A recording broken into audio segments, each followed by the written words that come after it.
Welcome to Fiction Audiobooks. If you enjoy the content, like and subscribing would be greatly appreciated.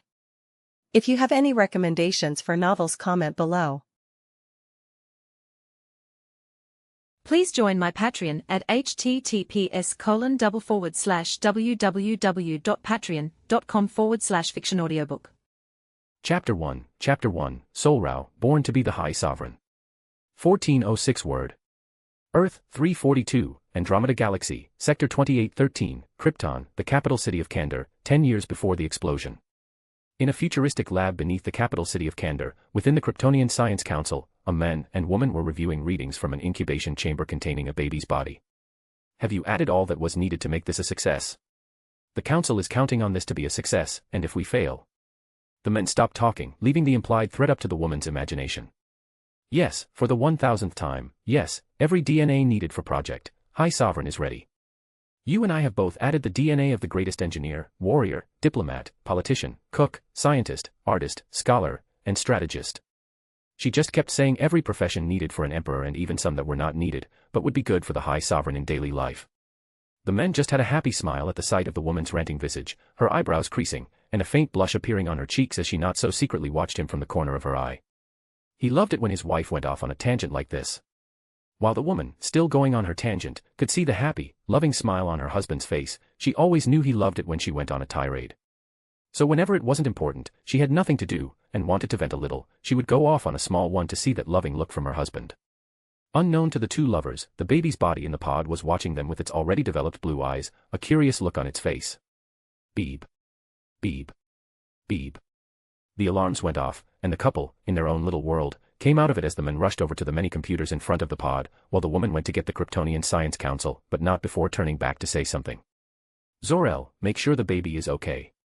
It did say he was nearly complete, but that was still expected to be a few weeks late. She did not finish what she was saying due to what she was seeing. The man, trying to figure out why the young one had woken up so soon, turned to his wife upon hearing her voice stop and was surprised to see a look of shock on her face. What's wrong, Alara?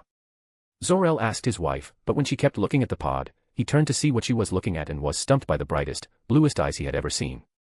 The baby they were just talking about was looking right into their eyes without blinking. At first, he was looking at Alara, but when he saw Zor-El move, he looked at him. Zor-El, what should we do? Alara asked, not knowing what to do in this situation. She was just meant to make sure all the DNA was imprinted into the boy's genetic code. She was not meant to be here when he awoke.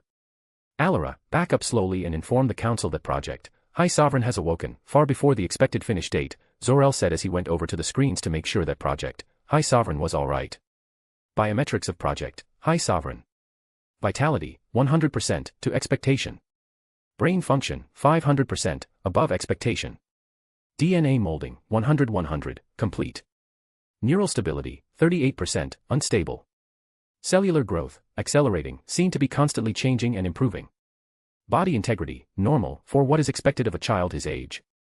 Sensory processing, 800%, hyper-aware. Consciousness, seen to be self-aware. What are these readings? How can he be so mentally active yet have his neural stability so low? Zor-El thought to himself as Alara went to get the council, but the child who had been focused on him turned his attention to her, and his eyes seemed to droop and then close. After some time, Alara came in with many middle-aged men and women, one of whom looked similar to Zor-El. They all came over to where Zor-El was reviewing the data for Project High Sovereign. So, we were told that Project High Sovereign was awake, but I do not see him awake, so why have we been brought here? One of them, who had not gone over with the others to where Zor-El was and had just gone to look at the baby's body, asked. If you had come over here, you would see that Project High Sovereign was awake during the final DNA graphing, but did not move a muscle and used the subtle movements in the water to bypass the motion detectors. One of them, the one who looked similar to Zor-El, said, his voice a mix of awe and fear of what they had made. So then how was he detected, oh so wise Jor-El? One of them asked what he said he should not have been noticed by the sensors. I think when he was seen to be awake by Zor-El and Alara Zor-El, the cameras that were looking at him focused in due to the way they were frozen in shock and where they were looking. Jor-El said he was not taking the other council members' words to heart, but he did notice the other members did not stand up for him. Well, that is what it is, so once Project High Sovereign wakes up again, we will get it out of the chamber and begin his lessons. One of them, a woman who looked much older than the rest, said and began to walk away. The other members began to walk away. Alara, as a mother to her own daughter, felt it was wrong to keep calling her Project High Sovereign, so she spoke up. I think we should give it a name, she said as the council members, nearly out the door, looked at her, some with shock, some with disdain, which Zor-El did not like, but he could do nothing about it, while the rest, including Jor-El and the women who had initiated the leave, liked the idea. Okay then, Miss Alara, what would you suggest we name Project High Sovereign? The woman said, looking right into Alara's confused eyes, but that confusion did not last long as she hardened her gaze. I think we should name him Sol-Rao, his first name coming from a star that I had found interesting and his surname coming from our star and main god Rao. Alara said, her voice confident as she remembered the talks that she, Zor-El, Jor-El, and Lara Lorvan had about Sol, the name of a yellow star, said to give Kryptonians many great powers. Why should his first name be the name of a star in a distant galaxy? The one who had approached the baby's pod before looking at the reading spoke first, voicing his clear dislike of his first name.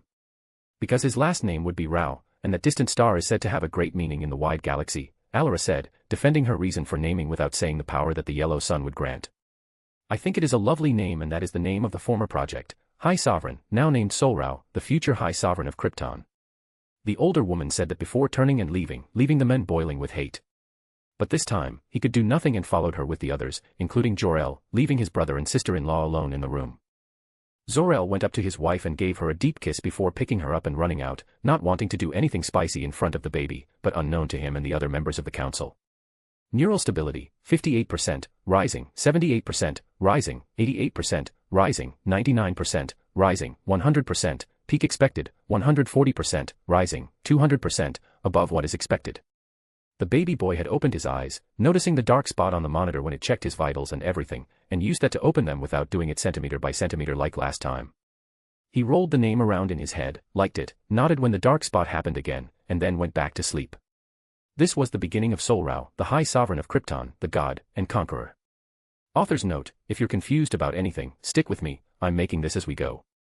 Did you like the changes I made? Yes, no, leave a comment and tell me I will do what I can, so leave a review and tell me what you may want to see, and as you know, this is a harem, so who would you want in it? Oh, and even though Sol will be 10 biologically, he will not be 10 mentally, physically, or spiritually, and I could just have that he had been in incubation for 20 or so years, so yeah, if you feel something wrong with that, then tell me, or just don't read, but I hope you do.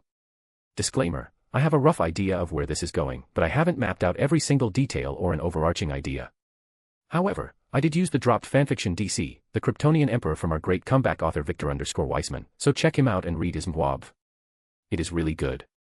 Hopefully, new chapters will be out by the time you all are caught up. So if you have suggestions to make the story better or who you might want to see, please leave a comment and review. I hope you like the story. I did not use any AI other than Grammarly Pro. Ending note, thank you for the support.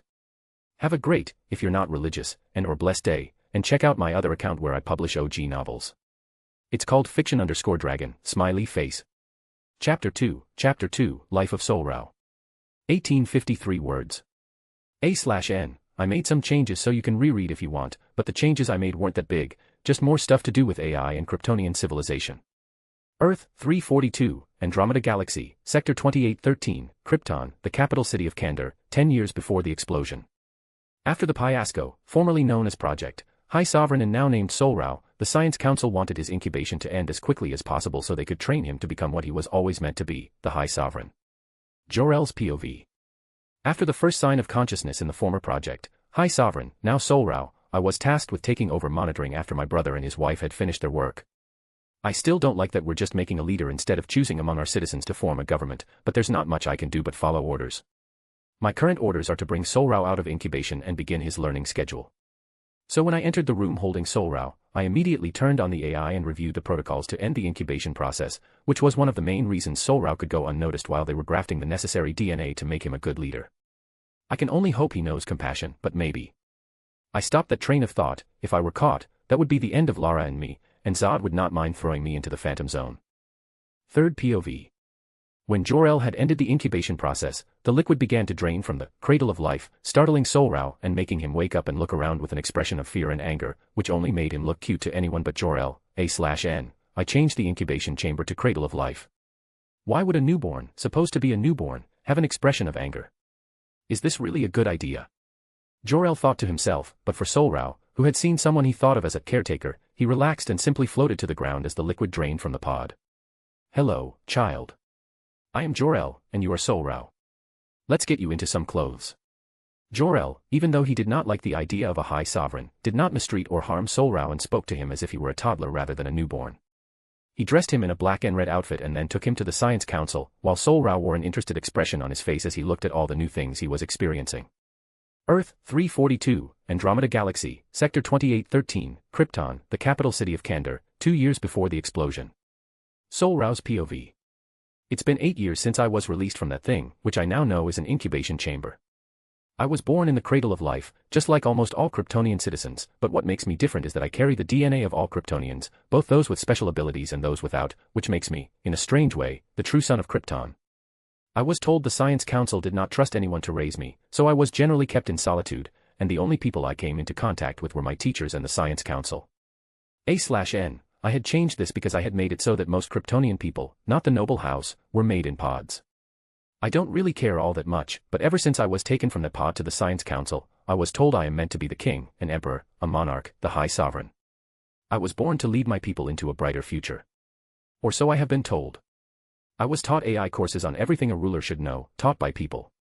Some of my favorite teachers were General Durzad, my teacher in all things martial, and Allura Inze.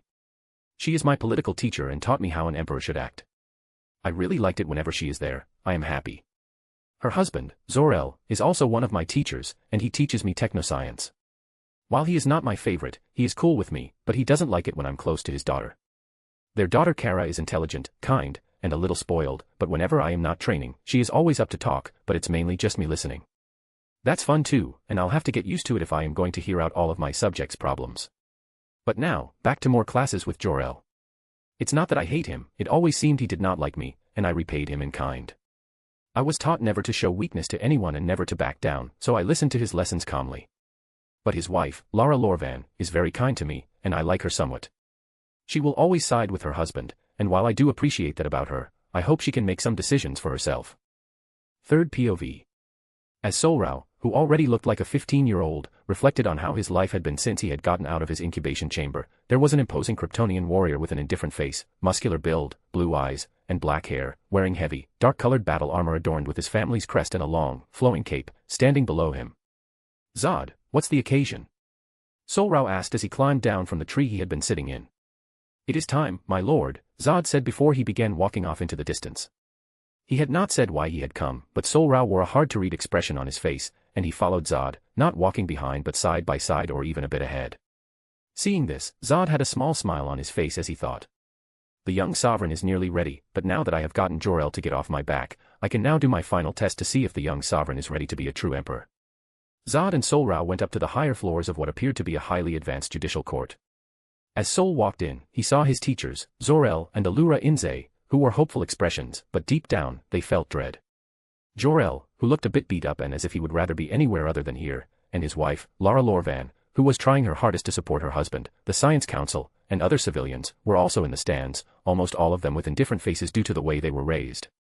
While 20 people were held down in chains beneath him.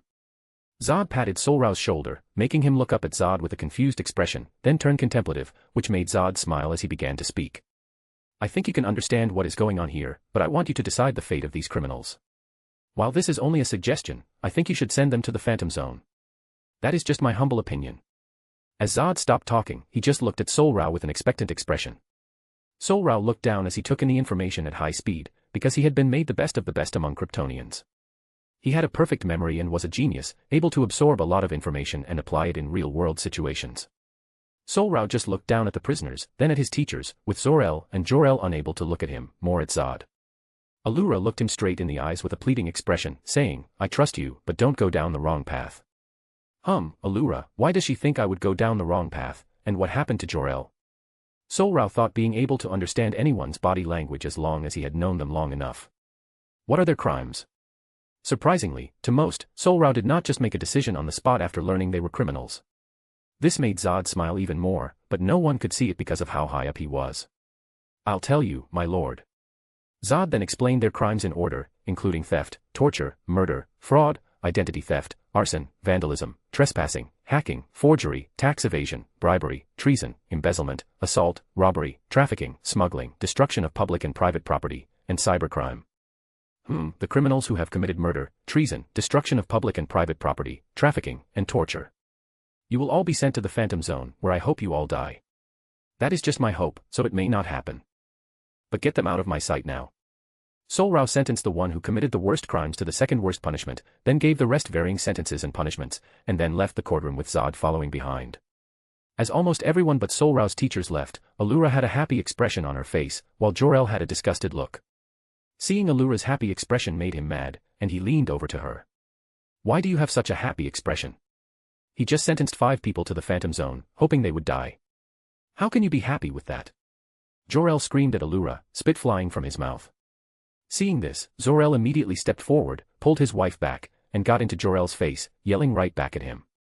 Why are you yelling at her for being proud that Sol did not just kill all of them or curse them to the Phantom Zone? Lara grabbed Jor-El, pulled him back, and bowed to Allura and Zor-El. I am so sorry for his actions. He is just mad about what Zod did, and you know he always believed people should have the right to change. But that is no excuse. I will talk to him when we get home. After Lara apologized, she rushed off, pulling Jor-El with her, not giving him a chance to mess up his relationship with his brother and his wife. So why are you really happy? Sol could have just sent them to the Phantom Zone without wishing them dead. Zor-El asked. He did not think people who committed those crimes deserved another chance, but he did not like that Sol wished them dead. It's because he is an emperor and has to make some hard decisions, and I kinda agree with him. People who kill others should also expect death, but I could never do that. Sol would have to. Allura explained her thoughts on the matter, but she wanted to talk about it when they got home, so they left. Unbeknownst to them, Zod and Sol-Rao had returned to the top, overlooking the entire room, when he had not seen them come out and had witnessed the entire exchange. What do you think of them now, knowing they do not share your ideas? Zod asked with a genuinely curious expression. Sol-Rao said nothing, he just looked over the entirety of Krypton. Allura is right, he said, then paused, then looked into Zod's blue eyes, his own burning with a flame of resolution. I am the High Sovereign. I have to lead my people toward a greater future, and if that means carrying all the burdens of Krypton, I will, because that is my duty as the High Sovereign. That was the day Sol-Rao truly became the High Sovereign of Krypton, but it was just not his time, as the planet would explode in just 2 years, with only one person finding that out now, and he doesn't like Sol-Rao that much. Author's note, if you're confused about anything, stick with me, I'm making this as we go. Did you like the changes I made? Yes, no, leave a comment and tell me I will do what I can, so leave a review and tell me what you may want to see, and as you know, this is a harem, so who would you want in it? Disclaimer, I have a rough idea of where this is going, but I haven't mapped out every single detail or an overarching idea. So if you have suggestions to make the story better or who you might want to see, please leave a comment and review. I hope you like the story. I did not use any AI other than Grammarly Pro. Ending note, thank you for the support. Have a great, if you're not religious, and/or blessed day, and check out my other account where I publish OG novels. It's called Fiction_Dragon. Smiley face. Chapter 3, The Destruction of Krypton. 1747 words. Earth, 342, Andromeda Galaxy, Sector 2813, Krypton, the capital city of Kandor, 1 year before the explosion. A year had passed since the judgment of the criminals, and in that time, a few things had changed with Sol-Rao. His attitude toward Jor-El had grown even colder than before, becoming more distant and severe with each passing day. Yet despite that change, his feelings toward Allura, Zor-El, and even Lara had remained unchanged, as steady and unwavering as they had always been. While they do not agree with some of his decisions, that is natural when you have sentience. As the High Sovereign, he has to make the hard decisions for his people's good, even if they don't like them. Still, lately, doubt had begun to creep into his mind more often. He found himself questioning if the choices he made were truly leading his people on the right path, or if his resolve was turning into stubbornness. Sometimes, alone in his chambers, he wondered if his distance from them was a sign of necessary strength or a growing inability to understand those he led. Despite showing confidence in front of his teachers, the council, and the world, inside, Sol-Rao wrestled with the knowledge that every decision would bring disappointment or even pain to someone under his rule. He wondered if one day even his closest allies would turn from him, unable to accept the burdens he carried. But then he looked back on the past and on what made him who he was, and understood that growth is the best thing for him and his people, and that he would lead them and himself to grow better than they already were. This time, Sol-Rao has come out into the public with his personal guard, Faura, assigned to him by Zod, to try to understand the livelihood of his people. They are now walking the streets, watching flying cars and other technologically advanced things pass by. Sol-Rao had grown a great deal over the past year. He now looked 18, with no trace of childhood left on his face. Dressed in black and gold, he walked alongside Faura, who wore her body armor. Though she was smaller than he, she looked no less intimidating. Anyone who knows Faura from Druzod's squad knows she's a mad dog, looking for any excuse to attack, torture, and kill. But next to Sol-Rao, she looked less like a mad dog and more like a guard dog. Even though we push most of our emotions to the back of our minds and rely on AI for most things, I aim to change that. I want to see my people happy, with smiles on their faces like Kara's, as they walk the streets. But for that to happen, I will have to be better than I am now. Sol-Rao thought, seeing the blank and indifferent looks of the other Kryptonians as they went about their day, unaware that he had the same blank and indifferent look as the others. Jor-El's POV. Earth, 342, Andromeda Galaxy, Sector 2813, Krypton, the city of Kryptonopolis, 1 year before the explosion. A/N. I added this to show that Jor-El lives in a different city than Sol-Rao, one of the capital cities being Kandor, Kryptonopolis, and Argo, where Kara and her family live. I knew it. Something was wrong with the readings from the core.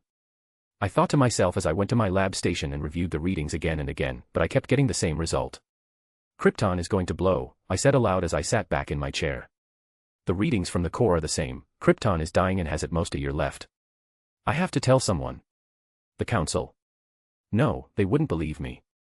They barely respect me, and I was just given a chance as an advisor on the council. Zod. No, he will most likely do something extreme. Just as I was going through my options, I heard the lab door hiss open. I turned to see my beautiful wife, Lara. Seeing her made my heart break. She wore her usual amazed, loving smile, but it looked a bit brighter today. Jor-El, I have some very, very good news, Lara said as she sat in my lap, hugged me around the neck, and kissed me. I hugged her back, resting my head in the crook of her neck, not wanting to tell her, but I needed to. Oh, I have news too, but you go first, my love, I said, looking into her eyes. I wanted to hear good news, so hopefully this bad news won't be as bad as it already is. I'm pregnant. We're going to have a baby, my love, Lara said. What would be good news on any other day made my heart shatter into pieces when I heard it now. So what was your news? Lara asked, unaware of the turmoil raging in my heart. I don't know how to tell her, but I have to. But how? Krypton is going to die. I didn't know how to say it or make it sound any better, so I just said it without any preamble. When the words entered Lara's mind, and a couple of minutes passed for her to take in the information, she just looked at me with tears in her eyes and hugged me tight, as I felt tears fall on my shoulders and her body shake with sobs. Sob, what, sob, are we going to do, Jor-El? I don't want you or me to die, and I don't want our baby to die, Lara said as she cried, and her tears only made my heart hurt more. I promise, even if Krypton and I die, our child will not. I promise you this, Lara. I said it in the most soothing voice I could, as many ideas raced through my mind, searching for a way to save my family. I thought of the young lord, but that thought was immediately ripped from my mind. He is a monster built on the corpses of many other failed experiments. He is irrational, does not want to see the good in people, and would most likely not believe me, thinking that Krypton could never die. I cannot trust him to do what is right. Earth, 342, Andromeda Galaxy, Sector 2813, Krypton, the capital city of Kandor, a few months before the explosion. A/N. I changed this to make Clark a bit older, and to make it seem like the Science Council is even worse and stupid. Sol-Rao walked down the corridor to Lara's hospital room, with Farah by his side, to see Allura, Zor-El, Kara, and Zod. Jor-El was pacing back and forth, fear, concern, and love in his eyes. Hello, everyone. I hope I am not late. I want to see Lara and make sure she is okay before I return to my duties as High Sovereign. Sol said in his normal monotone voice as he walked up to the window to see Lara, sweat beading on her forehead as she went into labor. She will be just fine.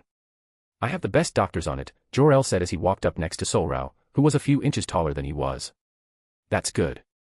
Well, I must get back to my duties, but do tell me how it goes. Sol said as he began to leave. As he walked past Kara, he gave her a pat on the head as revenge for the times she had done it to him when they were young. Now that he was bigger than she was, he got his revenge. Kara wore an annoyed look, but a small smile, too. Seeing Sol-Rao leave, Jor-El looked at his wife, then at the back of Sol-Rao. What am I doing? I have to tell the council, if not for me, then for Kal-El, as Jor-El thought. He ran off to the Science Council, and things went exactly as he expected. He was thrown out of the room and told, do not make jokes like that ever again. He could only return home after picking up Lara from the hospital, who was ready to leave the same day because of Krypton's advanced technology. He then began his plan to save Kal-El and, if possible, himself and Lara. Earth, 342, Andromeda Galaxy, Sector 2813, Krypton, the capital city of Kandor, hours before the explosion. Sol-Rao POV. The time had come. The Science Council would finally take a back seat to the ruling of Krypton. Now, I can make life better for my citizens. I thought that as I sat in the council room, which was empty of all people. Beep, beep, beep. Beep. An alarm went off. This one was about someone seeking an audience.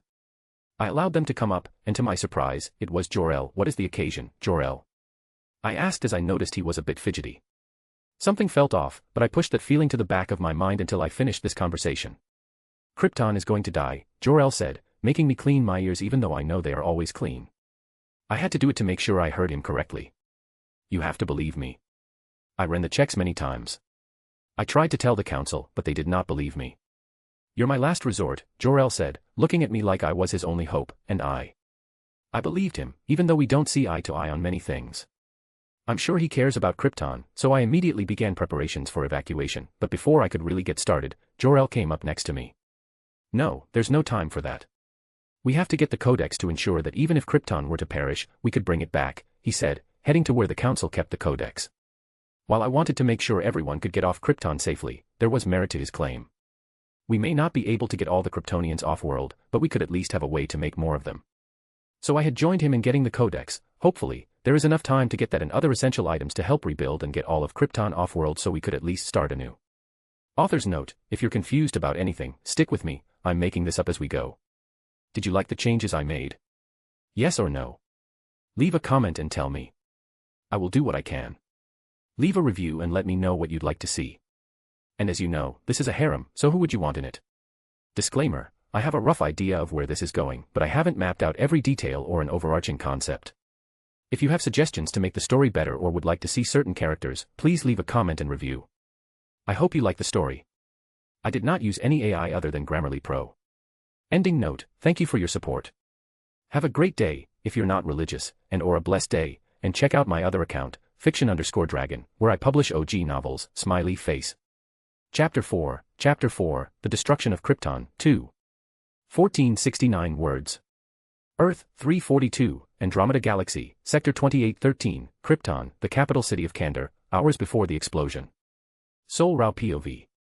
As Jor-El and I went to the Science Council's vault, the strange feeling I had been experiencing had gotten even stronger. I would usually listen to it, but Krypton is going to die, and I have to focus on this. After a few minutes, Jor-El and I reached the vault. It was a massive door with multiple types of locks, including face, body, fingerprint, DNA, and retinal scans. I went up to the vault, and it scanned me. To enter the vault, you have to pass all scans. The AI for the door spoke up, leaving Jor-El a bit confused. It seemed he did not expect all this, but how? "Override order, High Sovereign," I said, and the light on the door began to blink rapidly before it stopped. "Needed someone, anyone, from the Science Council." The AI said I needed a member of the Science Council, which was absurd. I am the High Sovereign. I should be the highest authority. If Krypton were not dying, we would have a very long conversation. I, Jor-El, the advisor of the High Council, agree to the override. Jor-El spoke up right after the door announced that I needed a member of the council, and it seemed he knew I needed a council member to use my override commands. But even though I have my suspicions, I did not have time to try to understand Jor-El. We need the codex so that even if we could not get all the Kryptonians off-world, we could still make them. Third POV. As Sol-Rao and Jor-El entered the vault, they walked around to see all the things the Science Council had hidden away there. "Jor-El, I trust you to get as many codexes as you can. I will go grab the R crystal and copy the many prototypes and great inventions so that we can do this all again." Sol-Rao said that as he went over to grab the R crystal, the crystal that made all the other crystals, that is how many constructs that fill the world of Krypton were made. Jor-El only looked at the back of Sol-Rao before walking over to the Prime Codex, which was surrounded by the other generation codexes. The Prime Codex was the first codex ever made and is constantly updated. Still, after it was almost destroyed, the previous Science Council created others that hold the DNA of all Kryptonians from that generation. It also decodes the genetic makeup of the artificially incubated babies on the planet. "I am sorry, Sol-Rao, I am sorry, Krypton, but it is too late. You should have listened. I made a promise to Lara and Kal-El, and I will keep it." Jor-El thought to himself, not even noticing his own hypocrisy. He knew Krypton was going to die for 2 years and did nothing, just because he did not like Sol-Rao, or was there some other force making him think this way? Well, that is to be found out. Jor-El began destroying generations of codexes ever made as he walked up to the Prime Codex. Unknown to him, the second generation of the codex, the second best codex after the Prime Codex, was nearly intact and covered by other broken codexes. Sol-Rao, on the other side of the vault, heard the crashing sounds of the codexes breaking. He rushed over, cutting him off from obtaining the rest of the greatest inventions and prototypes of Krypton. He ran over to see Jor-El running off with the Prime Codex. no, no, no, no, he can't. Why is he betraying Krypton? Sol-Rao thought as he rushed at 2 times the speed of the fastest human, Usain Bolt, meaning he was going 55 to 56 miles per hour without the sun's empowerment. He was able to catch up to Jor-El in a matter of seconds. Jorel, how dare you? Betray me, betray your people, betray Krypton. You will pay. Sol-Rao screamed in rage as he grabbed Jor-El by the shoulder, bringing him to the ground. The Prime Codex let out a screeching sound as it fell meters away. You wouldn't understand, Sol-Rao. This is for the greater good, Jor-El said as he got to his feet and ran toward the Prime Codex, but Sol-Rao grabbed his leg and pulled him back. No, I don't understand, and I wouldn't want to. I understand you are betraying Krypton, and that's all I need to know, Sol-Rao said as he climbed on top of Jor-El and began punching him in the face, blood and teeth flying from Jor-El's body. Jor-El used one arm to guard his face, but his other arm began punching Sol-Rao's ribs, making Sol-Rao wince in pain. A rib snapped, the sound coming from his body, and the taste of blood rose in his throat, but he did not stop, he just kept punching Jor-El with both arms, not even trying to protect himself. Grah, damn it, get off, Jor-El screamed as he stopped punching Sol-Rao's ribs, used a move to roll over and get on top of Sol-Rao, and punched Sol-Rao so hard in the face that he blanked out. Every Kryptonian can have a set number of talents or skills they are good at, ranging from 1 to 4, and Jor-El was able to have the peak 4. He has the talents of genius-level intellect and scientific mastery, master inventor, tactical analysis and forecasting, and versatile combatant. This allowed him to be a somewhat all-rounder, but the Sol-Rao breed is bred to be the best of the best, with those talents and more. Jor-El quickly got off Sol-Rao, who was still dazed but recovering. Now I have to get this to Kal-El and implant it so he can be who he was meant to be, Jor-El said to himself as he walked to the Prime Codex. Just as he reached for it, a red beam of light flashed past his hand. If he had not moved it, his hand would have been gone. The beam came from Faura, who rushed to Sol-Rao after stopping Jor-El from getting the Prime Codex. You may wonder what would stop Jor-El from getting the Codex now. That would be Zod, who came in right behind Faura. Instead of going to Sol-Rao's side, he rushed at Jor-El and tackled him. Jor-El was ready for it and rolled with Zod, flinging him away. Jor-El, you filthy traitor who dares to do this. Zod screamed, just as loudly as or even louder than Sol-Rao, as he had begun to walk around Jor-El in a circle, as Sol-Rao, who had recovered, joined him with Faura. Jor-El looked stressed, blood still flowing from his face and dripping onto the ground, standing in the middle of the circle, but when he saw the nearly intact second generation of the Codex, he thought. It's not what I wanted, but it will do. After he finished that thought, he rushed at Faura, who was ready, but not ready for what he was about to do. He tapped his feet together, and his boots turned into thrusters, allowing him to fly over Faura, grabbed the second generation of the Codex, and when the propulsion gave out, he ran away before anyone could react. What was that? Faura asked aloud as she looked at the running back of Jor-El in the far distance. What do you think this is? Go after him. Zod yelled at Faura in anger, even though he was already going after him. Because he was in his suit, he would be able to catch up in a matter of seconds. No, Faura will implant the Prime Codex into my DNA, while you go and get as many trustworthy, normal citizens as you can, and ships to carry them all. Am I understood?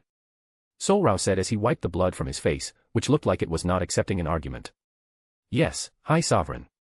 Just to let you know, I have taken care of the Science Council. I did not want to affect your rule, but it seems you will be able to do your own thing. When we are in a more stable situation, I will accept punishment. Zod said as he began to leave, following his sovereign's orders. This is the way you should accept no argument when it comes to your people. You will be a good emperor, Sol-Rao. I hope you like the surprise I have for you. Sol-Rao, with Faura at his side, went to the laboratory in the Science Council room. I don't really like that he did it without my say-so, but now is not the time, Sol-Rao thought as he prepared for the implantation, holding the R-crystal tightly in his hand as Faura began the operation. Author's note, if you're confused about anything, stick with me, I'm making this up as we go. Did you like the changes I made? Yes or no? Leave a comment and tell me. I will do what I can. Leave a review and let me know what you'd like to see. And as you know, this is a harem, so who would you want in it? Disclaimer, I have a rough idea of where this is going, but I haven't mapped out every detail or an overarching concept. If you have suggestions to improve the story or would like to see certain characters, please leave a comment and a review. I hope you like the story. I did not use any AI other than Grammarly Pro. Ending note, thank you for your support. Have a great day, if you're not religious, or a blessed day, and check out my other account, fiction_dragon, where I publish OG novels, smiley face. Chapter 5, The Destruction of Krypton, 3. I forgot to read and edit it the first time. Sorry, please reread. 1898 words. Earth, 342, Andromeda Galaxy, Sector 2813, Krypton, the capital city of Kandor, hours before the explosion. As Faura finished preparing the required tools to implant the Prime Codex into Sol-Rao's DNA, she first induced a sleep state in Sol-Rao, but it also made his body think and act as if he were still awake. She then transformed the shape of the Prime Codex, which resembled an ancient, fossilized spinal cord, into a malleable metallic liquid, which she injected into Sol-Rao's heart, spine, brain, and pelvic bone. While the process sounded quick, it actually took 5 hours, including prep time and the procedure itself. It took a bit longer because of Faura. While she has some scientific knowledge because of how Kryptonians are raised, she is a soldier and warrior first and foremost. It also had to account for the time for the Codex to stabilize with Sol-Rao DNA, which happened much faster because his DNA was so similar to the Codex. Earth, 342, Andromeda Galaxy, Sector 2813, Krypton, the city of Kryptonopolis, 15 hours before the explosion. At the same time, after his fight with Sol-Rao and Druzad in one of the other 3 capital cities, Kryptonopolis, Jor-El rushed back to his home, where he had put Lara to sleep peacefully in her bed. He did not want her to see what he would have to do, such as betraying Krypton and Sol-Rao. He then went into the nursery to see the face of his son Kal-El, who would later be known as Superman and Clark Kent. "My son, this is all for the greater good. You may not remember this now, but I know that you will go on to do great things. Your mother and I won't be there to see it, but know that your mother and I love you so much," Jor-El said as he picked up Kal-El and kissed his forehead, all while Kal-El was babbling and flailing around just like a baby should. Jor-El brought him into his home lab and began the procedure to implant the second-gen codex in Kal-El, doing the exact same thing as Faura, but he was just better than she was, so even though he started later, he finished at the same time. He then picked up Kal-El, who had not even finished assimilating the second-gen codex into his body, and placed him in a space pod only big enough to hold a baby. But before he sent him away, he just looked at his son's face. "I'm so sorry, Kal-El, but this is for the greater good. I know Kara should be able to protect you. I just hope Zor-El and Allura followed my advice," he said, just as he was about to send Kal-El away. His lab door flew open and slammed onto the floor with a bang. The sound did not make Kal-El scream because he was still in a deep slumber. Druzad, his armor-clad arm outstretched, walked in, with Faura in her battle armor behind him. Both stepped aside to reveal Sol-Rao, his red hair flowing like fire, but his blue eyes were as cold as the void of space when they fell on Jor-El. "Jor-El, surrender yourself for punishment, for all the crimes you have committed. After we have all left Krypton, I will impose punishment on you. If you fail to comply, you will die. Do you understand?" Sol-Rao said, his patience finally wearing thin as he stepped into the room, wearing his custom black and gold Kryptonian battle armor. Behind Jor-El, alarms from the lab security system began to blare, warning of critical system breaches. Someone had triggered an override. Druzad's hand hovered near his weapon, and Faura's eyes narrowed, eager for the fight, but she was only holding back because of Sol-Rao, who was just waiting for an answer. Jor-El met Sol-Rao's eyes defiantly, conflicting emotions blazing in his eyes. Defiance for what he believed was right, fear for his family's safety, and regret at betraying his friends. "Sol-Rao, Druzad, Faura Huol, you may not understand my reason, but I do have them, and I do apologize for what I have done to you personally, but I will not face punishment for what I think is right." And with that, Jor-El pressed the button to start the space pod as he sent Kal-El to a planet with a yellow sun where he could become what he was always meant to be. "Nuu, Kal-El. What have you done, Jor-El?" From the shadows, unknown to all, Lara Lorvan screamed as she ran into the room, watching the space pod carrying Kal-El fly off into the distance. Lara, what are you doing here? You should be asleep." Jor-El said. His voice was filled with shock at seeing his wife awake, remorse for not allowing her to see Kal-El before he sent him away, and pain at the hateful look in her eyes. "No. You will not do this with me. What have you done? I had my suspicions, but for you to send Kal-El away without us or anyone to watch over him, what were you thinking?" Lara said as she walked up to Jor-El, not allowing him to get a word in or to explain himself. Druzad, Faura Huol, and Sol-Rao moved out of her way, enjoying the look on Jor-El's face, but what they did not enjoy was the sudden tremor that followed. A massive earthquake shook all of Krypton. The lights flickered, and the alarm systems turned off. Druzad, Faura Huol, and Sol-Rao were the only ones who had not fallen, thanks to the automatic magnetization in their suits anchoring them to the ground, just as the tremor began. Lara and Jor-El began to fall, but Sol-Rao caught Lara before she hit the ground face first. Jor-El did not receive the same courtesy and landed flat on his face. "Enough of this. We can all finish this once we leave the planet. Zod, were you able to find Allura and her family?" Sol-Rao said as he held Lara in the princess position, making her blush a bit, though his face was still as blank as ever. Jor-El had a mad expression plastered on his face, as he looked at his wife in another man's arms, which was quickly wiped away as Faura knocked him out and roughly threw him over her shoulder, for reasons only she and maybe Zod would know. "I am sorry, my lord, but I was unable to find them in Kandor or on my way here after ordering my men to gather everyone they could who would listen, focusing on the trustworthy more than anyone else. Zod said, following Sol-Rao out of the home of the House of El, sounding a bit disappointed. He was also friends with Zor-El and Allura, and he knew his lord's fondness for Allura and her daughter, Kara. Sol-Rao took a deep breath in and a long one out as he just looked ahead, but made sure not to breathe directly into Lara's face. General Druzod, I wanted you to gather as many people as you can, whether trustworthy or not. They will listen to us because we are the only ones helping them right now, and I am their High Sovereign. Even if they don't know me that well, they know you. But it doesn't matter, the action has been made, and I can only go with it for now. Let's just get on the ships and off this dying world. Sol-Rao said, not using the more friendly Zod, but he used his title and full name, reminding him he was a general, the main protector of Krypton. The rest of the trip was in silence, all of them having their own thoughts running through their minds. He's right. I should have brought as many people as I could, not just the trustworthy ones. I must do better. I should be punished for causing him sadness by losing even more of the people he was meant to lead and protect. I'm mad at Jor-El for betraying Krypton, but I'm even angrier at him for betraying Sol-Rao, whom we both watched grow up, simply because he was willing to do what was necessary. I just hope the surprise would lighten his mood. Zod thought this as he hung back, letting Sol-Rao, with Lara in his arms, and Farah holding Jor-El over her shoulder, pass him. Only then had he begun to walk, hoping that the secret surprise he had ready on the ship would brighten his lord's mood. I feel a weird feeling in my chest seeing Lara in Sol-Rao's arms, but I don't know what it is. How could Lara allow herself to be held like that? It's not right. Farah thought as she looked at Lara, who was fully able to walk but made no move to leave Sol-Rao's arms. I also feel bad for Sol-Rao. I've been around him for quite some time, and I was almost always beside him, so I could see how much he wanted to help his people. Before he could truly do so, the planet was about to explode. This is just not fair, but the world is not fair. I just wish he had not found out this way. Farah thought that as she walked to the ship, a few feet behind Sol-Rao, her normally cold eyes, which only wanted blood, pain, and death, seemed to soften as she looked at his back, which seemed weighed down by so many things, yet he was still able to stand so tall. How should I feel toward Jor-El, even though he sent our son away and betrayed not only Krypton but also Sol-Rao, a person we had both seen grow from an embryo within a pod into a big, strong, handsome man? She thought as she seemed to fall into the ice ocean of Sol-Rao's cold blue eyes. No, I need to stop thinking such thoughts. He is much, much younger than me. And Jor-El is still my husband, and that has to count for something, right? Lara thought, questioning herself, as she kept looking into Sol-Rao's indifferent face. Anyone who had truly known him, like her, could see the pained look in his eyes that he tried to hide, and if she weren't looking right into his face, it would have been completely hidden. But the one who should have had the most complex thought was thinking. When we reach the ship, Jor-El will be placed in a cell until I figure out what to do with him and determine where he sent Kal-El. No matter what his father did, he is still a Kryptonian and Lara's son. Sol-Rao thought, not wanting to leave one of the last of his people out to the stars, at least without his knowledge. Then I will have to calm all the Kryptonians who made it aboard. After that, I will need to plan what to do after Krypton blows. So much to do, so little time, but this is what I was born to do, and I will.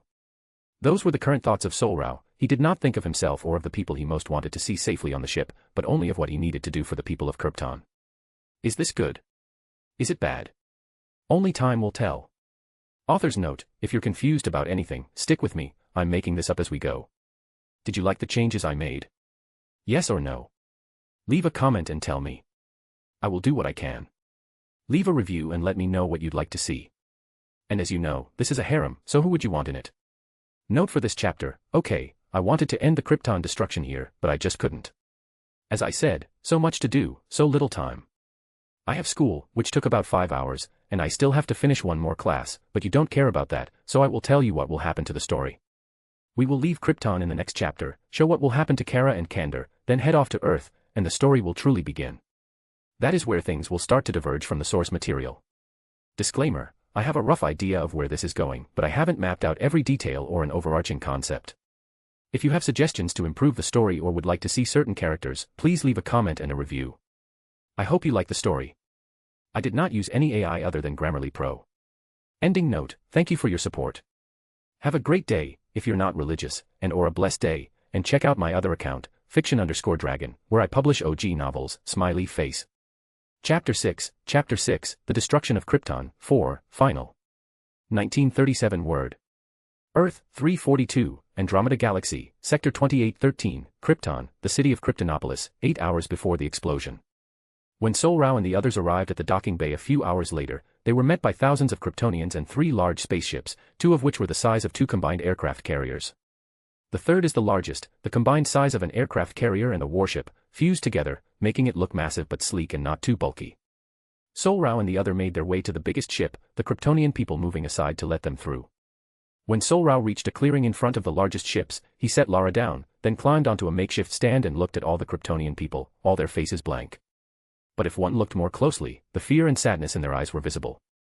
My people, you may not know me all that well, since I have only come out to you in the past 2 years, but I promise that, even with all that is happening to us, I will do my utmost to ensure we all make it out alive. Sol-Rao said, his voice echoing throughout the area, reaching every Kryptonian. He still spoke in his normal monotone, but this time it sounded different to all who heard his words, making them all feel a bit calmer. Zod, on the sidelines, had a proud look in his eyes as he watched Sol-Rao do his best to calm the people. Farah looked admiring yet melancholy, knowing that Sol-Rao could do much more if the destruction of Krypton had not been forced upon him. Even then, he was doing his best. But now we must be calm and strong, so all of you get into an orderly line and board the ships. The warriors look over the line and make sure it is orderly. Now I have things to do, but I'm sure Farah Huol can do just fine overseeing this. Sol-Rao said as he signaled for Farah to come up to the makeshift stand he was on. Though she was a little confused, she climbed up without hesitation. Why would he want me, of all people, to look over this? Druzad would be a better choice, but if he needs me, I will do it. Farah thought as she looked down at the gathered Kryptonians, who were going as their sovereign had said. All you need to do is watch over them and make sure no trouble occurs. If the warriors are unable to stop it, you are allowed to use all the bloodlust you have gathered if you need to. He whispered, looking into her black eyes with his blue ones. I will not have a riot when we are in such a hurry if someone doesn't follow. Make an example of them. Do you understand? Sol-Rao whispered, his monotone voice turning cold as he all but said, kill them if you must. Yes, my lord. I understand, and I will complete this mission to the best of my abilities, Farah said. Her black eyes gleamed with a strange light, but Sol-Rao paid it no mind. After that confirmation, Sol-Rao went into the ship with Lara, Zod, who had literally taken Jor-El off Farah's shoulders, and the last person, the one who would be the ship's pilot, a middle-aged looking man in standard Kryptonian clothes. Hilruck, you head to the cockpit, start up the ship, and tell the other 2 to start theirs. Zod, Lara, come with me. Sol-Rao said as he began to walk off, with Zod and Lara trailing behind. Hilruck, the pilot, went off to do as he was told. Lara, Jor-El will be placed in prison till we leave the confines of the blast radius. Do you have a problem with this? Sol-Rao said, not looking at Lara, as he kept walking toward a prison by, that this ship Alpha, X1R was both a space home for many Kryptonians and, in times of war, a military base. No, I have no problems. He did not betray only you or Krypton, he betrayed Kal-El and me. Whatever punishment you give him would be fitting. Lara said, her voice a bit downcast as she looked at the unconscious Jor-El, pain, anger, and sadness in her eyes. Good, after this, Zod, you will show me what surprise you have for me, and it better be something important, Sol-Rao said as they reached the prison, returning to that familiar Zod and not his full name, which made Zod feel relieved. Yes, it will be very important, Zod said as he placed Jor-El on the ground without ceremony.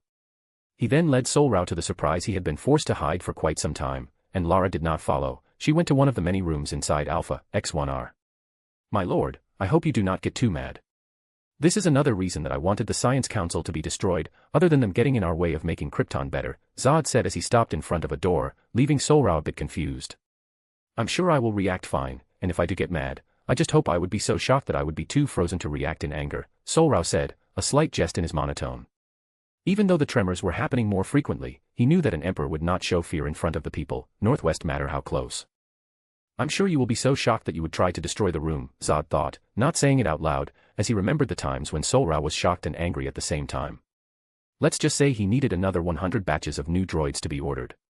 But when Zod opened the door to reveal a massive bedroom filled with everything a person would need to live, it was almost like an apartment. The only thing out of place was a woman with long silver blue hair, her eyes closed as she lay in a cradle of life in the far left corner of the room. Why would I be shocked or mad at seeing another Kryptonian in the ship? Yes, it's odd that she is still in a pod when she is an adult, but I don't understand what's wrong. Sol-Rao said, a bit confused. He was glad a Kryptonian was able to board the ship, but other than that, how is that a surprise? Thousands of others were boarding at the same time as they spoke.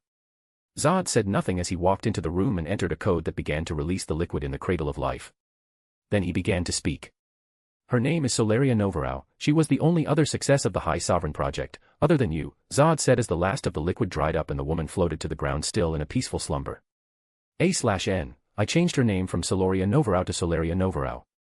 When the words reached Sol-Rao's brain, he just stood there, making no outward movement, as time seemed to freeze around him, but inside he felt a spike of pure, unadulterated rage. He held it in and instead asked, "How long has she been a thing, and why was I not informed that there was no other survivor of the High Sovereign project?" He said, as his voice was far different from his normal monotone. This time, it was filled with rage, not the burning, uncontrollable kind, but the cold, calculated kind. Just as Zod was about to respond, the door to the room opened. Farah was the one who opened it. "Should I come at another time?" she asked, seeing the scene, and she felt uncomfortable. "No, what did you come here to say?" Sol-Rao said. His voice was returning to what it once was, before Zod could speak up. Everyone who was gathered had entered the ship, and the last few people who believed that Krypton was about to blow are coming now, but it's only a few hundred, Farah said, quickly feeling like she had come at a bad time, which she did. "Okay, Zod, we will talk about this later. For now, you will go to another ship and tell Lara to go to the other ship as emissaries of the High Sovereign, to be the controllers of those ships," Sol-Rao said, pushing down his boiling anger to let cold thoughts prevail. "Yes, my lord," Zod said quickly, even though he knew there was a 50% chance he could win against Sol-Rao if he went all out. But for a second, he felt that if he said anything other than yes, he would die. "Good, Farah, you're with me. We set off now, no more time for delays. We may have 5 or so hours left, based on how the tremors have been going off," he said. From the time they had taken to get to the ships to now, many tremors, a few levels weaker than that first one, had been going off.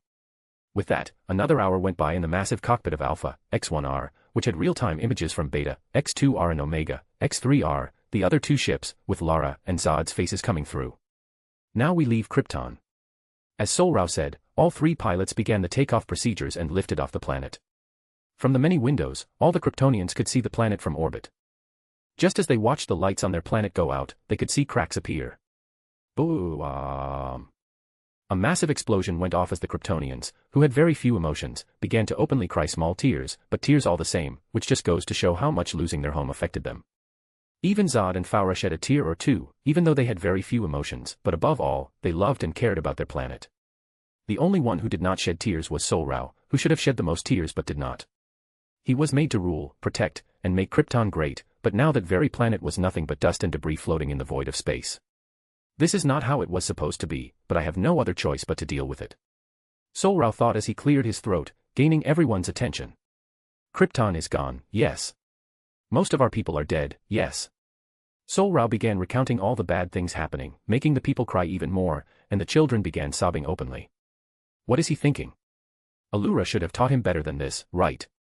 Zod, Farah, and Lara wondered the same thing but said not a word, looking on confusedly at Sol-Rao. "We are still alive, and as long as we are, we can change things. We can rebuild what we have lost and make it even better. For that to happen, we must be strong in the trinity of body, mind, and soul. So will you all help me, help you make us great again?" Sol-Rao said, one of the few times in his life, he had a smile on his face as he stretched out his hand to all the Kryptonians, both on and off his ship. A/N, I added this to help with the image. Most of the adults and some children stopped crying, looking at him with confusion and hope for a new, better start with their lord, their emperor, their high sovereign. Chapter 7, The Happenings of Kandor, Argo, and 1358 words. Earth, 342, Andromeda Galaxy, Sector 2813, Krypton, the city of Argo, 12 hours before the explosion. Hours before the destruction of Krypton in Argo City, inside Zor-El's home, he frantically searched the cabinets, drawers, and closets. But he was getting even more frantic and frustrated as he could not find what he was looking for. Alara Inze looked worriedly at her husband. After he got that call from Jor-El a few weeks ago, he had been frantically working in his lab, allowing only a few people in on it, and he won't even let Kara or me in there to see what he's doing. What could have him so frantic? Alara thought as she kept looking at her husband, but the sound of someone coming down the stairs made her look away. She saw her daughter, Kara, who was 14 years old. "Mama, what's going on?" Kara asked, rubbing the sleep from her eyes. "It's nothing, my love. Your father is just looking for something. How about you just go back to bed, okay, Kara?" Alara said in that kind, motherly tone that Kara and Sol-Rao loved during his first 3 years, when he was but a child. He grew up fast, way too fast for Alara's liking. "Okay, Mama, love you. Love you, Father." Kara said to her mother, still using that mama she had used when she was but a little girl, and to her father, she changed from daddy to father, wanting to look mature and adultish in front of him, before she went back up to her room and to bed. Alara turned to Zor-El, who was still searching for something, not paying attention to what Kara said. What is wrong with you, Zor-El? I wanted to give you privacy, but does that mean you will ignore our daughter? You will tell me what's going on right now. Alara said, her tone turning aggressive, brooking no argument, stopping Zor-El in his tracks. He looked up at her, confused, before he started to go back to what he was doing, but Alara got in his face, forcing the conversation. Alara, please don't, not now, just know that I'm doing this for both you and Kara, Zor-El said, wanting to get back to searching for what he was looking for. No, Zor-El, you will tell me right here, right now, or I'm taking Kara so she won't have to be ignored by her own father, Alara said, not backing down. If it were just her, she could have dealt with it, but it had to do with Kara, so she could not back down, not with this. Okay, I'll tell you, but you have to promise not to say anything to anyone, not even to Zod, Kara, Lara, or Sol-Rao, okay, Alara. This is very serious. Do you understand? Zor-El finally said, giving in as Alara nodded. Zor-El then went on to explain that nearly a month ago, Jor-El called him, telling him that Krypton was going to explode and that he should do what he could to keep him and his family safe, and, in the worst case, to send Kara in an escape pod, as he was doing for Kal-El. And that was when he found out that Krypton was going to explode. He then called some trusted people to work on a project to send Argo City out of orbit before it exploded, and that's what he had been doing all this time, not wanting to tell her so she would not worry. Do you understand what you are saying? You and your brother knew Krypton was going to explode, and you told no one. The Science Council, I can understand, but why not tell Sol-Rao soon? He will be the High Sovereign and could have helped. He would believe you, so why?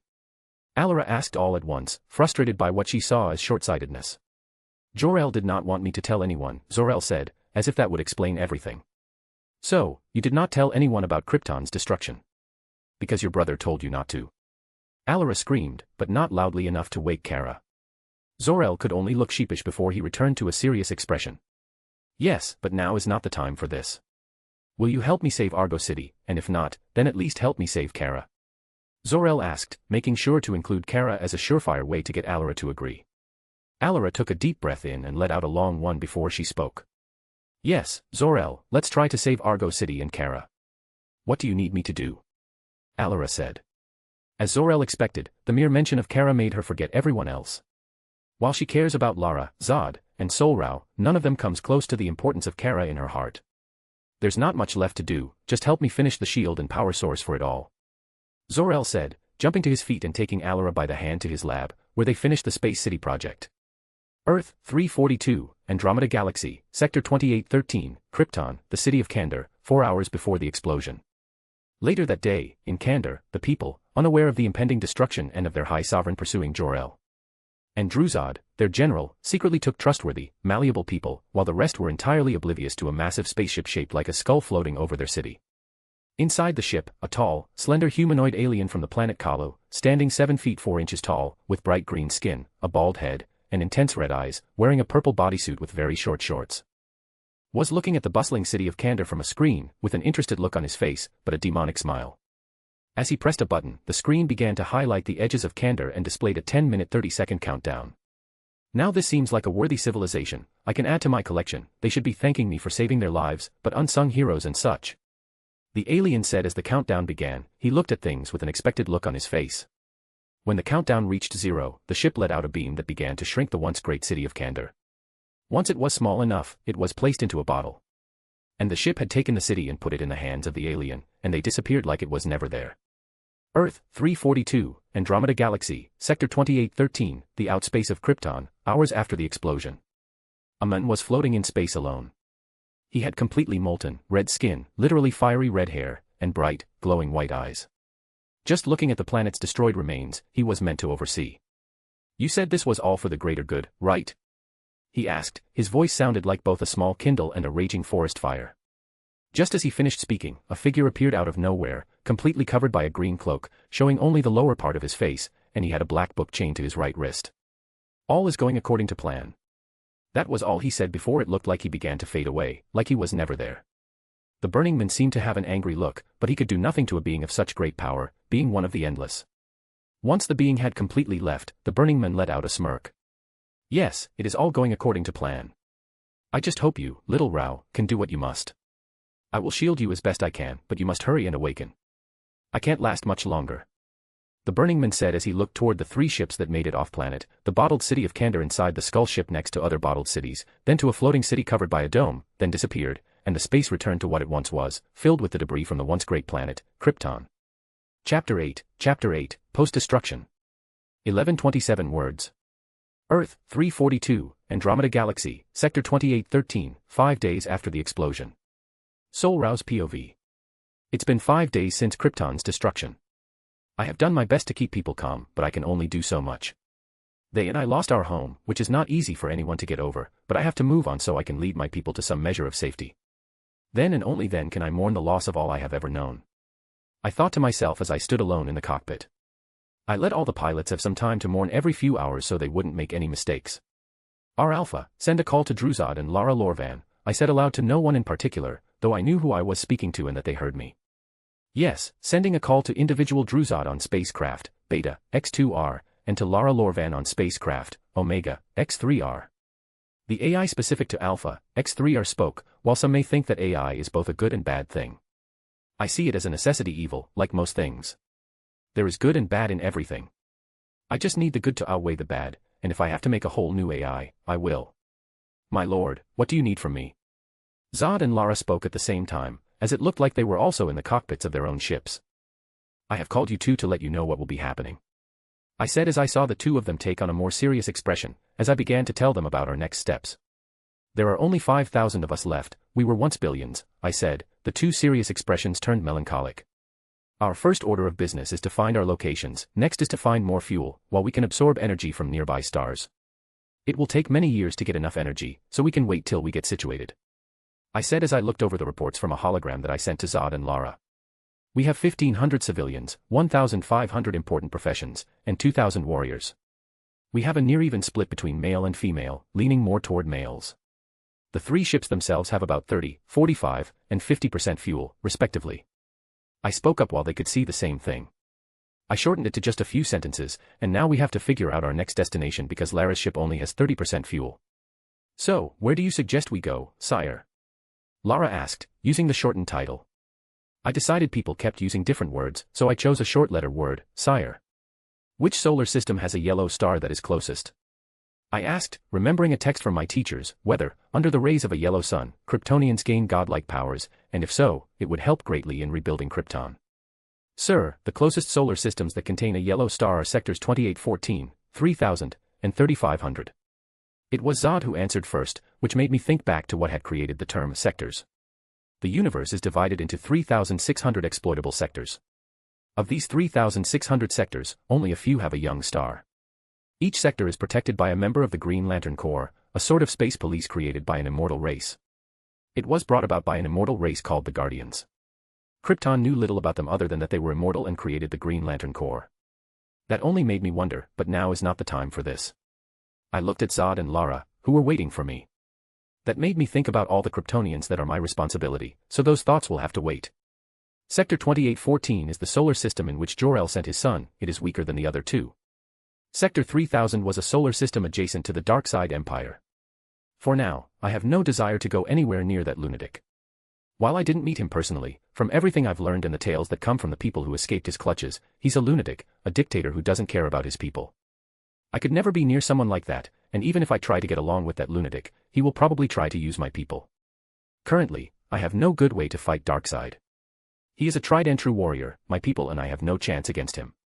I do not fear war, but fighting a war you will lose is foolish, war only wastes resources, and while if you win, you may gain something, the cost-benefit ratio will almost never lean towards benefits. Sector 3500 is a solar system next door to Isaiah, the High Father. Unlike Darkseid, he is a fair leader, there are only good records and tales of this emperor. But he is in a constant war with Darkseid, and, as stated before, I will not join a war where the CB ratio is skewed toward cost. I also don't want to join another war. But mainly, I would have to submit to the High Father, and I won't, I can't do that. I am an emperor, and I bow to no one. So we are going to Sector 2814, call the pilots and prepare the ships and everyone for a hyperspace jump. I said at last, Zod and Lara did as I said, and Faura, who was outside listening to the conversation, went to get the pilot for our ship. The AI also began to do its thing, performing what it can and should. The Kryptonian citizens went into a cryo chamber, only to wake when the jump was complete. The other important professionals did what they could within their professions, like the engineers working with the AI to make sure the ship was ready to go, and the rest did what they could. While I walked off with Farah right behind me, who said nothing, sensing something coming from me. We just walked in silence to the same room Zod had taken me to for an important conversation with a certain someone. This should have waited till later, but my anger, curiosity, and shock could not wait any longer, and so we arrived in front of Sol-Rao room. "Stay out here, don't come in unless I tell you to, even if you hear the sounds of fighting," I said. Farah looked like she wanted to say something against it, but could only look down and say, "Yes, sire." And with that, I walked in. A/N, should I make an AUX chapter that has a summary of every chapter one have made? Yes. Or no. Chapter 9, Post-Destruction, 2. 1341 words. Earth, 342, during hyperspace jump, 5 days after the explosion. Farah Huol's POV. I stood outside the room as the High Sovereign walked into what I think is a dangerous or at least a tense situation. I've been around him for only a few years, but in that short time, I've seen how he acts, and this is not one of them. I was one of the greatest soldiers in the Kryptonian military, so good, in fact, that I was able to join General Druzod's squad. I rose to the position of lieutenant in just a few years after fighting across many fronts on the battlefield. Druzod said he chose me because of my love for battle, torture, and brutality. At the same time, others feared me or kept their distance for that very reason, even within my own squad, including Druzod. Druzod did not fear me, per se, he just did not see the joy I see. As the blood of my enemies pools beneath me, the enemies' wails of pain and wishes for death that I don't grant easily fill the air, while the light leaves their eyes with every passing second. The only person who did not see me as a monster without emotions. I don't say I am not a monster to some, but I did have emotions. I loved Krypton, my home. If I didn't, I could have left it or not joined the military. The person who neither feared nor kept their distance from me was Sol-Rao, whereas I initially disliked him and the fact that I was being removed from the fun of bloodshed and from my ability to torture without reprimand. After spending time with Sol-Rao, my opinion changed. I thought he was going to be another drone for the council, but as the High Sovereign, I was wrong. He was very different. I could remember the first time I met him, all those years ago, as if it were yesterday. Third-person POV, 5 years in the past, before the destruction of Krypton. Inside one of the high towers in the city of Kandor, where the Science Council mostly convened. This was also the place where Sol-Rao lived. At 5 years old, he looked like a teen between 13 and 15, his mentality was even older. Sol-Rao was lying on his bed, going over a few books and some questions his teacher, Alara, had asked him during his lesson, when a knock came from his door. "You may enter," Sol-Rao said, not turning his eyes to see who was at his door, or as he was multitasking between the two. The door opened to reveal Zod and a woman with long black hair tied in a ponytail, with cold black eyes. She wore a basic Kryptonian bodysuit and battle armor over her toned body, but it also emphasized her large chest. Neither man paid it any mind. "What do you need, Zod?" "I just had a lesson with Alara a few minutes ago. After I rest for 2 more hours, I have a lesson with Zor-El, and then it's your lessons." Sol-Rao asked, not taking his eyes off the book he was reading. The woman looked like she wanted to say something, but Zod put his hand on her shoulder, stopping her. "It's nothing. I just wanted to introduce you to your bodyguard, Farah Huol," Zod said, which made Sol-Rao look up from his book, glance at Farah, then at Zod, and back to Farah, his blazing blue eyes watching her like a hawk. Okay, Farah, stay outside. Until I call you, don't come in. This is my assimilation time. See you soon, Zod. Have a nice day." Sol-Rao said before returning to his book, which made Farah even madder. But she left with Zod, knowing he was going to be the High Sovereign, so she could only listen, just as she had to do when faced with the Science Council. After they had exited, Farah stood by the door as Zod began to speak before he walked away. "So what did you truly think of him? Don't lie or sugarcoat it. He seems just like the Council, only caring about himself and seeing us as beneath them. For him, we technically are, but does he not know how to treat people?" And Farah went on and on about her truest thoughts and feelings about Sol-Rao's words, calling Sol-Rao self-centered, tyrannical, and a child with too much power, among other things, all at once in a 5-minute meeting, not even noticing the hypocrisy, and if she did, she just didn't care. After she stopped only because she had run out of breath, Zod spoke. "You are right about something and wrong about others, but out of everyone on my squad, he chose you to be his bodyguard, even after seeing your hobby." That was all Zod said before he went off to make a lesson plan for Sol-Rao, leaving Farah to let the newfound information sink in. And the one who set it all up was just lying in his bed, with a small smile on his face as he finished the book and found an answer to Alara's question. How would you turn troublesome people into trustworthy subordinates without using direct force? Come back to me with your answer in your next lesson with me. The answer he came up with was to accept their faults, make them want to know more, then show them that your ideals are far better than all others, making them follow with their all. This marked the start of Sol-Rao's takeover and his removal from the Science Council's influence. The council wanted him as a puppet, or at least someone molded by them to take all the heat for their decisions, but Alara, Zod, his other teachers, and, of course, himself would not allow it. Stupid fucking Science Council, you give too much freedom and outside influence to someone you want to control, Sol-Rao thought as he called his AI to set up a game of siege. It is like chess, but for an entire military experience where you go to war with other players. The player can customize their troops and the kingdom they fight for before going into battle with other players. It is mainly for children who are meant to be part of the military, but others can play as well. Even some adults, like Zod, use it from time to sharpen their already honed skills. Third-person POV, in the present. As Faura stood guard outside, reminiscing about her first meeting with Sol-Rao and how she began to change under his influence. Sol-Rao stood at the entrance to the room, looking at the now-awake Solaria Novarao, who sat on the bed, looking at him with her piercing purple eyes, which seemed capable of freezing the already cold void of space. Hello, what should I call you, other me, Rao, Sol, Subject 1? I don't know which to use. She said her voice sounded like a melody, only hindered by its natural chill. You may address me as everyone else does and call me sire, Sol-Rao said, trying to keep his temper in check, but his bright blue eyes were blazing like an azure star. No, I will not be calling you that. From my understanding, we are all but equals, and I will have it that way, whether you like it or not. She said her voice grew even frostier as she refused to back down in the slightest, leaving Sol-Rao shocked whenever he spoke. Others listened to him either because of his natural aura as a leader or out of fear. But it would not work for someone like her, who was raised the same way, with the values of an emperor, or for her, an empress, and just as he was taught, an emperor or empress would not bow to anyone or anything. Alternative title, Chapter 9, Reminiscences of the Past and the Beginning of the Conversation. I can change it if it is wanted. Chapter 10, Post-Destruction, 3. 1267 words. Earth, 342, during hyperspace jump, 5 days after the explosion. Sol-Rao's POV. No, I will not be calling you that. From my understanding, we are all but equals, and I will have it that way, whether you like it or not. For the first time in my life, I am stunned.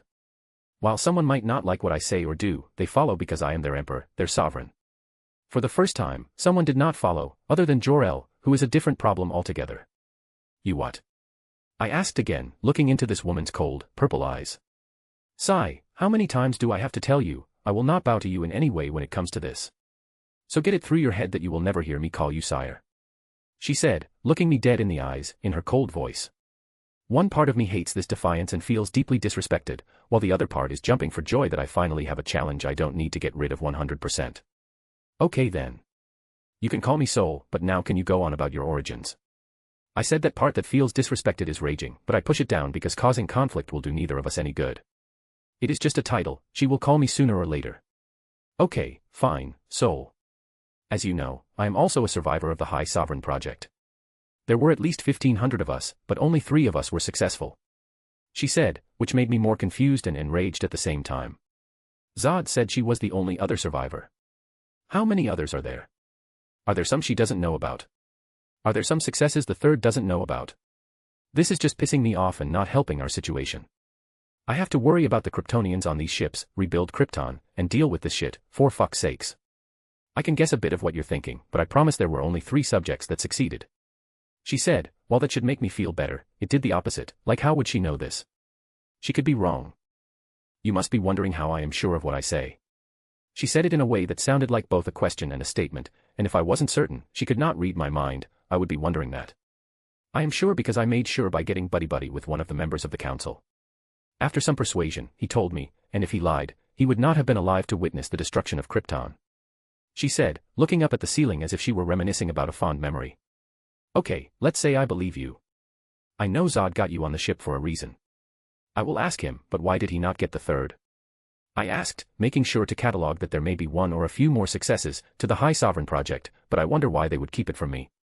Well, Zod nor any of the teachers would know about him, only the council did. He was the last of us and was not taught by the teachers like us before the rest of the Science Council shut down the project due to how many children were lost. She paused, looking out into the kaleidoscope of colors that were shown in a hyperspace jump.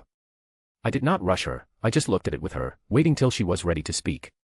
While I had known, I had not put much thought into caring about the others who had died in the High Sovereign project. It seems she was hit hard, and it also looks like she has more emotion than most, like Kara, Alara, and Lara. Is it just the females? While that was food for thought, Sol-Rao began to speak again.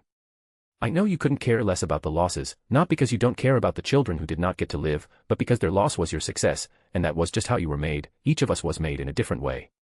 She spoke in a melancholic tone. Her words should have made me mad, but she was right. Their loss was my success, and they did not suffer. They just did not get to live, but that was life. If I cared at all, I should keep moving, at least so their deaths would have some meaning.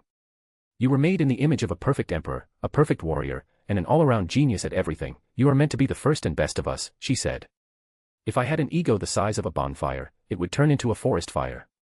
Though she was not finished and her next words doused that fire before it could even get going, thankfully, I did not have such an ego. I have pride, I just have to make sure it does not become arrogance. But that comes with its downsides. You were more emotionally stunted than most, if not all, Kryptonians. An emperor should not feel much, so they suppress those emotions that are not needed in an emperor, but you were just too good for them to fully suppress, though your emotions are not to the extent of mine or the third. The words seem to make many things clear, but they don't make the emotions wait. I'm sure that was not the only drawback. I was made to be you, but female. If you were to go astray, I was chosen to take your place. I was meant to be a great empress, a strategist, and an all-around perfect manipulator and all that entails. She pursed her face, which seemed like it was covered in a shadow, and her tone grew even colder than before. But not wanting to have the same fear with you, in me they lessened me, but they weren't able to do much but take out some DNA and keep trying to get me indoctrinated. Like, how could they indoctrinate a manipulator? She said her tone was calming down, yet it was still frosty. I feel like she left something out, but I do not know what. It is just a feeling, so I let it go for now. What about the third? And where is he or she? I asked, wanting to get it over with, so I know what I'm dealing with. To my surprise, she looked at me like I was stupid, and the fire that had always been in the back of my mind, the first time she did not listen, reared its head, but I paid it no mind. How would I know I had only managed to make the member slip a bit? While I would have killed him to get what I wanted, I just did not care all that much. I only know it is a he, and the council sent him off the planet, though I don't know where.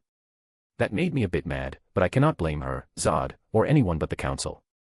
If I could, I would go back in time and task Farah with torturing the information out of them. Alternative title, Chapter 10, Conversation about Project, High Sovereign. I can change it if it is wanted. Chapter 11, Post-Destruction, I. 1252 words. Earth, 342, during hyperspace jump, 5 days after the explosion. Sol-Rao POV. I looked back on my life from when I first awoke in the cradle of life to now, and it was pretty boring except for the few times Alara would show me some movies of Lila Lerol. They were fun. I was taught in the ways of an empress and a strategist, though my greatest trait could not be used, though I did have fun toying with Jor-El's emotions after I saw that hateful look in his eyes. Thinking I was wrong for being born like I was, I did not ask for this, it is just the way things are. I really don't know how Lara, such a good woman, could get with such a fool. But when Zod came into my room as I thought of just going out on my own to find my other part, he knocked me out after telling me Krypton was going to die, and he was doing what he needed for me and my other part. So now as I looked at my older brother or cousin, my emperor, my meant-to-be husband, I could only feel nothing. Yes, his innate authority, greater than mine, is having some effect, and he is a handsome guy.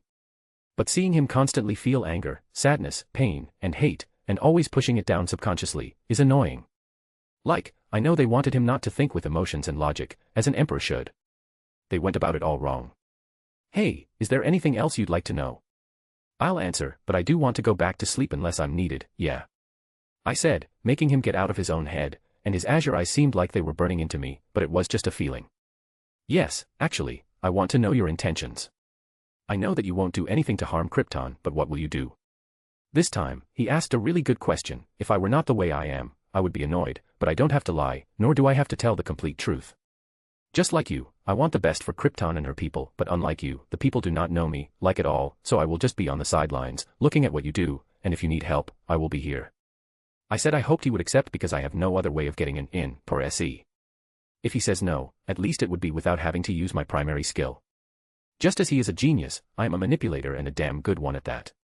He looked me over from top to bottom, and I know it was not in a sexual way, not like I'm not attractive. I have long, flowing silver blue hair and bright purple eyes, a tall, athletic body with large breasts. Most men like it, but he is not most men. But I am sure he likes it, because I was originally made for him. Fine, you can stay in the background, talk with other Kryptonians, find out how they feel and what they think about our current situation, and tell me. After that, I will introduce you as He asked if I were him, I would find it hard to introduce myself. If he asked, I could give him a suggestion, but he probably wouldn't listen. You will be introduced as you are, another survivor of the High Sovereign project, and you will serve as my advisor alongside Faura, who is my bodyguard. After a few minutes of silence, with me just lying back on my bed, twirling my hair, he finally spoke.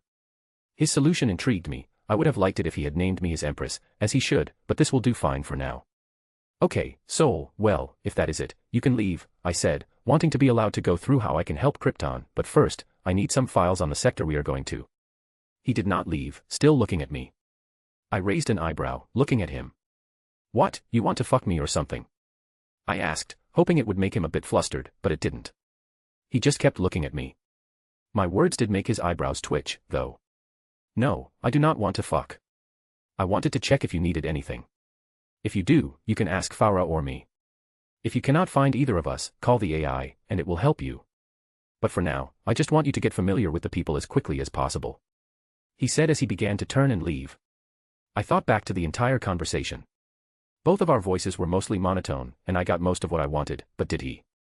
I may never know, but it was a productive conversation. Hey, Sol, I don't know much about Subject 3, but what I do know is that he is the weakest of us in most respects. The council did something to him that could make him stronger than you or me, but I really don't know. The member I asked about it had his memory of what they did wiped. I'm sure they did it for them all. I said as I gave him everything I really knew. I wish I cared a bit more, but I just didn't. I really don't know why, and that makes me feel weird.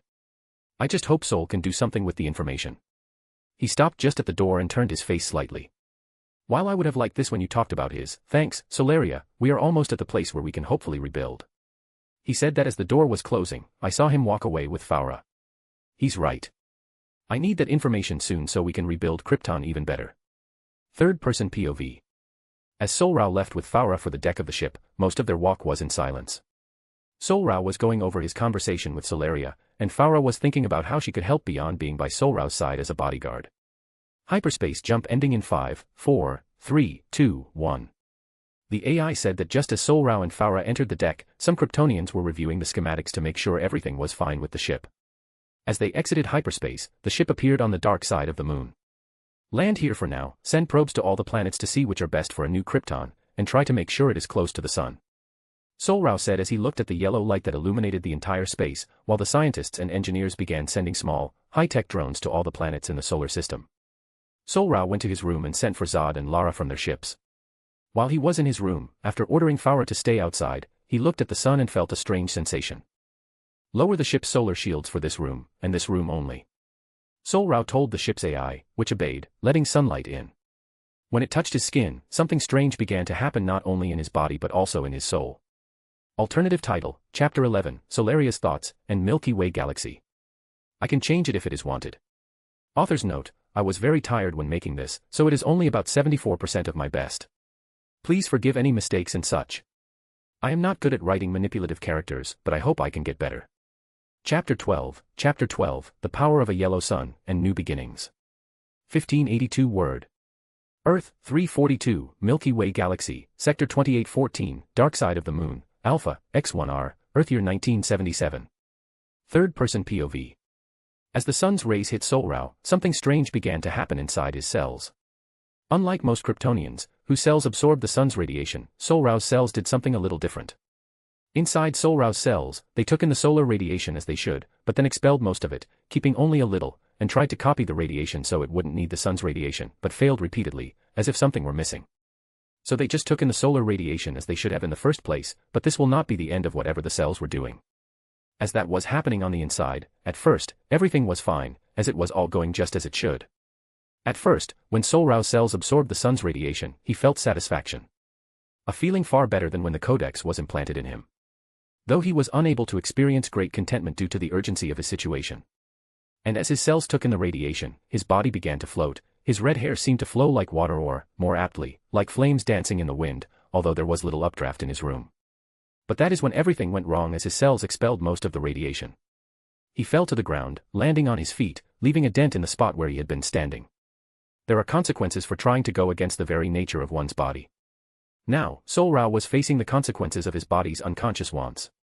While his face did not change, his eyes, said to be a mirror to the soul, showed anguish, but even through the pain, Sol-Rao's outer face did not move a muscle.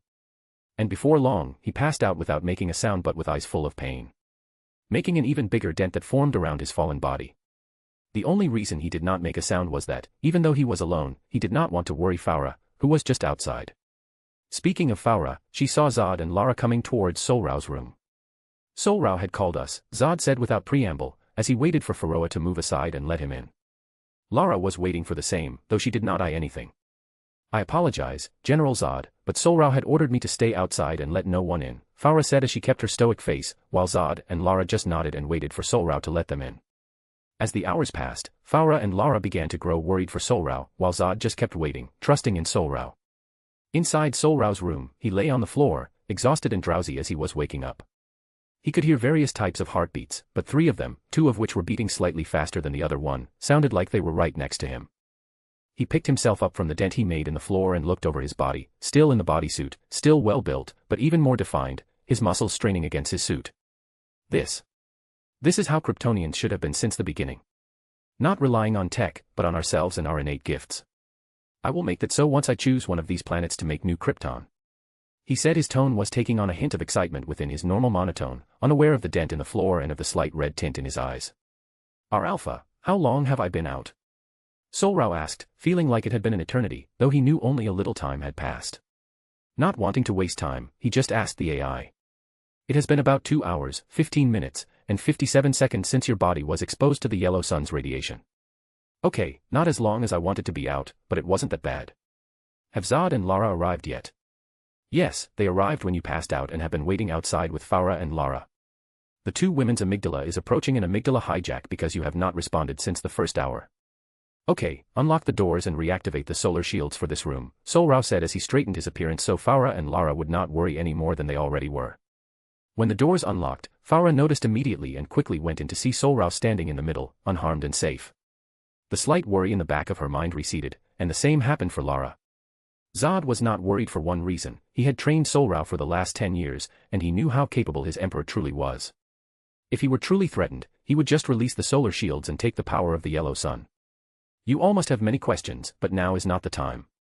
I have sent probes to all the other planets, and they should get back anytime soon, and I will be telling you all what your roles will be from here on out. Sol-Rao said, looking them all in the eyes, his tone was still the same monotone, but they could hear the hint of excitement within, and wondered what could have made Sol-Rao so happy. What do you need from us, Sol? Zod asked as he took note of the dent, but, seeing that Sol-Rao said nothing about it, put it to the back of his mind.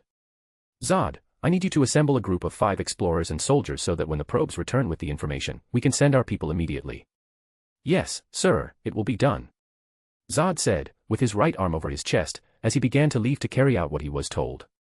Lara, I need you to manage the supplies on all 3 ships. When the probes return, find the best resources to resupply, and if they are not exactly what we need, use your and others' ingenuity to make it work. Yes, sir, it will be done. I will bring only the best minds to this endeavor, Lara said as he was about to leave. Sol-Rao called out to her. I want you to stay outside. We have a very important conversation to have, Sol-Rao said, his normally monotone voice laced with slight anger. When Lara heard the anger in his tone and knew it had to do with her, she realized it was about Jor-El, so she just nodded and waited outside. Farah, I want you to watch over Sol-Rao, the woman I met before this happened.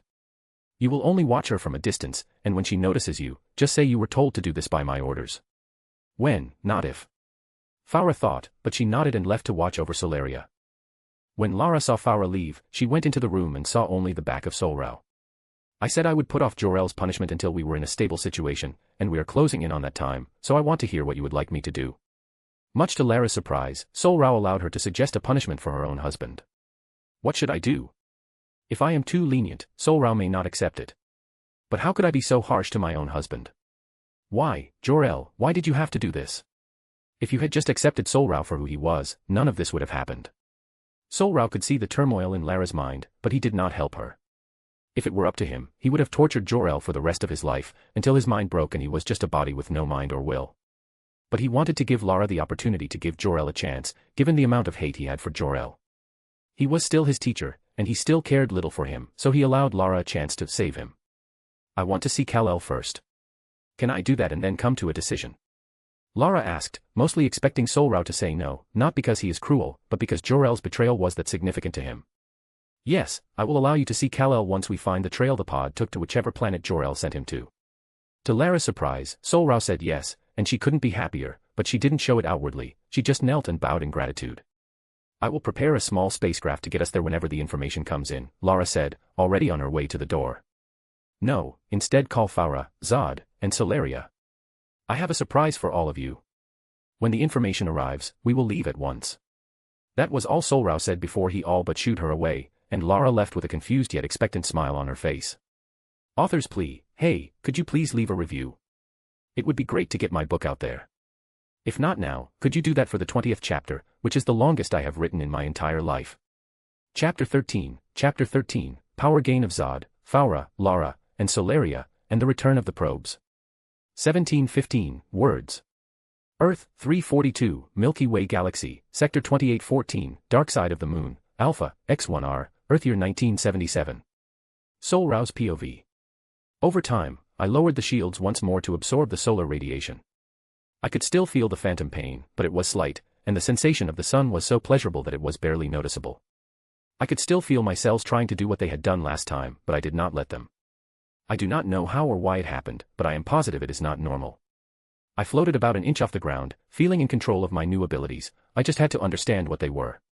The dent in the floor was the result of my lack of control over my body at that moment. I could hear footsteps approaching the door and ordered our Alpha to raise the shields again. There were 4 pairs, 3 female, 1 male.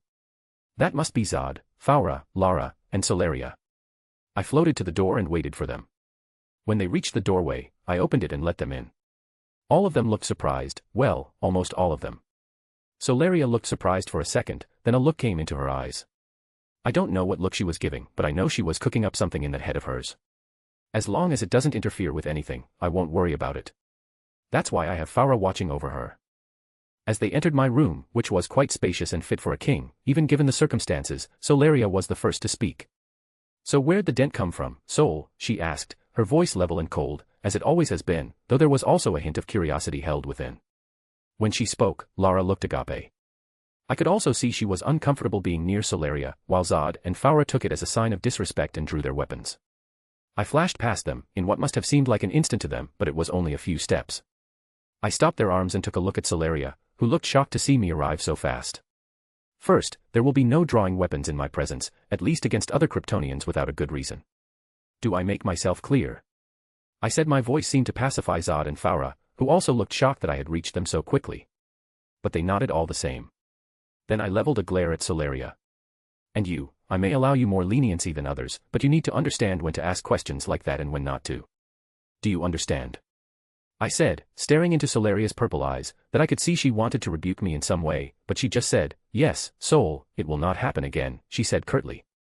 Good, now to the reason I have gathered you here. I want you all to absorb the solar radiation from the yellow sun, so I will give you all about 5 minutes to prepare before I lower the solar shields.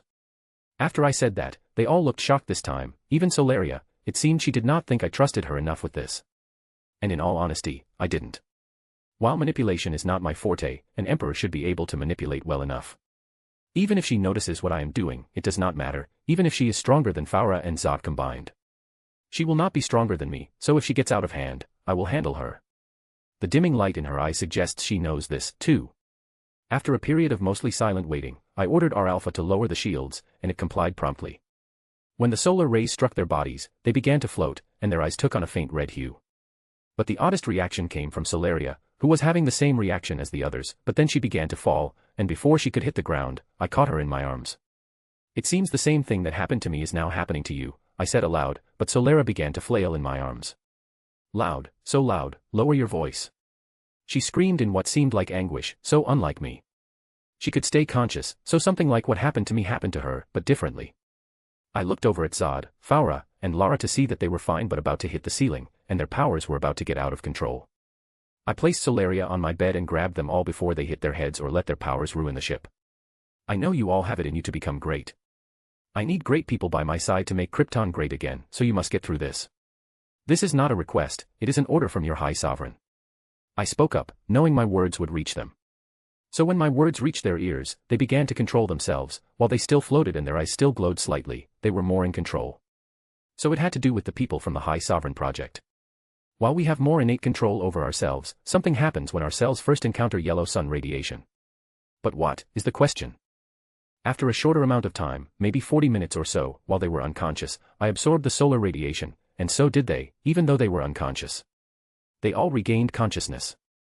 First, it was Zod. It was a toss-up between Sol-Rao and him as to who would wake up first. He looked at me with excitement and thrill in his eyes, something I had not seen in a long time.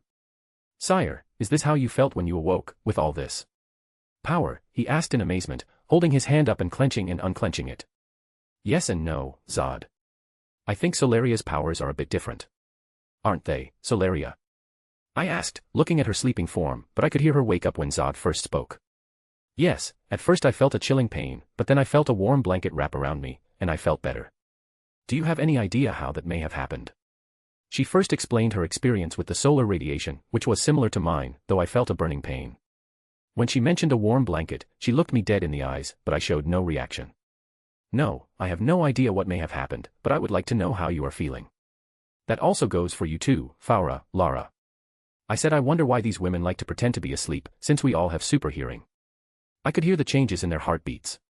It was fine for me at first, then I felt like I was drifting in the void of space. Out of nowhere, a white star appeared, and I began to orbit it, and I felt at peace.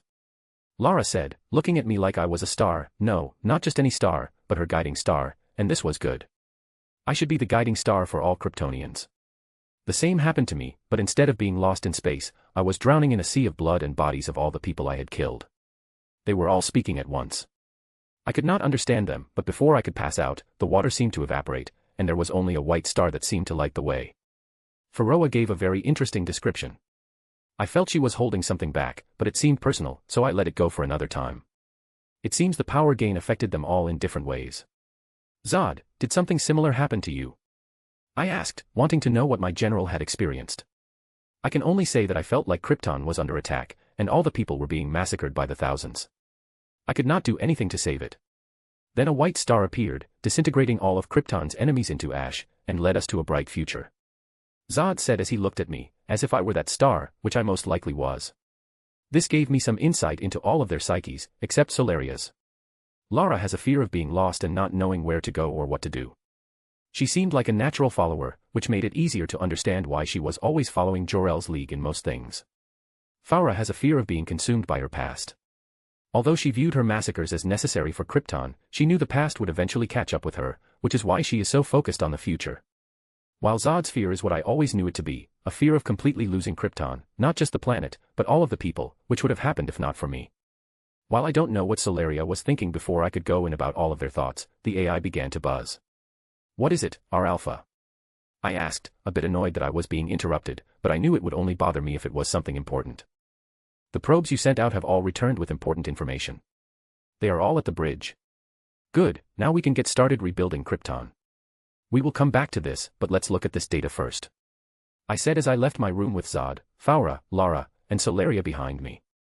A/N, I wrote this chapter in the middle of the night. As I write this, it is 3 a.m. on May 13th, so I hope you all like it. I officially have one chapter in reserve now. It is not much, but whenever I am feeling good, I will write one at night. It will never pass 5, so I can remember where you are and where I am, so it won't be hard to understand. Chapter 14, The Milky Way Galaxy. 1329 words. Earth, 342, Milky Way Galaxy, Sector 2814, Dark Side of the Moon, Alpha, X1R, Earth year 1977. Sol-Rao's POV. As I walked in front, while everyone else was behind me, I thought about what the probes might have. I know they contain information about the planets, but I wonder what else can be learned from this new galaxy. When we reached the bridge, I could see 20 small orb-like items on a table. Some scientists were uploading information from probes to the ship's main computer. "So what were you able to find?" I asked as I walked up to the big screen showing billions of planets. I waved my hand, narrowing it to the ones orbiting this young star. The AI narrowed it down to 8.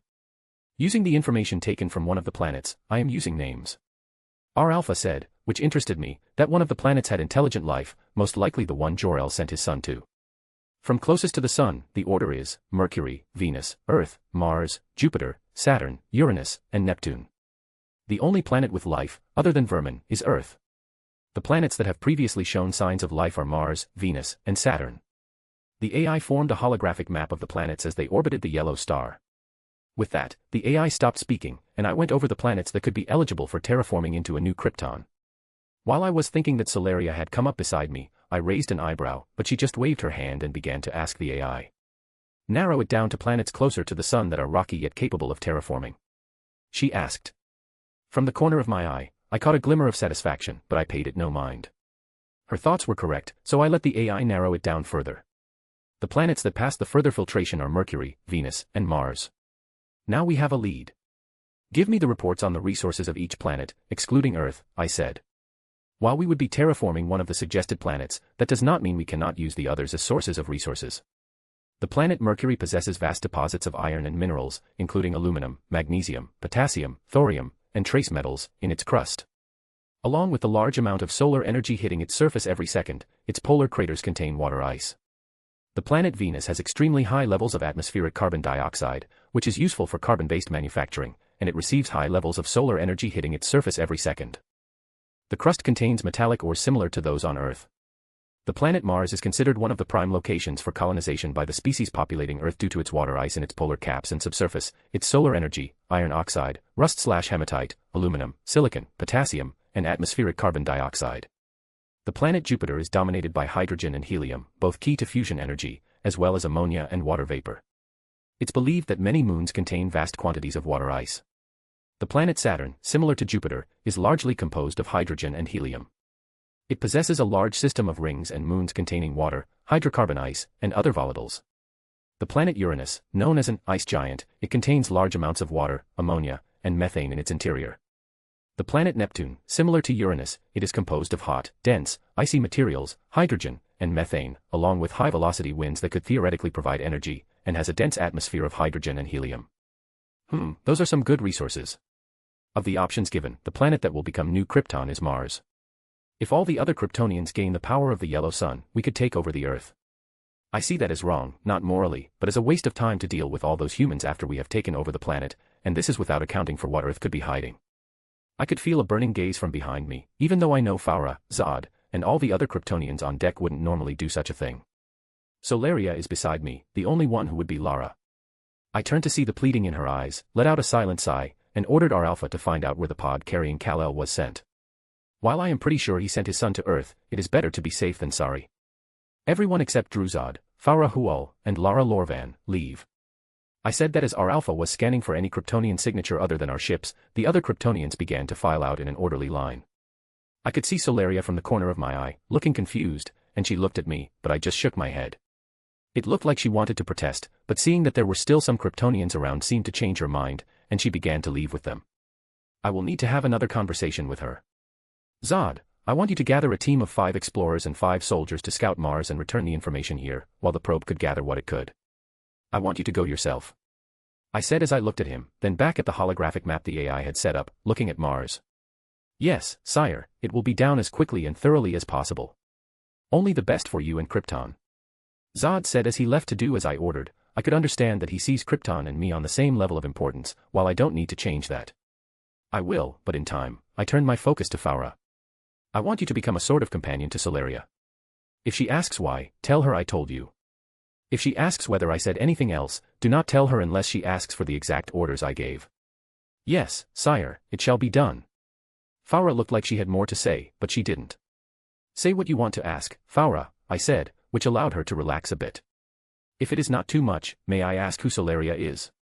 If you don't want me to know, I will leave immediately and carry out your orders, but I am just curious. Faura asked, and I was proud. While I feel the position of Empress is taken, she would be a great commander, and any good commander should know what they are fighting for. You can ask her. If she does not want to answer, then ask Zod. If he does not answer, then ask Lara. If she does not, then you may ask me again. As I said that, I could feel the shock emanating from Lara, but I paid it no mind as Faura bowed and went to carry out her duty. Wah. Before Lara could finish speaking, the AI, which had been searching for Kal-El's pod, finally found something. Lara turned her full attention to it. It showed a large blue and green planet, Earth. Well, let's put on the spacesuits and take a small spacecraft to Earth so you can finally make a decision. I said that although I did not intend for my voice to sound annoyed, it still did, and Lara could only bow her head in shame and another emotion that I don't want to think about, and follow behind me to the spacecraft that would take us to Earth and Kal-El. But for some reason, I felt like I shouldn't go, even though that was stupid, so I didn't listen to it. While I trust my instincts, something deeper tells me those were not them. But what? I need to find out, but later. Now we set off for Earth. Chapter 15, Earth, Mars, and Girl Talk. 1708 word. Earth, 342, Milky Way Galaxy, Sector 2814, Dark Side of the Moon, Alpha, X1R, Earth year 1977. Lara Lorvan's POV. As I walked behind Sol-Rao, I could only feel a deep sense of guilt weighing heavily on my heart. I couldn't help but feel remorseful for having concealed the destruction of Krypton, just as Jor-El had asked me to do. Now, because of that decision, we find ourselves in this difficult situation. Kal-El is currently on a distant planet, far away from me, his mother. Once, Kryptonians numbered in the billions, but now there are only 5,000 of us. We face numerous limitations as we attempt to rebuild ourselves, and I can't shake the feeling that this situation is my fault. Just as I was about to wallow in self-hatred even more, Sol-Rao handed me a sleek, skin-tight black suit with a headpiece attached. "Here, this should be your size, right?" he said, holding it out to me. I took it, though I wondered how he knew my size. I did not have the courage to ask, and he simply walked off to put on his own suit. Sigh, I really need to get out of my own head and clear my mind. I have to focus on finding Kal-El and helping Sol-Rao in whatever way I can, because I know it's the only way I can lessen this feeling of guilt. I said it aloud, maybe to reassure myself or just to put things into perspective, and hearing it made it easier. I do not know why I listened to Jor-El so completely. Yes, he was my husband, but Krypton was my home, and I had not thought through the consequences. I should have consulted Sol-Rao or even Alara, anyone, but it's too late for thinking like that. What's done is done. When I looked at myself in the mirror, I was still beautiful, with my long, neatly styled black hair and bright blue eyes that seemed a bit dimmer than usual, and the skin-tight black suit was like a second skin but felt a little tight around my generous chest and buttocks. I left the changing room to see Sol-Rao waiting for me. The black suit was just like mine, showing off his well-muscled body.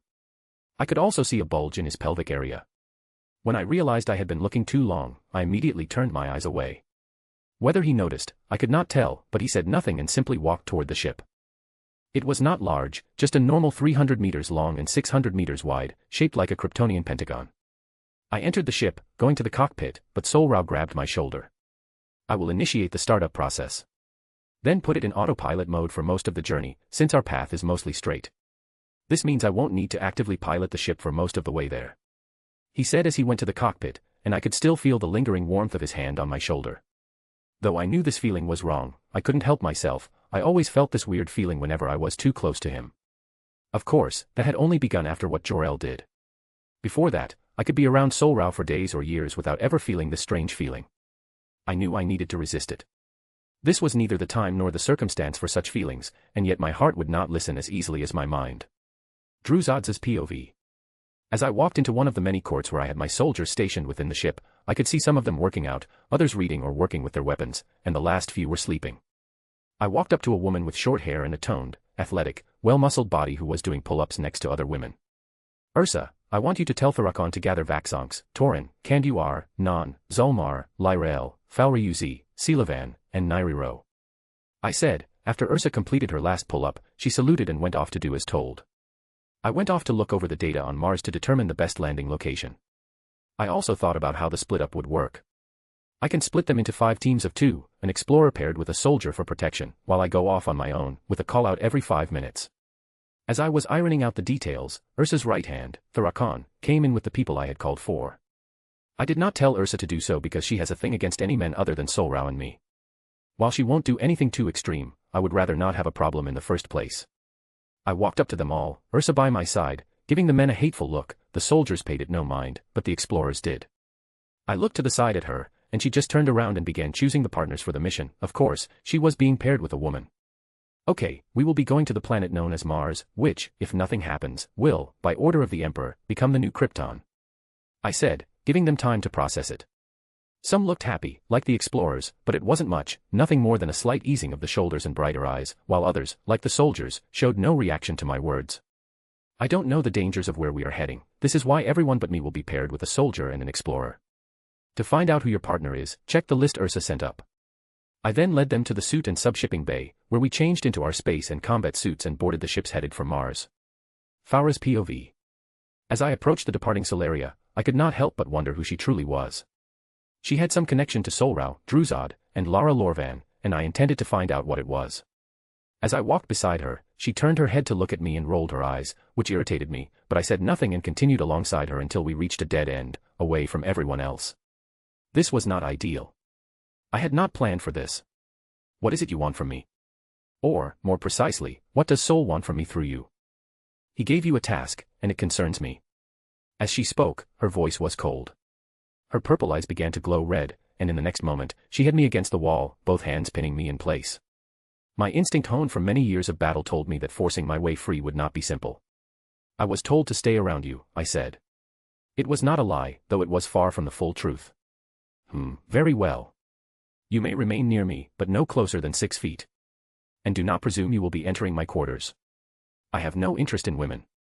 She said after some time, but she was also giving me a look I knew all too well. Whenever I was assigned beside anyone other than a woman, they often looked at me that way, as though I had some interest in the same sex. I am not gay, I very much like men, I said, correcting her before that foolish assumption took root. A red tint crept across my vision as irritation flared. Then restrain yourself. There is no need for those eyes or that expression. If men are to your taste, then who is it you want? Solaria pulled her arms back and began to walk off.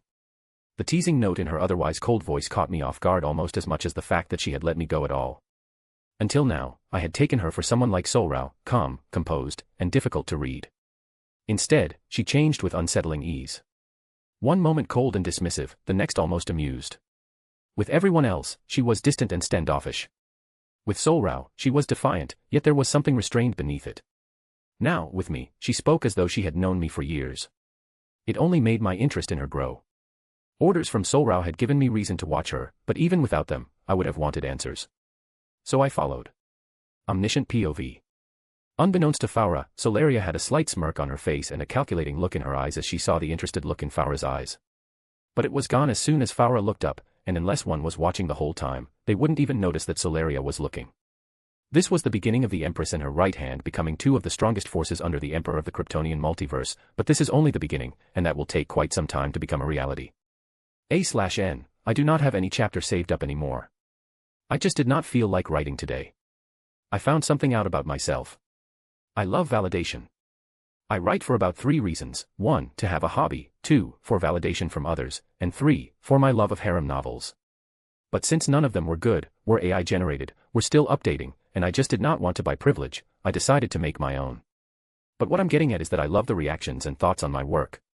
While I'm not saying I'm stopping, I just wanted to share my thoughts. Oh, and I most likely won't make a chapter on the 18th and 19th due to my online school. Then I will most likely have to take another break on the 8th and 9th of June. Thanks to everyone who made it this far. I hope you like the chapter and leave a comment, review, or power stone, or maybe, just maybe, do them all. Have a great or blessed day. Edit. Hey, quick question, Diana and Bianca of Themyscira or Diana and Leona of Themyscira? Chapter 16, Earth, Mars, and Girl Talk, 2. 1331 words. Earth, 342, Milky Way Galaxy, Sector 2814, Dark Side of the Moon, Alpha, X1R, Earth year 1977. Third-person POV. After Sol-Rao detached the sub-ship from the main vessel and gradually flew from the dark side of the moon, blazing a direct course toward Earth, he leaned back comfortably in his chair, watching the vast expanse of space blur by outside the window. I know something strange is happening with Lara. Maybe it has to do with her coming into contact with Kal-El, or perhaps it's connected to having to punish Jor-El. Honestly, I don't really know for sure. Sol-Rao observed Lara through the mirror, noting the distant look in her eyes as she gazed at the passing space, lost in deep thought. Lara, I'm going to do something. Stay inside and make sure everything is okay with the ship in my absence. Sol-Rao said, feeling a strong, persistent urge deep inside him that he should venture into outer space. He had an intuitive sense that doing so might lead to something positive, which motivated him to consider the possibility seriously. What do you mean? Lara asked, her voice trembling as Sol-Rao's words cut through the fog of her trance, bringing her back into the waking world, confusion and curiosity clear on her face. I will be going outside, okay? Sol-Rao said, his tone final as he walked off to the airlock, which, when opened, sealed off from the rest of the ship, allowing people inside to exit. Please, at least be safe. Lara said, knowing her words had little effect on his judgment. It had always been this way, whenever Sol-Rao set his mind to something, there was nearly nothing and no one that could change it. Lara, I will be fine. My life is not only my own, I also have to survive for Krypton and its people. Until we are truly stable, I can only consider stopping, which I won't. Sol-Rao said, his words filled with conviction, the conviction of an emperor, the conviction of a leader of a dying race, and his own conviction. After that, he opened the airlock with his headpiece still attached, sealing the entrance to the ship, and when the door to outer space opened before him, he just looked at it, then closed his eyes, savoring the feel of the sun's rays. Then an invisible field around his body repelled all gravity, allowing him to float. Not only that, Sol-Rao could feel that if he wanted to, he could go in any direction he wanted, up, down, left, or right, and he could also go anywhere at any time. So he moved forward, heading into the vastness of space. As the ship moved even farther away and Lara's already immense worry began to grow, Sol-Rao moved. He was miles away from the ship. Even though Lara slowed it down, it was still traveling at 1,000 miles per second, rather than the original 1,240 miles per second, leaving only a few minutes before it reached Earth's atmosphere. But Sol-Rao, seeing the worried look on Lara's face even from the distance, was able to get beside the ship in seconds. Lara only had a horrified face because, as he flew there, he also removed the headpiece that allowed him to breathe in space. Sol-Rao signaled for Lara to stop the ship, and she did so immediately, allowing Sol-Rao to float just in front of it. The ship hovered in space, with boosters firing in every direction, keeping it in place without moving a bit. Lara looked at Sol-Rao, tears forming in her eyes. Lara, I am fine. You have no reason to worry. Leave the ship here or send it back at full speed, and we will fly there ourselves. Sol-Rao said, leaving Lara confused about how he could speak in the vacuum of space, but she then noticed he used electromagnetic signals rather than sound waves. Although Lara was still a bit scared and confused, she listened and went out with Sol-Rao after programming the ship to return to the main ship. So Sol-Rao and Lara flew to Earth using the power of their Kryptonian physiology. Third-person POV. With Zod, he left almost at the same time as Sol-Rao, but unlike Sol-Rao, who used sublight speed, Zod used faster than light, FTL, speed to go from the dark side of the moon to Mars, taking only 5 seconds. As the ship orbited Mars, Zod looked at the 10 people gathered, all wearing the standard bulky Kryptonian battle armor, while Zod wore a sleeker armor. Okay, I will tell you again. The main objective of this mission is to scout all of Mars to make sure there are no hidden dangers that will stop us from making new Krypton. Zod said, addressing everyone, all of them having blank looks, nodding in agreement. I will remind you of the teams. Team 1, Vaxon and Lyrael, Team 2, Torin and Falryuz, Team 3, Kanduar and Selavan, Team 4, Zulmar and Nan, Team 5, Nairiro and Ursa. Remember to call out every 5 minutes. If you don't, I will come looking for you. If you don't have a good reason, you will be punished. Now we head to Mars. After that, the ship finally entered Mars and landed. The team stepped out, each heading in a cardinal direction, while Zod and Team 5 went up into the sky and down into the ground, respectively. This was the start of the mission, Scout Mars, and one special team will be in for a surprise, but that will have to wait. Third-person POV. As Faroa followed Solaria, she noticed they were not heading back to her room, and she did not wait to find out why. Where are we headed? I know this is not the way to your room. Faura asked, stopping in her tracks. Solaria, seeing this, just sighed. You wanted to have a conversation, no? Instead of answering directly, she asked a question, which annoyed Faura, but Faura answered it. Yes, I want to have a conversation with you, but what does that have to do with us not going to your room? Everything, really. I said you are not coming into my RO. Before Solaria could finish speaking, Faura spoke up, annoyed. I am not gay, and even if I were, I would not go for someone like you. She said, adding the last part, hoping to get some reaction from Solaria, and she got one, just not the one she was expecting. I never said you were gay, you fool. If you expect me to do something about that last part you said, you are severely mistaken. I'm sure there are many people who would go for someone like me, someone like Sol-Rao, per se. As Solaria spoke in a chilly tone, mixed with annoyance and teasing, she looked Faura dead in the eyes, and Faura could only hold back her words and glare. Well, now that dumb shit is over, we have arrived at our destination. Solaria opened the door to a spacious meeting room with sleek, futuristic furnishings and expansive windows that offered a mesmerizing view of the swirling stars and distant galaxies beyond. She then went to grab a bottle of liquid and sat on a sofa. Faura just looked confused and sat on the opposite sofa from Solaria's. And the conversation between the two would begin, but that is for later on. A/N, okay, I meant to add this to yesterday's chapter. I have nothing against gay people, it's just that I don't care about them. I say, if you don't make it my problem, then nothing is wrong.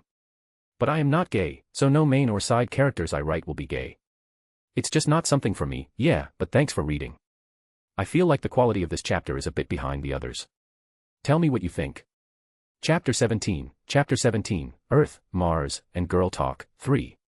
1890 word, with note, 1603 words, without. Chapter 17, Earth, Mars, and Girl Talk, 3, Earth, 342, Milky Way Galaxy, Sector 2814, Dark Side of the Moon, Alpha, X1R, Earth year 1977. Sol-Rao's POV. As Lara and I flew into Earth, using a device connected to our Alpha that tracked Kal-El's pod location, I flew to a building called a library before we went to the pod's location.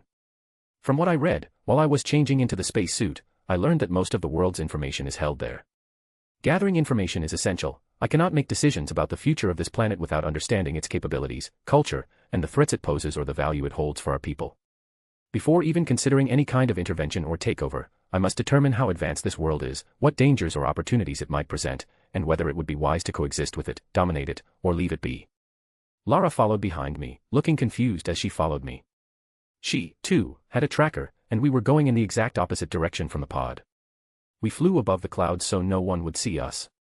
From what I have read, powers are not common in this world, they have only just managed to reach the moon. This civilization is not yet strong enough or developed enough to raise a Kryptonian under the yellow sun. What were you thinking, Jor-El? I whispered under my breath to the point that even with her super hearing, Lara could not hear my words. With my extraordinary vision, I could see a path to the library where no human could see us. But our clothes are a problem. I do not care what these people think of me, but I would rather look like them, so no one pays any unnecessary attention. If they had a higher tech level, I could have just sent our Alpha to do it itself. Lara, we will fly to the back of the library, then use the suit's camouflage mode to blend in with the humans. I said, and as Lara just nodded in response, every now and then she would look in the direction Kal-El should be. I paid it no mind, and we did just as I said. We flew to the back of the library, used the suits to skin some people's clothing, then entered. It did not take long to read all the information inside. I moved at normal human speed and read at my normal pace of 100 pages per second. Lara did the same, though she could only read 55 pages per second. After I obtained all the information I needed from this place, I walked out with Lara by my side to the back of the library, and took off in the direction of the pod, which made Lara have a small, expectant smile on her face. We are in Smallville, Kansas, and it seems Kal-El landed on a farm owned by a husband and wife, Jonathan and Martha Kent.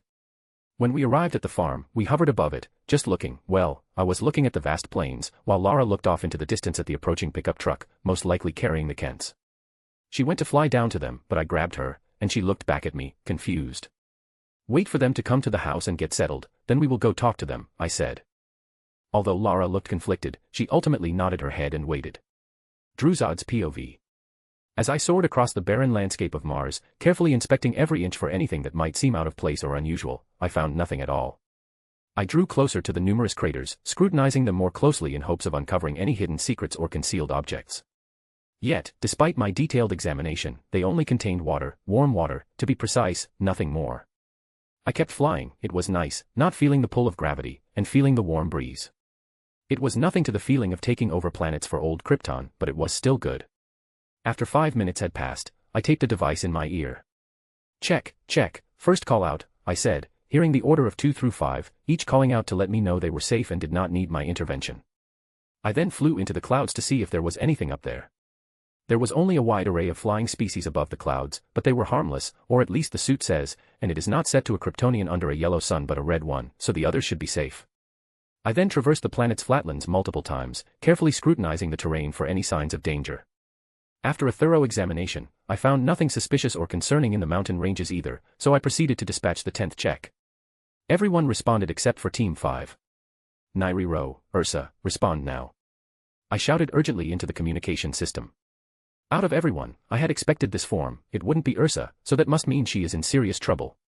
I then looked at my arm, which holds a device containing the last known locations of Nairi-Ro and Ursa, as well as the other team's check-ins. Seeing where I needed to go, I flew at my fastest speed, then went underground to the last known location of Nairi-Ro and Ursa, where I found signs of a struggle. Fuck, when I find whoever did this, not even Rao himself could stop me. I spoke aloud, my voice full of anger, as I followed where the struggle led. When I arrived, I found Nairi-Ro on the floor, knocked out. I ran my scanners over her, and her body is fine, but her mind is not. Ursa was locked in combat with a giant white monster that towered at least twice her height, its skin glowing faintly as it lumbered across the cavern floor. The creature looked almost spectral, with long, sinewy arms ending in razor-sharp claws and a maw filled with jagged teeth. Ursa moved quickly, weaving between piles of debris as she launched dagger after dagger at its hide, her aim precise but barely leaving a mark. She lashed her whip at the beast's legs, trying to trip or distract it, while simultaneously flinging throwing knives with her other hand. With every strike, the monster bellowed in rage and swiped at her with massive hands, sending up showers of rock and dust. Ursa stayed agile, dodging its attacks and searching for a weakness, but the creature seemed impervious as it pressed forward, relentless. I could attack it from the back while she is not focused on me. Just as I thought that and was about to follow through, it looked at me and pointed its hand at me. I was shocked that it noticed me so soon, and did not react till I felt a crushing pain in my head, but before I was knocked out, I sped up to it and crashed into a wall. Solaria's POV. I looked at Faura, who is Sol-Rao's personal guard. I wonder what he is up to and why he did not allow me to stay. Well, I understand why, I just don't like it. Faura still looked stumped, and that is exactly how she is supposed to be. If you let them get comfortable, how can you mold them? You need them hot and fiery, not cold and steady. If you want to manipulate someone, or at least that is what I have understood from my experience doing so. That's why it's so hard to manipulate Sol-Rao. He is almost always cold and calm, but his fire is there. It's always been. It is just pushed down into a frozen lake. It is only a matter of time till that fire evaporates the water and becomes a supernova. I can't wait to see that from afar. I would be crazy to be next to him when that happens. Hey, are you listening? Faura asked, annoyed, as she also poured herself a glass of Creo's wine. I was able to get it on the ship before Zod knocked me out and put me in a cradle of life. Yes, I am listening, and I would have thought Sol would have told you who I am, did he not? I asked, tilting my head with a confused look on my face.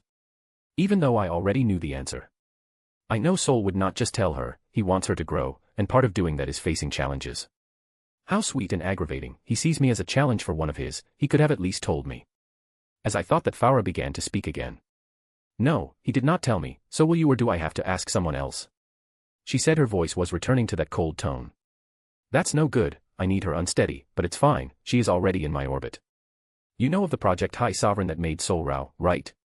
I asked in a slow tone, as if I was talking to a child, to make sure we were on the same page. Yes, I know of it.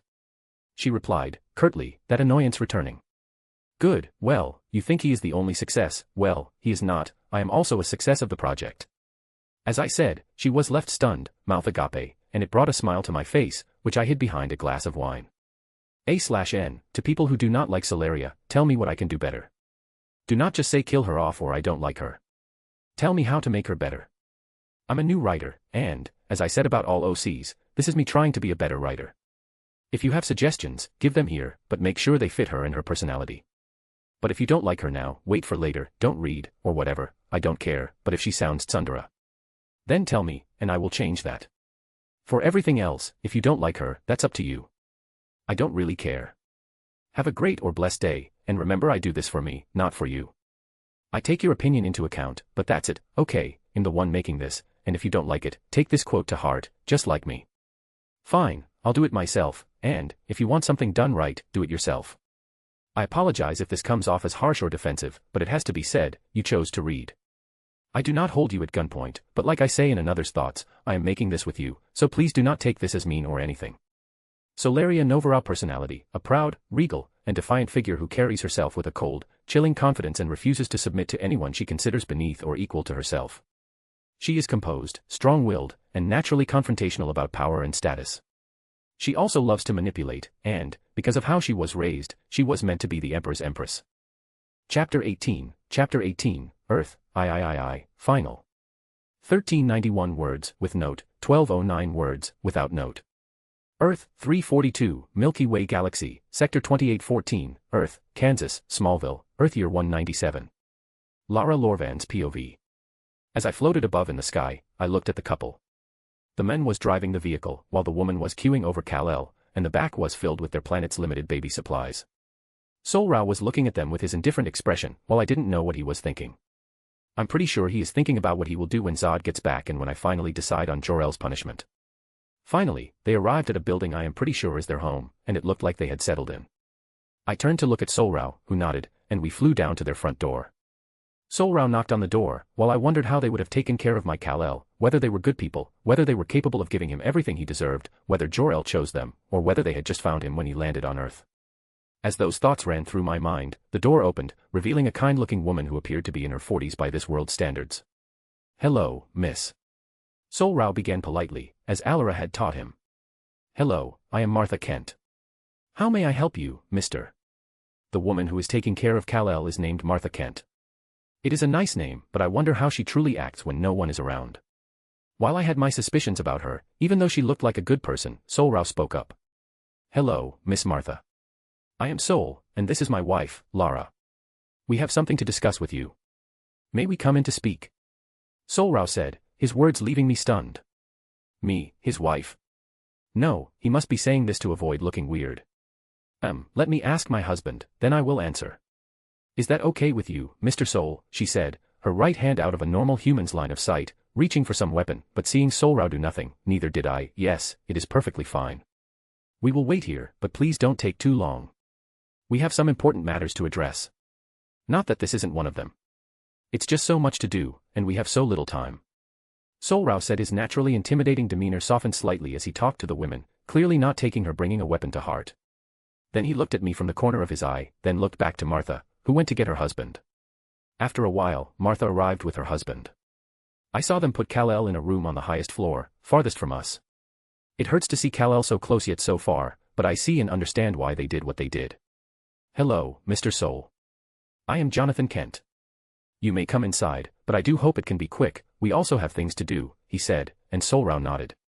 When we came into the home, we were led to what seemed like a living room, but it was much smaller and duller, and perfectly normal for this planet, which is far below what it should be for its age, but it does not matter. So may I ask what you needed to talk about? Jonathan Kent asked. I thought Sol-Rao was going to speak, but he just looked at me, allowing me to take the lead, which made me slightly worried but also happy. Hello, I am Lara Lorvan. We come from the planet Krypton, which exploded. We sent our son away as it was exploding, thinking we would not make it, but we did. We would like him back. The woman and men looked stunned and shocked, but the woman had a hurt look in her eyes as she unconsciously looked over to where Kal-El was. That made me wonder whether I want him to stay with me. I am his mother, but I would most likely raise him like a Kryptonian. That is the only way I know. I have no idea how Alara managed to raise Kara that way, but I don't think I can. That also made me think about all I had seen from this couple. They always looked at Kal-El with a smile. Most of this planet wears a smile, unlike the Kryptonians. Would it be better for him to be raised by us, among cold, naturally indifferent people, or by them, in the sun, in a world of both darkness and light? Third-person POV. I. Martha was speechless, kept saying I, and was lost in her own head as she looked at Lara, who was also deep in thought.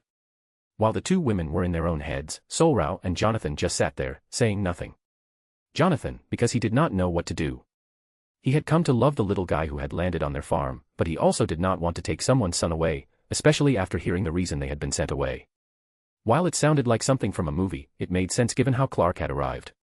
While Sol-Rao did not care much about the outcome, he also noticed that Earth raised children differently from Krypton. Children and people on Earth were capable of great good and great darkness. While his hatred for Jor-El is great, it is not so deep that he hates Kal-El simply for being his son. At the end of the day, it was Lara's decision. It is her son, not his. I actually think that you should keep Kal-El. Lara said, shocking everyone, even herself, with her words, well, everyone but Sol-Rao, who knew how she was. She is a kind, loving, intelligent, but submissive person. She also loved her son, and sometimes showing love means stepping back and letting them have something better than what you can offer. Are you sure? Martha asked. While she wanted to keep Clark, she also did not want to take a child from someone who wanted to raise them. Yes, it's fine. If you ever need anything from us, press this button. And please, when you feel it is the right time, could you tell him about us? Lara asked as she handed them a device that would send her a signal when pressed. Yeah, sure, that's no problem, but what do you think about this, Sol? Jonathan reassured Lara, then asked Sol-Rao a question. It was not confrontational but inquisitive. This is her decision. Our people aren't the best at showing emotion. If she thinks Kal-El will be better with you than with us, I will trust her judgment. But I do promise that if any harm were to come to him by your hand, you will be severely punished. Sol-Rao said, no longer hiding his true self. His face returned to its usual indifferent look, and his voice regained its usual monotone. As he got up and waited for Lara at the door, she quickly followed after saying a few final words to the Kents, and they flew away. A/N, some may not like me leaving Kal-El or now Clark Kent on Earth, but I always wanted to do this. I said that this is my story, and I wanted Kal-El on Earth. For the people who want Diana in the harem, I will give you a definitive answer, no, she will not be it. While I like her, I don't see Sol-Rao getting into a relationship with her. If someone can give a damn good reason and way, then I may change my mind, but till then, she will not be in the harem. For those who wish it were longer, I planned on finishing them all, but I changed my mind. This is 1,220 words or so. I plan to add the Mars bit at least, but I will give it its own chapter. That may be after the girl talk, because what I have planned for Mars is shorter, and to make it at least 1,000 words, I will have to add something else. Please share your thoughts, and I hope it was a good read. Chapter 19, Girl Talk, Final. 1139 words, without note, 1132 words, with note. Earth, 342, Milky Way Galaxy, Sector 2814, Dark Side of the Moon, Alpha, X1R, Earth year 1977. Solarian Novaro's POV. I watched Farah process the information, her mouth still agape. I couldn't help but smile. The warrior who has killed thousands upon thousands of beings, while torturing many more, is left shocked and agape by a single piece of information. While this is where I want her to be, I can't help but grow tired of the lack of conversation, it's boring. Thankfully, it seems she is coming back to her senses. I wonder what she knows about Sol and what she knows about me.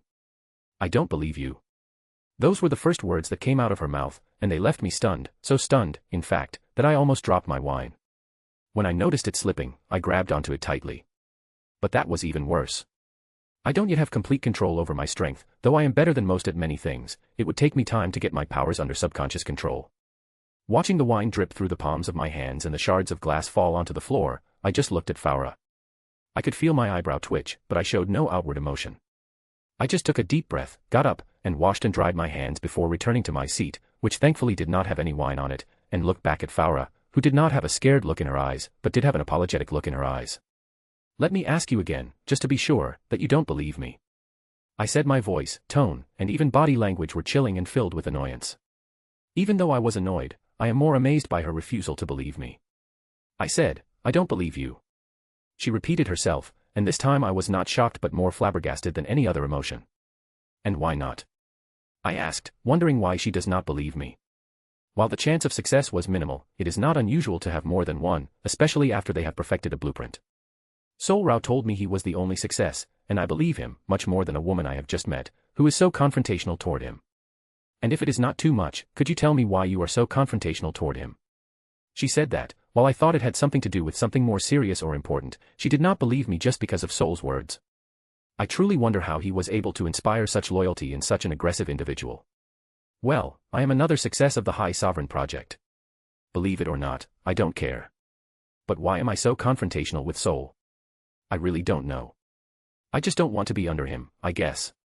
I answered honestly, for once, because I also wondered why I have so much animosity toward the very idea of being under Sol. I may need to revisit what those scientists did to me. Okay, fine, let's leave your origins and relationship with Sol-Rao out. What do you plan to do if what you are telling me is true? Then, what are you going to do, since Sol-Rao is the High Sovereign and, if you are telling the truth, so are you? So how will you go about things? Farah asked a really good question. While I will do as Sol told me to do, and watch and observe the Kryptonian people, what will happen when I get bored with that? Well, I will have to wait until I get there. I will just watch as Sol does his thing. If I see anything I think is important, I will talk to him about it and leave it, I said bluntly. Farah looked confused, so I went into further explanation. The other Kryptonians do not know me, they most likely won't listen to me, so I will talk to them and understand them. After that, I don't know. I then looked off at the stars as Farah processed what I said. I don't really care what she thinks, but she is close to Sol, and if she speaks well of me, he will stop scrutinizing and restraining me. Why are you telling me this? Farah asked suspiciously. I wonder if she is catching on to my plan. No, while she is not unintelligent, she is a soldier and tends to take most things at face value. She must be asking because this concerns Sol. I am telling you this because you asked. I thought that would be obvious, or is it not? I said, tilting my head and adding a curious, confused tone to my chilling voice. No, that's what I mean. You are odd. Since you are a success of the High Sovereign project, you must have something about you, like Sol-Rao. She said, looking me dead in the eyes. This is not what I wanted. I thought she would ask about something, like why I would try to let her into my space, even knowing her orders. Not this. I didn't even know she had noticed this about Sol. He was born to be a leader, the ruler of the Kryptonians. He is a great warrior. Given enough time, if he let go, he could be me, Zod, Ursa, and Jor-El, all coming at him at once. He is also great at almost anything he does, so what do you have to yourself? What makes you special? She went on, speaking of his primary qualities, all this just from observation. If I could get her, even partly, on my side, this would be fun. I have not had this much fun since I used both the mistress and the wife of the council member. I could feel a smile creeping onto my face, which I instantly suppressed. Then I looked at Faura, thinking about how I would answer her. Should I lie? Should I tell the truth? Should I do both? This is such a great feeling, much better than trying and failing to manipulate Sol. While I can crack the ice over his fire, it freezes up far too quickly for me to do anything. While he barely had to do anything to manipulate me and the things around me, this was the make or break, whether I could manipulate him or be restricted even more. Beep, beep, beep. Before I could reply to her, an alarm went off, ending our conversation. I wonder what it is. Is it Sol or Zod? This is interesting.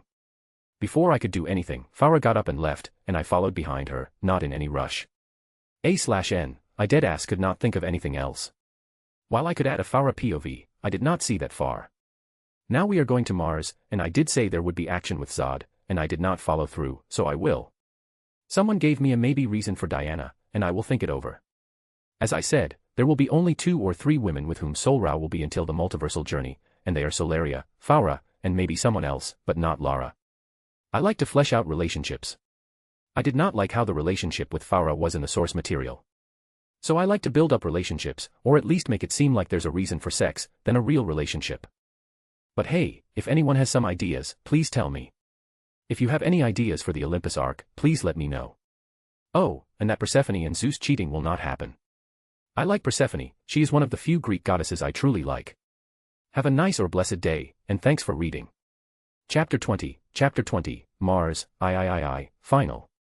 Earth, 342, Milky Way Galaxy, Sector 2814, Mars, Earth year 1977. Third-person POV. As Zod hurled himself at the beast, the force of their collision sent both of them crashing into the nearest wall. The thick stone shattered instantly as the 2 foes plowed straight through. Rubble exploded outward, and cracks spiderwebbed across the surface. The impact was so powerful that the wall caved in, sending plumes of dust swirling through the cavern.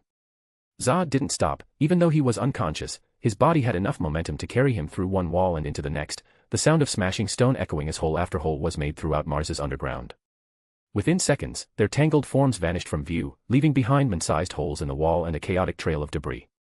Ursa stood frozen, her eyes wide with disbelief as she took in the multiple holes now scarring the walls, dust still drifting through the air.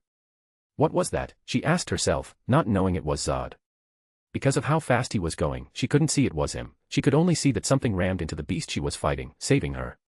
While looking at the hole in the wall, she slowly backed up to where Nairi-Ro was lying on the ground, still unconscious. When she reached Nairi-Ro, she quickly moved Nairi-Ro somewhere safe, so that if the beast were to come from the hole, Nairi-Ro would not be in danger. Nairi-Ro, can you hear me? Wake up. Ursa said, shaking Nairi-Ro, who stayed unconscious, looking as if she were asleep. Seeing that her words were doing nothing, she scanned her, and the readings showed that she was physically fine, but mentally, there was something wrong with her brain waves. What should I do? What if that beast comes back and does the same thing it did to Nairi-Ro? As Ursa was thinking about what to do, she realized it had been over 5 minutes and that she should have checked in. Damn it, where is my responder? Ursa asked aloud, not expecting an answer, but then she heard pebbles falling from the ceiling, which made her alert. But seeing that it was just pebbles did not calm her down, she looked up toward where the pebbles had come from, dagger and blaster in hand. She saw, coming from the darkness, that it was just a fellow Kryptonian who slid down with their dagger, allowing them to slow their fall. Hey, Ursa, Zod called out for you and Nairi-Ro on the comms. Since you did not reply, he rushed to your location, and we followed. Vaxon from Team 1 said, surveying the scene, backed up and slowly took a defensive stance as he saw Ursa look like she was about to attack him. Damn it, why did it have to be a man? If we were not on a mission and there were so few, I would. No, Ursa, now is not the time, he said. That Zod had come here, so the thing that tackled the beast through the walls must have been Zod. As Ursa began to understand what had happened and tried to keep her intrusive thoughts in check, another Kryptonian descended from the hole in the ceiling. It was Vaon's partner, Lyrael.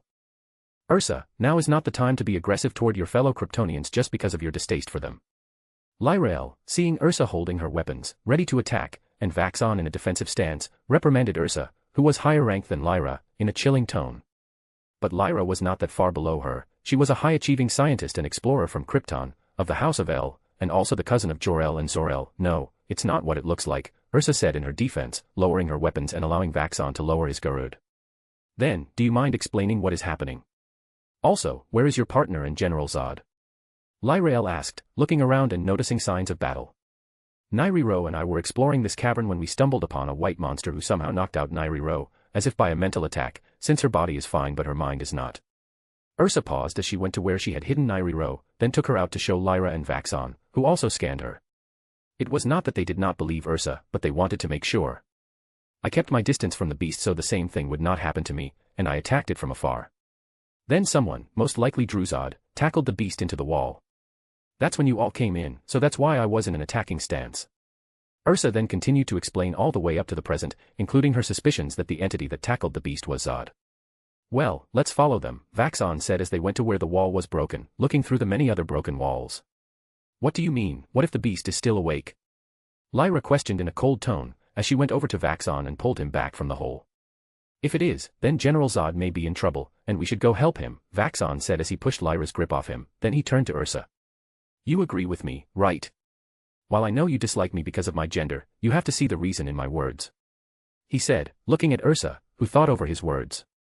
While she disliked him for being a man, she could see the reason in what he said. Fine, let's go. I will carry Nairi-Ro. You go first since you wanted to do this. Ursa said as she walked to the hole in the wall after putting Nairi-Ro on her back, but she stood a few feet away from Vaxon. Okay, now are you in? It's 2 against 1, so if you don't go, you'll be here alone. Vaxon said to Lyra, who looked annoyed but nodded. Vaxon, seeing Lyrael's agreement, went through the hole, followed by Lyra, who was followed by Ursa. While that was happening, with Zod, after he rammed the beast through the walls, he stopped at an even larger cavern that looked beautiful. It had a pond on the left, with flora and small fauna scattered around it. Sadly for Zod, he could not take in the breathtaking beauty of the cavern, as he was stuck in his mind with the white beast, who was stunned by the sensation of being pushed through all those walls. It also felt some resistance to the mental lock it had placed on Zod's mind, leaving their 2 bodies motionless as a battle raged within Zod's mind. Zod looked around him, only to see his favorite training ground on Krypton, which was still usable because the Science Council wanted to reduce the number of open training grounds to make Krypton not look like a warmongering planet. How am I here? Krypton is destroyed. This can't be real, Zod said aloud, looking at his surroundings, trying to find something to prove his suspicions. He could only see Kryptonians walking around, or flying around in vehicles or on scooters. Zod, what are you doing? It is time for our lessons. Zod heard a familiar voice call out to him. He looked over to see Sol-Rao. Sol-Rao. How are you here? You went off to Earth with Lara. Zod questioned, eyeing Sol-Rao with suspicion and assuming a battle stance. Whoa, Zod, calm down. What do you mean by going off to Earth, and by Lara? She is taking care of Kal-El with Jor-El. Sol-Rao said, his tone slightly confused, as he looked at Zod, his eyebrow raised. Zod said nothing, he flashed to Sol-Rao's side and punched him. His punch was so strong that Sol-Rao was sent flying. I knew it. If you wanted to do this, you should have known that Sol-Rao would never speak like that without his monotone, at least when people are around. Zod said as he saw Sol-Rao, who should have been in outer space, stop midair, and the people around him fade into nothingness as the training ground turned into white space. Damn it, I should have thought of that, but it does not matter. I just need to put you to sleep, and then I can go back too. Before Sol-Rao could finish speaking, Zod appeared right in front of him again. This time, before Zod could punch him, Sol-Rao punched him first. The difference was immense. Sol-Rao's punch truly sent him into outer space. This is my domain. The power of the mind is my specialty. If you think you can beat me in a mental battle, you are sorely mistaken. As Sol-Rao spoke, his body began to revert to its original form, that of a white monster. It then appeared right where Zod had been flung and punched him back into orbit. Grah. Damn it, if you think this is enough to stop me, then you are sorely mistaken. Zod screamed as he steadied himself, rushed back at the white monster, and punched it. This back and forth continued, for what seemed like an eternity, while outside Zod's mind, Team 1 and 5 arrived at the cavern. When the teams found Zod and the white monster, they froze. Well, most of them. Ursa dropped Nairi-Ro and rushed at the monster, dagger in hand, ready to kill it, but before she could, Vaxon tackled her. What is the meaning of this, you stupid men? Ursa screamed as she tried to attack Vaxon, who tried to defend himself while also trying to hold Ursa down. Think for a second, Ursa.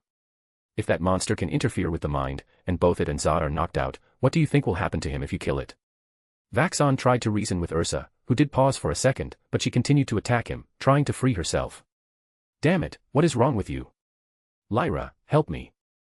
Vaxon screamed as the attacks now began to affect him. When Lyra heard his words, she gently laid Nairi back on the ground after helping her up, and helped Vaxon with restraining Ursa. Look, Ursa, let's just get them back on the ship. Maybe Sol-Rao could do something. Think of it this way. How will we help Nairi and Zod if the only one who can save them is the beast, and you killed it? Zod and Nairi will be lost forever. Lyra also tried to reason with Ursa, and this time the woman's words got through, and Ursa stopped attacking. Fine, we bring them both back and leave it to the High Sovereign, Ursa said, allowing Lyra and Vaxon to relax slightly. Now get off me. Ursa screamed, making Vaxon and Lyra get off her. Then, Team 1 and 5 left the cavern with Zod, and the monster was carried on the backs of Vaxon and Ursa, respectively, while Lyra held Nairi. They regrouped with the other teams, returned to their spaceship, and headed to Alpha X1R, where they triggered an alarm that alerted Sol-Rao, who was already flying back. He increased his speed, but then had to carry Lara because he was much faster. Meanwhile, Faura and Solaria, who were already on the ship, got up and went to see what had happened. A/N, so, what do you think?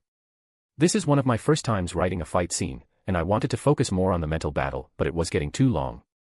Tell me what you all thought of it and how you think Sol-Rao would react to seeing his people hurt, especially Zod. Sorry for the late upload. Thanks for reading, and have a blessed or great day. 1990 words, with note, 1920 words, without note. I'm going to start adding this here, instead of having it at the start. Chapter 21, Medical Reports, on Nairi, Ursa, and Druzod. Earth, 342, Milky Way Galaxy, Sector 2814, Dark Side of the Moon, Alpha, X1R, Earth year 1977. Third-person POV. As Sol-Rao entered the docking bay, setting Lara gently on the ground, the ship carrying the teams from the Mars mission arrived at the same time. The docking bay doorway opened to reveal Faura and Solaria.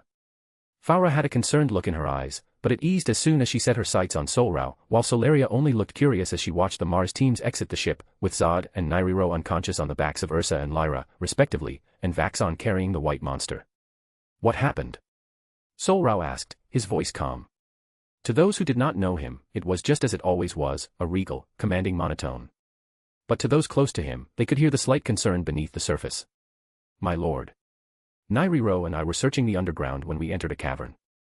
The white monster immediately pointed its arm at Nairi, knocking her out with what I now know is a mental attack. Ursa began to recount what had happened up to that point, but she was interrupted by Sol-Rao. Get Nairi, Druzod, and yourself to a med bay. While your suits must have kept you safe, you can never be sure. We will finish this once you all have been scanned and we make sure you and your fellow Kryptonians are safe. Sol-Rao said as he led them to the med bay, taking Druzod's body in his arms to take the load off Ursa. Lyra, Vaxon, Lara, and Faura followed him automatically, leaving only 2 people behind. Ursa was left stunned, while Zod had always tried to keep her safe. They had always prioritized the mission over themselves, so she was shocked that Sol-Rao wanted to wait to hear the important information. Now I understand why Zod follows you with his whole, Sol-Rao. You are truly destined to be the Emperor of Krypton. While Ursa had those thoughts, she also followed behind Sol-Rao. At the same time, a few red dots emerged from her body, floated into Sol-Rao, and entered something that looked like an ember within him, making it grow, blazingly even hotter, turning into a bonfire. This will be interesting. I wonder how Sol-Rao would react. Solaria, the only one who did not follow Sol-Rao, said aloud as she looked at his back and began to follow, but she did not hear the underlying worry in her chilling voice. As Sol-Rao and the others entered the area considered the medical bay, Lyra and Sol-Rao put Zod and Nairi into med pods, while Ursa went in on her own. Vaxon placed the white monster onto a surgical table, locking it tightly at every joint, limb, and digit, making sure that thing could never break free. Veladun, how is their condition? Sol-Rao asked.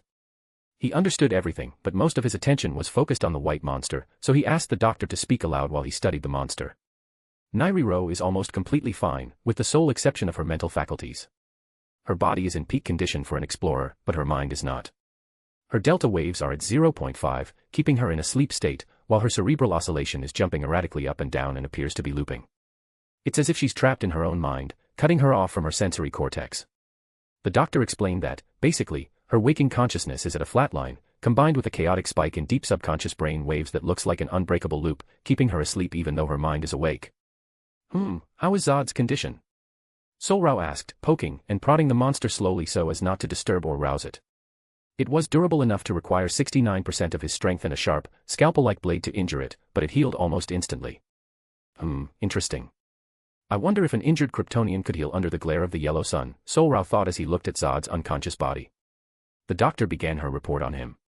General Druzad seems to be going through the same as Nairi-Ro, except unlike Nairi-Ro, his cerebral oscillation is not in a closed loop. It is open and erratic. If I had to compare it with something, it would look like the brain waves of someone in a fight. The doctor explained what she was seeing on her device, and her words made Sol-Rao smile a bit, not a warm smile, but a cold, sadistic one. Good Zod, just keep fighting. I will help you soon, just give me a bit more time. Sol-Rao thought as he moved to skin the monster, not doing anything like dissection or other procedures, because he did not want to accidentally mess up what was happening with it and Zod. How is Ursa? While she shows no outward signs of mental damage, check to be sure. She most likely has injuries from the fight before Zod intervened. Sol-Rao told the doctor, who did as she was told, and scanned Ursa, who was rendered unconscious when she entered the med pod. She is fine, her wounds are healing just as they should under the care of the med pod, the doctor said as she looked at the scans. But when she looked at the mental scan, she was shocked. Sol-Rao did not hear the report on Ursa's mental state and looked up from his test with the monster to see the doctor's shocked and horrified expression. What is it? He asked, stopping what he was doing with the monster after making sure the restraints were in tip-top condition, to see what was up with Ursa's mental report. It looks like her brain was slowly being broken down, as if strings were being unraveled, but it was stopped midway. Thankfully, most of the damage was unimportant, but I don't think she should wake up in the meantime, until we find a way to fix them. The doctor quickly spoke up when she sensed Sol-Rao's presence and explained that Ursa's mental condition was very different from the other two. Nairi-Ro was just knocked out and trapped in her own mind, while Zod was also knocked out and facing some kind of mental battle. Ursa was far worse off. If the deterioration of her brain had continued any longer, the damage would have been palpable. Thankfully, it was only a small portion of her frontal lobe, as if the beast had no idea what it was doing. Just as Sol-Rao and the doctor were thinking of ways to help her without the monster's help, Sol-Rao also let some solar rays hit Zod's body. Just then, something happened. KRRAAAUUUGHHHHGGGHHHAARRGGGH. Rao WWWRRGGGHHHHHHRRR. They heard a monstrous scream and a beastly roar, coming from Zod and the monster, respectively. The doctor and Sol-Rao quickly looked over to see the monster roaring and trying to free itself, while Zod tried to break out of his pod. That is when Lara, Faura, Vaxon, Lyra, and Solaria rush in to see a beast trying to escape, Zod trying to break out of his pod, and the doctor, who looks shocked. Sol-Rao quickly grabbed the doctor and everyone who came in, bringing them out of the room, in the process pressing the button to open Zod's med pod and grabbing him. The only reason he did not grab Nairi-Ro and Ursa was that those pods were fitted with the most defensive tech Kryptonians could add without hindering the main medical functions, so they would be safe from the monster. A/N, yeah, I did not finish the 22nd chapter today, I just finished this one. I started this chapter at 2 a.m. and stopped at 3 a.m. at 600 words. Give me your thoughts. I think I may have to take another break because of school this time, Spanish. I hate Spanish, the class, not the language. I have like 99 things to do. It's estimated at about 9 hours 55 minutes, but that's just what I have to deal with, everything else is fine. And I want everyone to read that 1.5-star review. I was so happy to see a new review, but after reading it, I was pissed. Go read it, and if you agree with it, tell me why and how. It is also in the important comments and stuff. I can take criticism, like the OC sister of Diana not happening, but I'm not 100% sold on Diana either.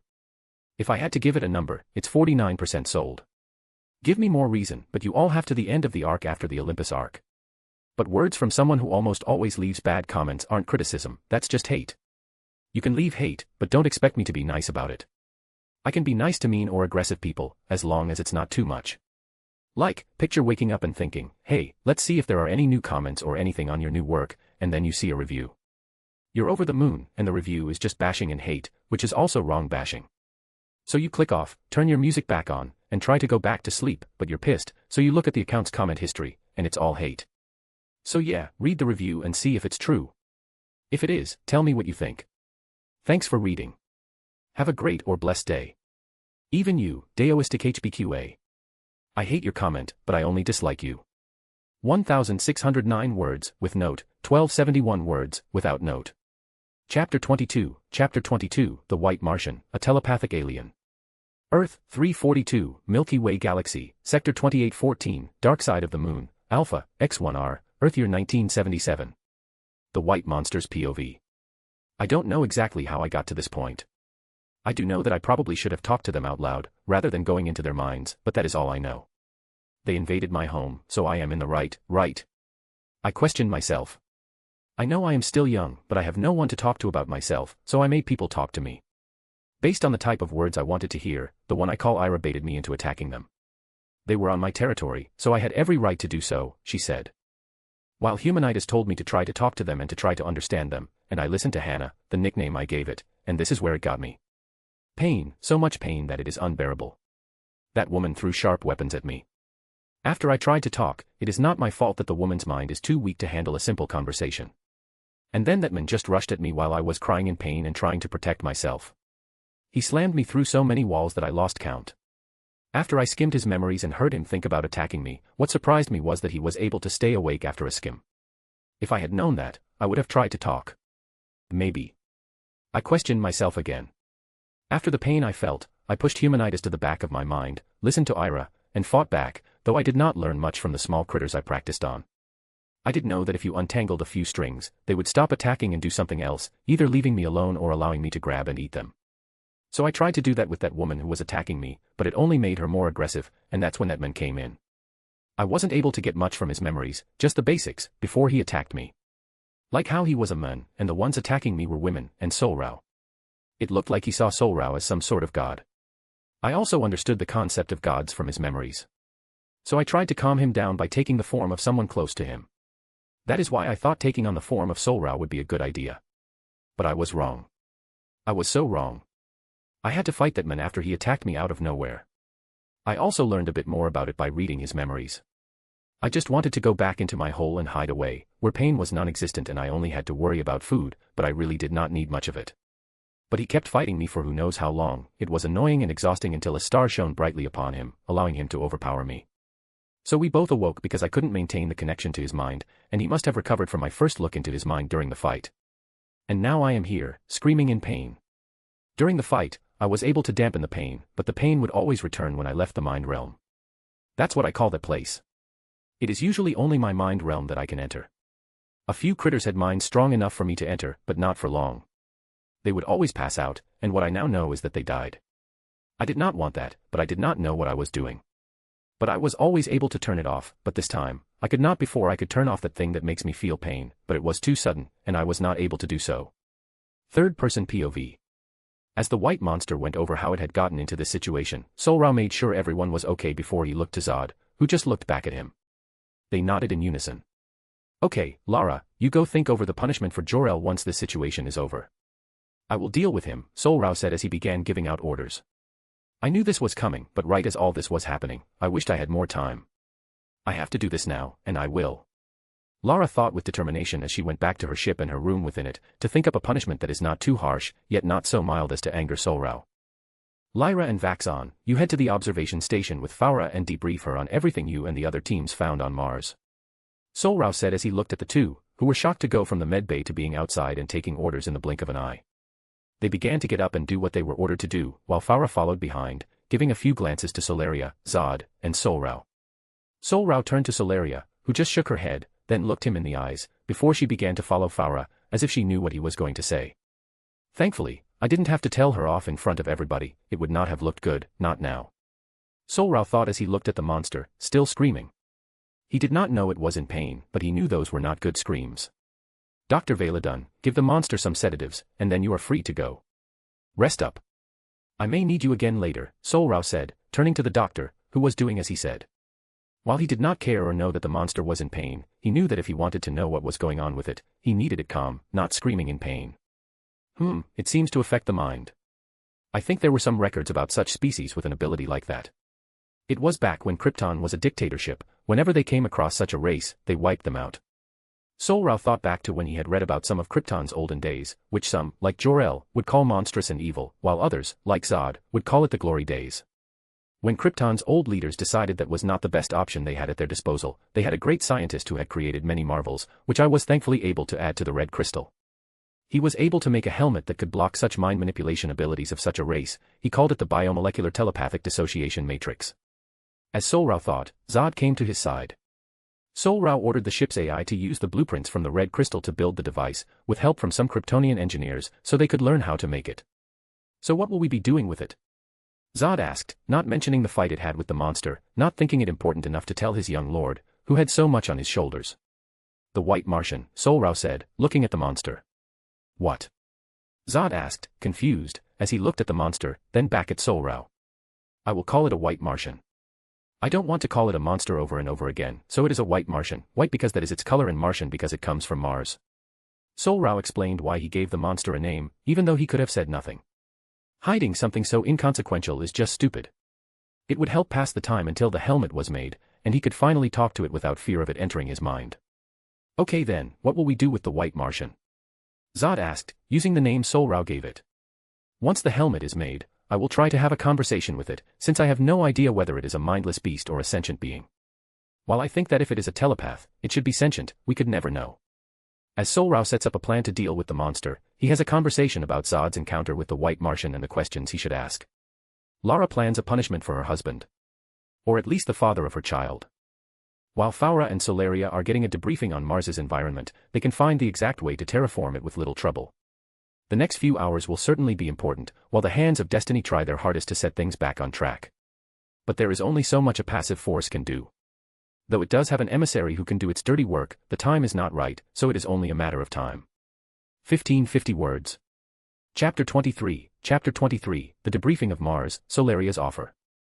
Earth, 342, Milky Way Galaxy, Sector 2814, Dark Side of the Moon, Alpha, X1R, Earth Year 1977. Third-person POV. As Lyra, Vaxon, Faura, Solaria, and the other teams of the Mars mission walked towards the observation room, which had a projector showing the planets and could display what the suits had passively scanned while exploring Mars.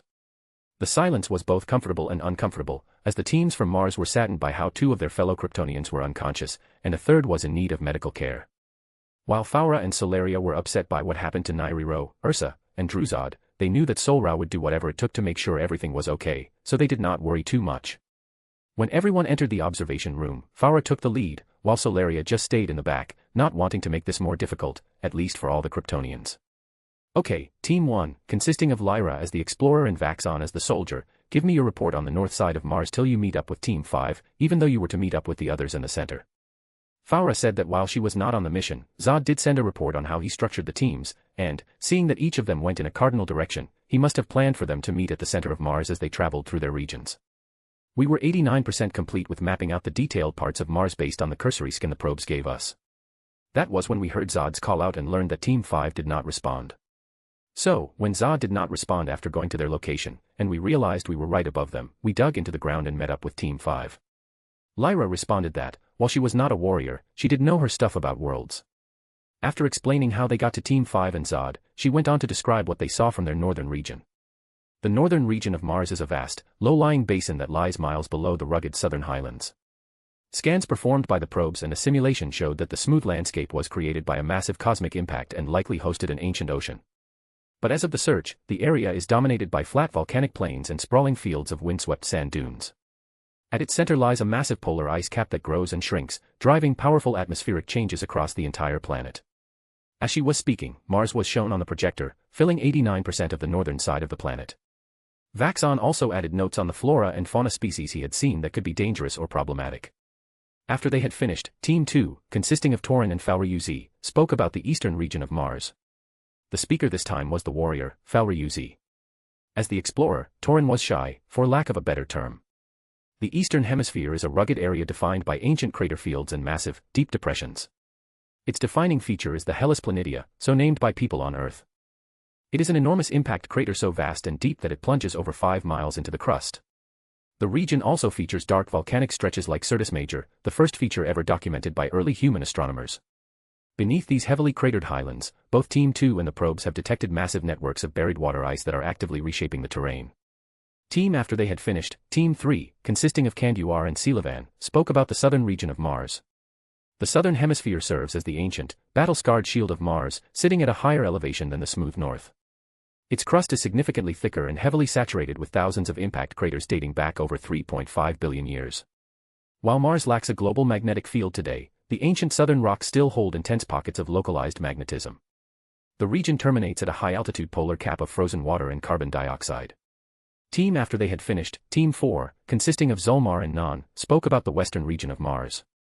This time, Nan spoke. He is a scientist, explorer, and warrior, but he was paired with a more experienced explorer as his partner in Team 4. The Western Hemisphere hosts the most extreme, oversized geology on the planet. It is dominated by the colossal Tharsis volcanic bulge, a massive crustal swelling that holds Olympus Mons, the largest volcano in the Milky Way solar system. Ripping directly across this hemisphere is Valles Marineris, a tectonic canyon system 10 times longer and deeper than Earth's Grand Canyon. The landscape is scarred by immense dry outflow channels, showing that apocalyptic floods once raged across the western plains billions of years ago. After they all had finished their reports, the map of Mars was filled out like this: 89% north, 93% east, 97% south, and 99.9% west. The reports on the underground and skies of Mars would have to wait for Zod and Team 5. Faura asked everyone to leave, but Sol-Rao stayed. So how are you going to make all of this into an actual report for Sol-Rao without missing anything? How did she know? No, she is smart, and if what she said is true, she should know my roles. If anyone really wanted to know, the assignments of most Kryptonians are public, and she can see I am a martial arts, command master chief, and survivalist and assassin. As Faroa questioned and answered herself, Sol-Rao began to speak up, her usually cold voice thawing a bit as she spoke in a friendly tone for a Kryptonian. I could help you if you want. Faura just looked at Sol-Rao in shock. From everything she had seen from Sol-Rao's actions to anyone not Sol-Rao, she saw herself and acted like she was above them, and she kinda was. Oh, don't look at me like that. I can help, this will help Sol-Rao, in turn helping the other Kryptonians, which is what I want. So I will ask again. Is there anything you may want my help with? As Sol-Rao spoke, Faura could hear a bit of annoyance in her tone, but she paid it no mind. If she were just trying to help, and someone was suspicious of her, she would be annoyed, too. Fine, since you are so great, can you help me go through the probes to see if there is anything that could be used to fill in the missing percentages? Faura finally spoke after a moment of silence, and thinking it over, as if Sol-Rao was actually trying to help, it would not hurt, and if she did do something wrong, Sol-Rao would deal with her. And so the two began to go over hours of footage in seconds, thanks to their new abilities, but Sol-Rao had a small smile on her face as she sat next to Faura, as they worked together. Good, things are going exactly as I expected. Now all I have to do is have Sol-Rao's wariness of me lessen into nearly nothing. Sol-Rao thought, knowing that after what happened with Jor-El, Sol-Rao has a 0.5% wariness toward everyone, and if his wariness toward her were calculated, it would be 99.9%. Not because of anything she had done to him, but because of how she and he were made, and because she is a natural manipulator who does it without even thinking. While most of her manipulations may help New Krypton and its people, what would be the price for such a thing? That is why he is mostly wary of her, not from dislike. If she were not that much of a manipulator, to the point of doing it at an unconscious level, his wariness toward her would lessen greatly, from 99.9% to 66.9%. But for now, he was dealing with his own problems, and so is she, so how that dynamic will work out is for later. 1,482 words, with note, 1,359 words, without note. Chapter 24, Lara's Decision, Sol-Rao's Discovery. Earth, 342, Milky Way Galaxy, Sector 2814, Dark Side of the Moon, Alpha, X1R, Earth year 1977. Third-person POV. Lara was inside one of the many storage rooms scattered throughout Alpha, X1R. She paced back and forth, looking at the distant stars through the glass window, thinking of one of the red stars as Rao. Damn it, Jor-El, why did you have to do this? Why couldn't you have just stayed in line, even if you disagreed with some of Sol-Rao's actions? Lara spoke aloud as she remembered how Jor-El was facing off against Faura, Druzad, and Sol-Rao, and now she had to decide on a punishment for him. What about life in prison? No, that's too easy for what he has done. Death? No, that's too harsh. What should I suggest? Lara lamented, she wanted the punishment to be harsh but not too harsh, since he was still her husband, for now. She thought back to how Kal-El looked. He had glossy black hair from Jor-El and bright blue eyes from her. He was her greatest joy but also her greatest regret.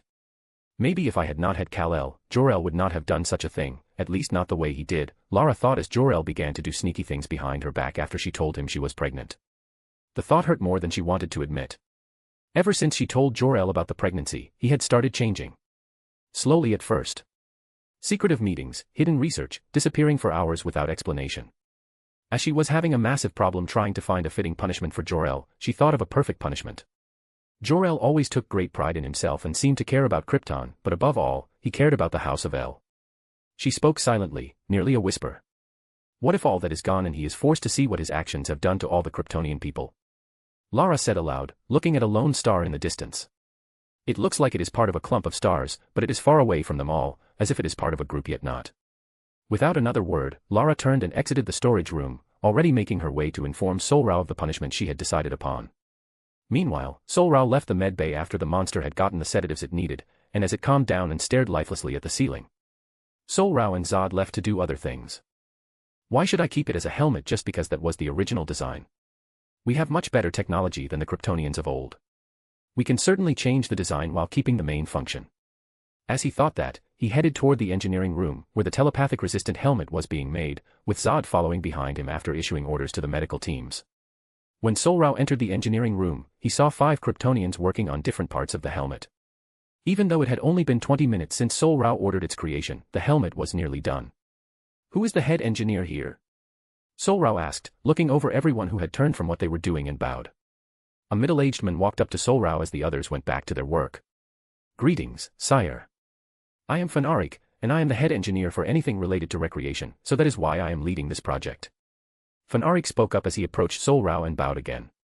Sol-Rao paid no mind to the bow. It was only natural for subjects to bow to their emperor. Good, I want you to redesign the helmet into a small, compact, and unnoticeable earpiece. Can you do that? Sol-Rao asked if they could not do such a thing. While he would be disappointed if they could not, he would just make it himself. It is no problem, sire. I can do it.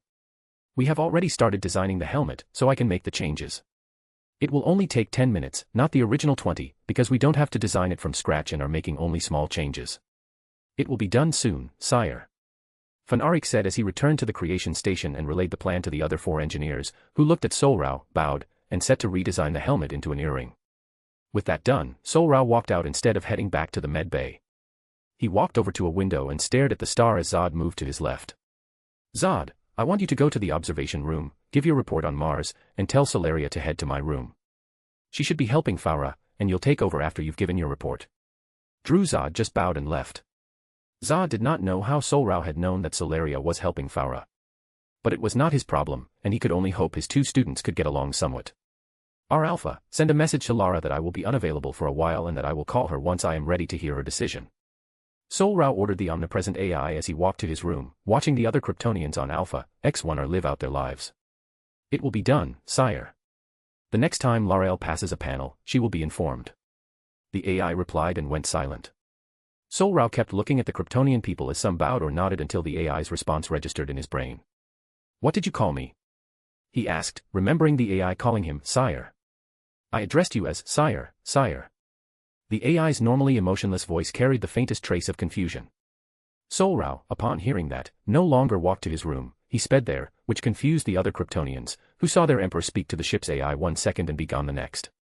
Inside his private chamber, Sol-Rao immediately approached the primary command console, which granted him complete authority over Alpha, X1R. His fingers moved rapidly across the controls as lines of Kryptonian code scrolled across the screen. What is your current control percentage across the ship? He asked.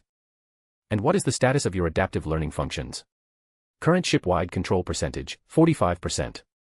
Adaptive learning functions, disabled. Okay then, why did you call me Emperor?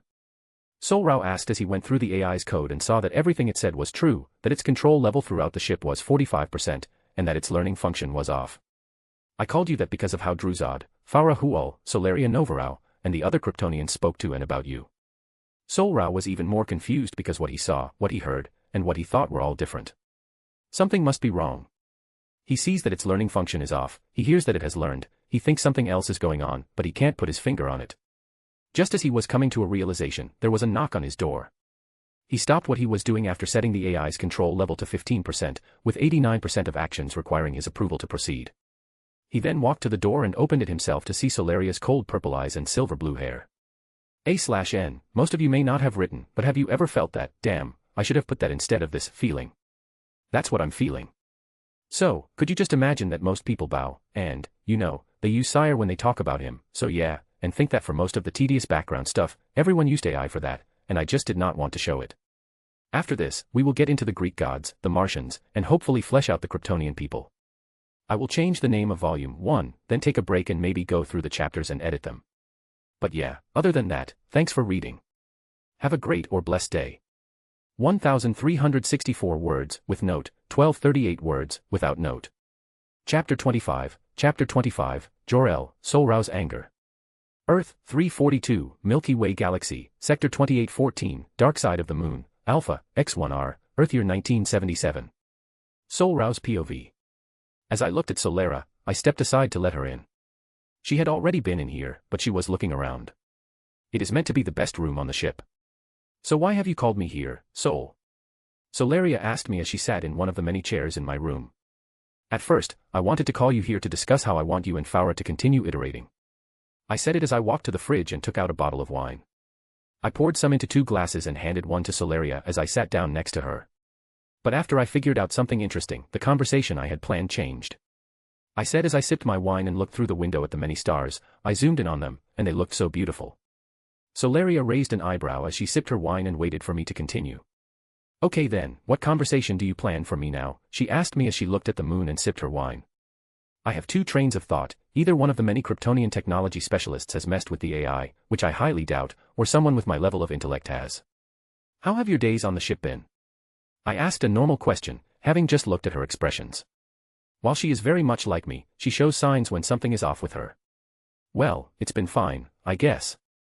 Most of the military personnel and civilians are on the other ships. I have had some good conversations with many people on this ship, given the little time I have alone. I wonder why, you may ask. She said in her normal voice, if I hadn't known better, I would have thought she would be mad about the little to no time I let her be alone, which, considering everything, she could only have been alone for maybe a few hours. Well, I must ask. It is my duty as the Emperor to ensure every Kryptonian is safe and well. And I will do whatever I must to make sure that happens. I said, as I stopped looking at the stars and turned to her. I could feel something in the back of my mind heating up, as if it could burn everything away, but I stopped it before anything could happen. Sol-Rao seemed to adopt a defensive posture, even though she was still in the chair. There are very few things I hate in this universe. One of them is having things I have put in place disrupted without my say-so. Have you tampered with the AI on this ship? I promise you that if you confess, I will forgive you. I spoke in the same conversational tone I had used since the start of the conversation. To my surprise, Sol-Rao did not look confused, scared, or shocked, but amused. Which, in fact, cooled my anger, not because she was happy, but because someone like her would not do such a thing. I wonder what would make her so amused. She looked like she was holding back a face as she turned to me, looked me right in the eyes, and spoke. I did not do such a thing, but if you wonder about it, I wonder why you think I would do it. Her words made me think. I believe she did not do it, based on what she said, but my instinct tells me she is not lying. If there is something I believe in the most, it is that if it was not her, then who? You know, if it were not another one of the Kryptonians, then it must be someone against the Kryptonians, and more importantly, against you. So who could ever have such a set of views, I wonder? Sol-Rao said, sipping wine and looking back at the moon. I went through everyone who fit that description and came to one conclusion. How is your relationship with Jor-El? I asked. While I truly disliked Jor-El more than most things, I did not want to imagine him capable of this.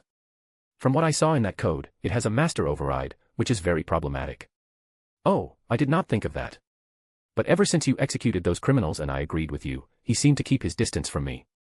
While I did not care because I had much more interesting things to do, it was a bit sad, but why ask? She asked as she finished the rest of her wine and got up to get some more.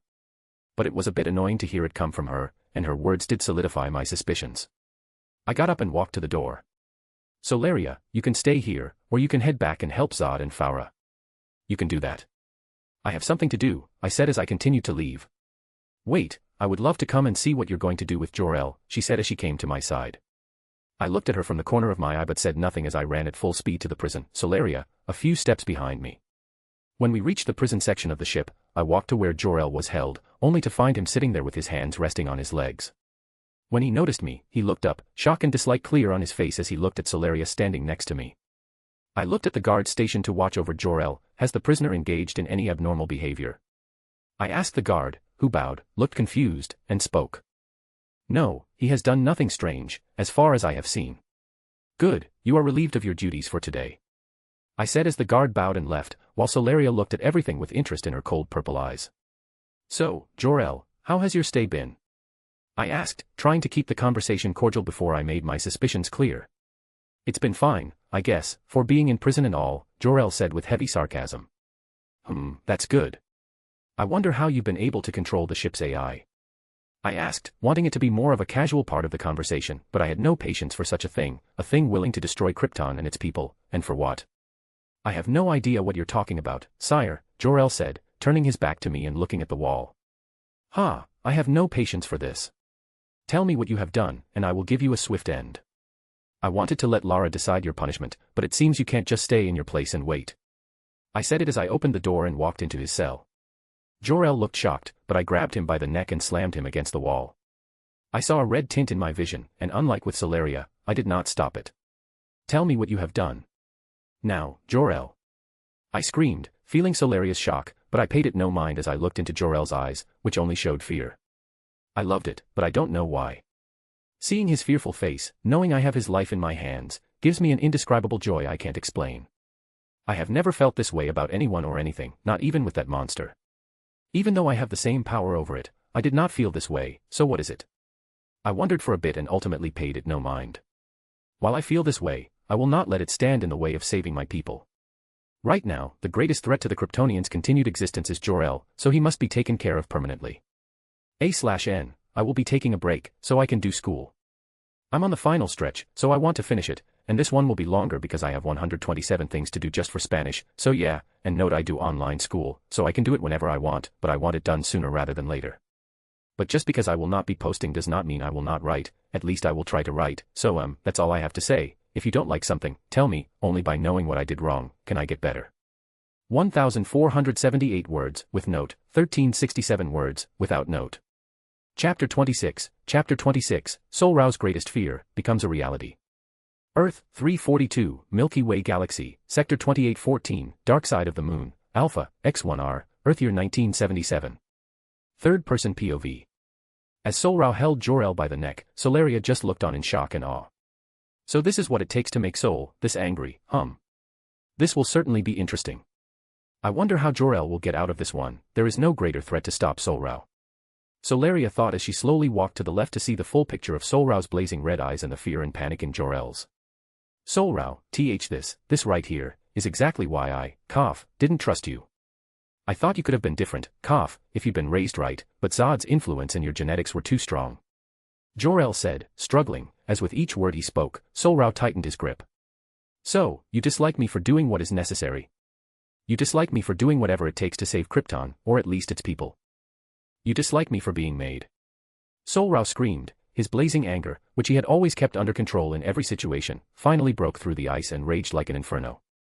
Sol-Rao was shocked, given what she knew and had seen of him. He was always calm, cool, and collected, able to keep a level head, all for Krypton and its people. But this was the first time she or anyone had seen him this angry. Not even Zod, who had trained with him and had been with him the longest. Or Faura, who had been by his side for a good stretch of time, had seen him this angry. The only time he was nearly this angry was when the same person, Jor-El, who had made him even half as angry. Jor-El, who knew he might not live long, relaxed completely, like everything before had been an act, or worse. So you're going to kill me? Well, you're just proving my point, Jor-El said, his voice hollow but calm. So very calm, it was as if he cared about nothing. At least Kal-El is safe, and with Kara there, he should be fine, as long as Zor-El did as I told him. Jor-El thought, at peace, knowing that his plans had worked, Kal-El was out of the atmosphere of Sol-Rao and able to fulfill his destiny. No, I will not kill you. I still have questions. Why? Why did you allow Krypton's destruction? Why did you simply accept the deaths of every Kryptonian when you knew you could change it? Sol-Rao asked as he pulled Jor-El close to his face, before he slammed him back into the prison cell wall. Jor-El let out a scream of pain. I did try. I told the council, but they did not believe me. I told you this. Jor-El screamed, anger breaking through his relaxed expression. If he was going to die, he would not go out in lies, his pride would not allow it. No, you didn't. You told me right when Krypton was going to die, and when I tried to save it, you destroyed everything and planned to give the Prime Codex to a child. Sol-Rao yelled as he punched the wall, centimeters away from Jor-El's head, but Jor-El had more to say. Kal-El is special. You have no idea what potential he has. Unlike you, who is a freak of nature, Jor-El said passionately, looking into Sol-Rao's eyes. You mean he is special because he is a natural-born Kryptonian?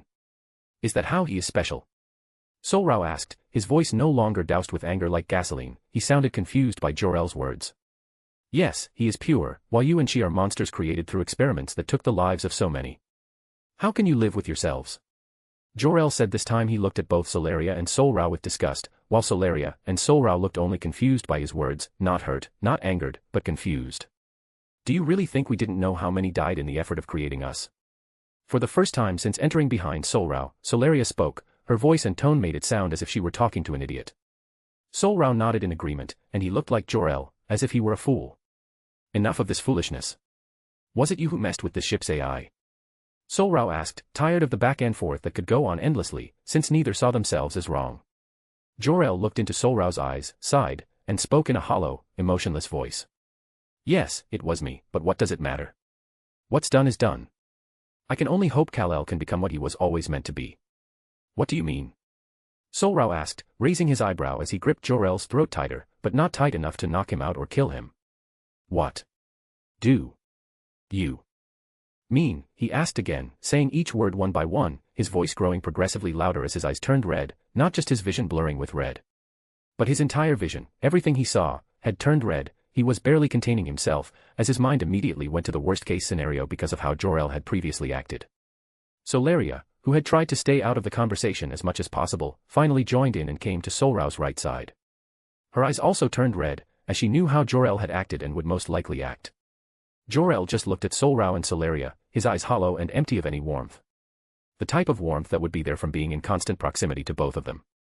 No matter what, a being will have some kind of feeling for someone after spending so much time around them, be it hate, fondness, or a begrudging friendship. No matter what, being in proximity to someone else, you will feel something for them. But in Jor-El's eyes, there was nothing. Not hate, nor disgust, that he clearly had for them previously, just based on how they were made. I will make sure everything goes as planned. Neither you nor your parasites will stop it. That was all Jor-El said, his voice sounding slightly different, but Sol-Rao paid it no mind as he tightened his grip around his neck, knocking him out. Sol-Rao, come in. The AI on both ships went haywire and is headed straight for the sun. Zod's urgent voice came through the ship's speakers. Sol-Rao, his face full of shock, looked toward the sun and was stunned to see Beta, X2R and Omega, X3 are approaching it. Far away, outside most known multiverses, lies the Garden of Forking Ways, an infinite, sprawling hedge maze, with a castle at its center. Within the castle is a man in a clock, holding a book chained to his wrist. He was just looking at the words on the page with a small smile as he saw the tapestry of fate return to its proper course. Destiny has made its move. Now, how will the outcome play out? A/N, I am sorry for the wait. I wanted to write some chapters, but I just could not. I got back into Genshin Impact and have been playing GTA 5, so I have been spending a lot of time on those. Between school, learning to drive, and going out with my family, I just could not find the time. This is a hobby, while Genshin and gaming in general are hobbies. I have been gaming far longer than I have been writing, but I will try to write one chapter today or sometime. I can promise that plot. Plot? And guess what? Plot will happen. I hope you all like it. Wanted it to be longer, but hey, this is everything I could see myself adding. Sorry. And special words to erotic language from AO3, I always meant to respond, but I just keep forgetting. I do plan to reply to you and everyone else someday. For everyone who left a comment, you all have been seen, the good and the bad, so I thank you very much. I hope you like this and the upcoming chapters. 1,369 words, with note, 1183 words, without note, dot. Chapter 27, so much to do, oh so little time. Earth, 342, Milky Way Galaxy, Sector 2814, Dark Side of the Moon, Alpha, X1R, Earth year 1977. Omniscient POV. As Sol-Rao kept looking at the spaceships flying off into the distance, everything, the dust, if there had been any, the heartbeat of nearly every Kryptonian on the ship, the travel of light, and if not for his supernatural vision, he would have gone blind. Everything had just frozen, with the slight exception of Sol-Rao, but Sol-Rao paid it no mind. He considered many possibilities as quickly as possible. What if I break through the ship's wall? No, the auto-defense systems would see me as a threat, and it would take time to shut them down. I would be too late. Sol-Rao weighed the plan's pros and cons as he looked at the wall just ahead of him, which, if he went straight through, would get him to the ship's fastest. What if I go as fast as possible, leave the ship, and reach them before they reach the sun? No, I would only be able to get one, then power it down, letting the other ship reach the sun. Sol-Rao gave up that option as well, but as he went through another 50 options, everything began to move, but only by a subplank. If one were to use Earth science, a subplank length would be 1,000 times smaller than the Planck length, which is the smallest distance anything can physically move in the universe, according to Earth science. No. No. No. No. No. No. I refuse to have this happen. Sol-Rao thought he said nothing aloud as he made the calculations, because speaking would be useless, it was better to think of a plan and then act on it. It's down to two options, either I leave one ship and the Kryptonians aboard it to die, which I would never allow. Or I somehow save both of them at once, and from what I know about my abilities, I can't do that, yet. While Sol-Rao was thinking of a way to save the two ships without letting one go into the sun, one may ask whether, if everything is slowed to a crawl, no, less than a crawl, why he can't just get both. And the answer is simpler than one may think. He is thinking all this, and everything seems slow because, to his brain, it is all just that slow, but to his body, it is a bit different. That would lead to another question: how is his brain moving so fast, yet his body can't? That is an even simpler answer than before. His brain, which has so many more nerves than the body, multiplied by the power of the sun and Kryptonian physiology, even though the body is also under the effect of the yellow sun, can't act at the same time the brain does. Just as Sol-Rao was about to do what he considered the stupidest, but also his only idea, he noticed something out of the corner of his eye.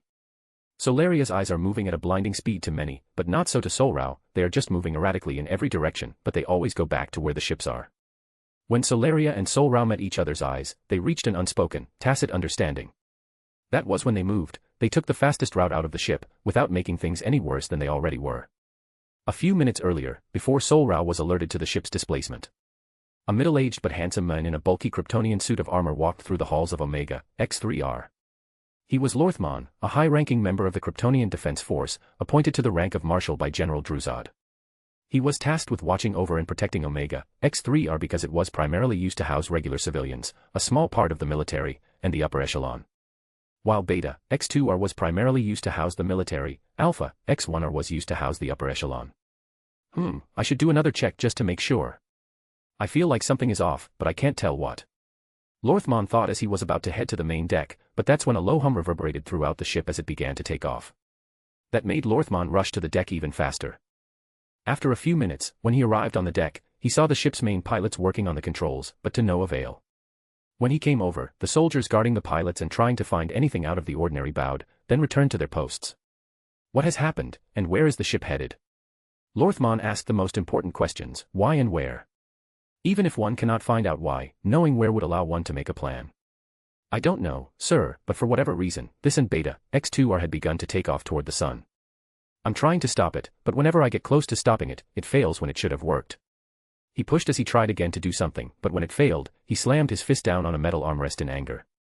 While we aren't moving at top speed, I've done everything to slow us down. It will only be minutes before we reach the point of no return and enter the sun's upper atmosphere, the corona. At that point, the sun's immense gravity will accelerate the craft, making escape impossible. One of the pilots, a young-looking man, explained the entire situation as he kept trying to stop the ships, while the other pilots also tried to stop whatever was happening. When Lorthmon heard what he said, many thoughts ran through his head, but he came to a single conclusion. We have to evacuate or at least get everyone somewhere we can survive longer. He thought that, as if what he had been told were true, it would take too long to try to stop it. So the best plan was to get everyone to a safe space, which would at least help them survive a second longer in the hope of rescue. As he believed the highest-ranking officer in Beta X2R had reached the same conclusion, all the Kryptonians within Beta X2R and Omega X3R had gathered everyone at the safest and farthest location within both ships. Just as they sealed themselves in a safe space, Sol-Rao and Solaria were only a few feet away from both ships and made it just in time. The ship reached the pericenter, or perihelion, the closest point in a controlled orbital trajectory. When Sol-Rao and Solaria arrived at the location of the ships, they first used their supervision to see what was happening aboard the ships. As they did that, they also used their brains to the fullest, to maximize their ability to process thoughts, without putting the ships into any more danger than they were already in. Good, everyone is in one location. That will make it somewhat easier to bring them out of the sun's gravitational field if we can't just grab both ships. Sol-Rao thought as he looked for the best way to help his people while maximizing benefits. We could destroy the engines and pull the ships to the closest planet, which is Mercury, or, if really needed, we could remove the room the others are in and bring it away. Solaria thought of two plans. While she cared about her subjects, she knew Sol-Rao would seek the best way to help them. So she would think of the best way to help him and every other Kryptonian, and if they had to put every Kryptonian from the two ships into Alpha X1R, it would certainly cause problems. They looked at each other and made a decision. They would try to grab both ships, but if it was too far gone, they would just grab the room the Kryptonians are in, and leave, figuring out the rest later. So that is just what they did. They flew toward the ships, which had already been pulled in by the sun's gravity as they reached the epicenter or aphelion. Sol-Rao took out the engines of Beta X2R and then began to try to pull the ship out of the sun's orbit, but it was too strong. But where there is bad, there is good. Just as he and the ship were being pulled closer to the sun, his abilities were enhanced by his proximity to the sun. The same was happening to Solaria. She broke Omega X3R's engines, and just as she was being pulled in, her abilities were boosted by her proximity to the sun. With that increase in power, the two of them were able to pull the ships out of the sun's gravity and brought them to Mercury. As Sol-Rao looked back at the Alpha, X1R, specifically at the location of the prison cells, even though he was 58 million kilometers away in human terms, he could see it as if he were right there. He could see Jor-El unconscious in his cell, just as he had left him, and the sedated white Martian, who was also asleep. Jor-El, I'm done with you. I have been lenient, I have been kind, and I have given you chance after chance, but I'm done here. Now you die one way or another. A twisted, sadistic smile spread across his face. He did not notice it, but Sol-Rao did. When she looked where he was looking, she stopped caring. Even though she knew this was not normal for Sol-Rao, she couldn't care less. Neither he, nor she had ever been normal, and if he wanted to act out in anger, just once, what right did she have to stop him? As long as his actions do not harm the Kryptonian people, it doesn't matter, and she need not worry. Even when blinded by anger, Sol-Rao's first thought will always be Krypton, and if Krypton is not around, then it's people. A/N, I am sorry if you thought there was little dialogue, but I hoped I explained it well so you understand why there is so little. Also, sorry for taking so long, but life is life. I hope to get back to a somewhat normal life soon, but even if I don't, I will still make and post chapters. I did try a different dialogue style, and yes, this is different from 3RDP POV. I changed the name for a reason. I hope you liked it. Please leave a review, comment, and power stones. If there is something you don't like, then leave a comment with constructive criticism, not hate. Include, for example, what's bad, something to work on, what's good, and, if wanted, a vote of confidence or a good word. And if you think this is a massive change from Sol-Rao's character, it is and is not. I have not gone into his past, and for good reason. While it is not a sad anime backstory or anything, it will be revealed later. I promise you this sadistic and vicious nature is not new. It is just something he holds back. A lot, but this won't happen often. It will only happen in situations like this, when he is angered beyond reason, and only his core values are keeping him from going off the deep end. 1,900 words, with note, 1672 words, without note. Chapter 28, Jor-El's death, and Fokin's birth. Earth, 342, Milky Way Galaxy, Sector 2814, Mercury, Earth year 1977. Third-person POV. After Sol-Rao and Sol-Rao landed both ships safely and Sol-Rao had his brief moment of rage, they quickly went into both ships and headed to the main terminal to shut down the AI. While they destroyed the engines, the AI could still cause the ship to self-destruct. After that, they removed the storage rooms from both ships, looked inside, and saw that everyone was wearing spacesuits and breathing apparatus. They opened the doors to both rooms and came face to face with the soldiers, who were in a defensive stance. There is no need to fear anymore. You are safe. Once everyone has calmed down, I will take you back to Alpha, X1R. Sol-Rao said as he looked, and every Kryptonian wore looks of admiration, lingering fear and dread, but above all, a look of worship. While they once believed Sol-Rao was the reincarnation of Rao from birth because of his red hair, they now regard him as a true god rather than merely a reincarnation of Rao. With that look of worship, small, penny-sized balls of light entered Sol-Rao's body, feeding the bonfire into a brush fire, heating every cell in his body, but Sol-Rao thought it was just the sun. Thank you, sire. We wouldn't have made it if it weren't for you. Lorthmon and Vel-Auric, the marshals and watchers of Omega, X3R and Beta, X2R, bowed and thanked Sol-Rao, as did the other Kryptonians. While they did not speak of Sol-Rao, they also bowed to her, since they knew, logically, that Sol-Rao couldn't have gotten them both at the same time. So, while they did not name her in their thanks, they rotated their bodies and bowed to her. Wow, I did not expect this. It feels nice to be acknowledged. Sol-Rao thought that, while she is not completely vain, who doesn't love acknowledgement, even for a small deed? As they bowed to her, small salt-sized balls of light were drawn into her body, and a small ball of chilly wind turned into a single block of frost. No, while I did save you, you would not have needed saving if I had done my job correctly. But don't worry, this will never happen again as long as I am here. So get back into the room, and we will carry you to Alpha, X1R. Sol-Rao said that while he thought nothing of saving them, he did not forget what they needed saving from. Even after they went back into the room and he and Sol-Rao took off, he still thought of Jor-El. This will not happen again. While they still wore blank faces, I could see it in their eyes, trust in me and in my judgment, and I will not have that trust misplaced. I am sorry, Lara, but Jor-El needs to die.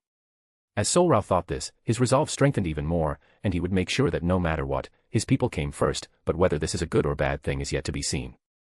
When Sol-Rao landed on the ship, he came face to face with Zod, Faura, and Lara, while the other Kryptonians of Alpha, X1R stood in the background. All of them looked worried until they looked at the rooms they had brought down with them, and their faces flattened out.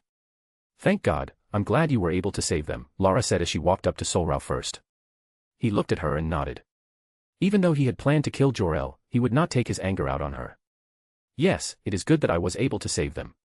Druzad, Farah Huol, and Lara Lorvan, I want you all to make room for the other Kryptonians while I deal with something.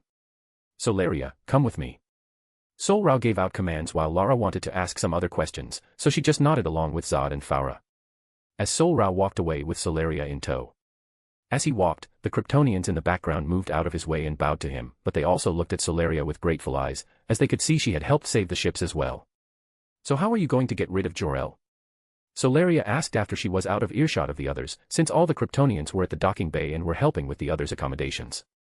Sol-Rao said nothing at first and just kept walking, and Solaria waited for a response. I have two trains of thought right now.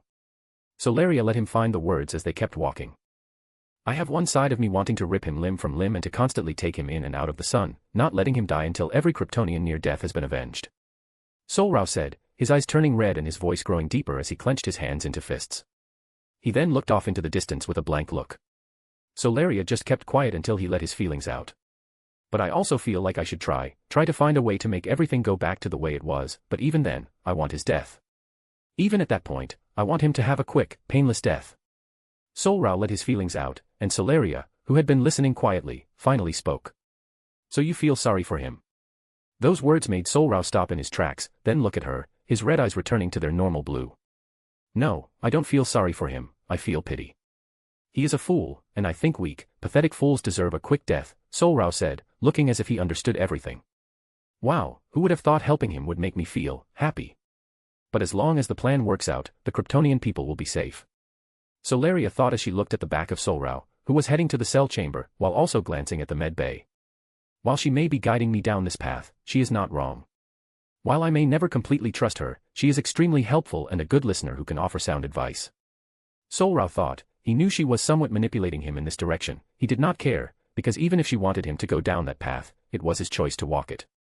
As he reached the prison, he came face to face with the unconscious form of Jor-El. Sol-Rao quickly picked him up and, instead of walking, ran to the med bay. When he entered, he immediately lowered the White Martian's sedation. Solaria was not too far behind and just looked on in shock at his actions, but did nothing to stop him, not like she could. The White Martian looked around, confused as it scanned its surroundings, only to come face to face with the thing it had taken the form of, when it was facing General Zod. I know you can understand me. Do not try to go into my mind. I know for a fact I will not lose against you in my own head. So if you understand, nod. Sol-Rao said as he looked into the White Martian's red eyes with his blue ones. The Martian nodded, and Sol-Rao placed Jor-El's body in front of it. While I am 99.9% positive that the thing can only go in my mind, I can force it out with my own power. I still have 500 lasers aimed at it. At the first sign of aggression, it will be disintegrated. When the White Martian heard what Sol-Rao was thinking, it quickly looked up from Jor-El's body, and its entire body filled with fear.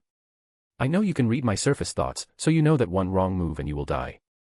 So I want you to destroy the personal traits, characteristics, and memories of the individual known as Jor-El. Sol-Rao said, shocking both the White Martian and Solaria. While the White Martian did not fully understand what was asked of it, it was not stupid. But Solaria understood everything completely. Sol-Rao did not just want Jor-El to die, he wanted everything that made up Jor-El killed, while his brain and body remained the same. Seeing the shocked and confused look on Solaria's face, he did nothing but speak to the Martian. You will go into Jor-El's mind, learn what you need to do, and kill Jor-El, nod if you understand. Sol-Rao said, using quotation marks when he said, kill Jor-El. Solaria and the White Martian were shocked. The White Martian nodded, then got off the table it had been strapped to after Sol-Rao removed the restraints. It put its hand over Jor-El's head and went into his mind, while Sol-Rao and Solaria waited in silence. What is he thinking? I thought he just wanted to give him a quick death. Solaria thought as she glanced at Sol-Rao from the corner of her eye. Sol-Rao could see her looking at him, but paid it no mind. After many hours, the Martian moved its hand away, then fell back onto the table in exhaustion. Sol-Rao looked at it and, seeing it was fine, looked at Jor-El, who was getting up, then at Sol-Rao, then at Solaria, then at the Martian, and back at Sol-Rao and bowed. My High Sovereign, I apologize for the actions of my past self, Jor-El said, remaining bowed to Sol-Rao. Solaria looked shocked by Jor-El's actions, this was not the man she had known for so many years. What did that White Martian do to him? You have been forgiven. You will know the Empire as Jor-El should have. For this day foremost, you will be known as Vulcan, named after Vok the Builder. Sol-Rao said, placing a head-to-toe green bodysuit in front of him. He is the original sinner of Krypton, but you have been given another chance. The past of Jor-El will not reflect on you. Now go help the Kryptonians from the other ship. Sol-Rao said, and after Jor-El, now Vulcan did what he was told and went off to do it. Whether this decision is right or wrong is not yet clear, but what is clear is that Jor-El is dead. A/N, I am sorry for the wait. I finished school on Thursday, finished this the next day, and edited it today. To apologize for the wait, I made it longer. It could have been even longer than it is, at least 2,000 words. I didn't want a chapter that long for some reason, but if you are disappointed by Jor-El's death, I don't know what to say. Jor-El is dead, while his body and mind are still alive. Everything that makes up a person is dead, but I hope you see why Sol-Rao would keep his mind and body. If you guys like my images, then you can go to the PixAI art generator account, it's Dragon of Images. I have just started Wuwa, and I got Changli on my first day. Now she is my main at level 60. But now I'm rambling. I really just want to say that I had a bit of fun writing this. I want more interactions, but ultimately, I can go back to a more normal schedule. Have a happy fucking summer.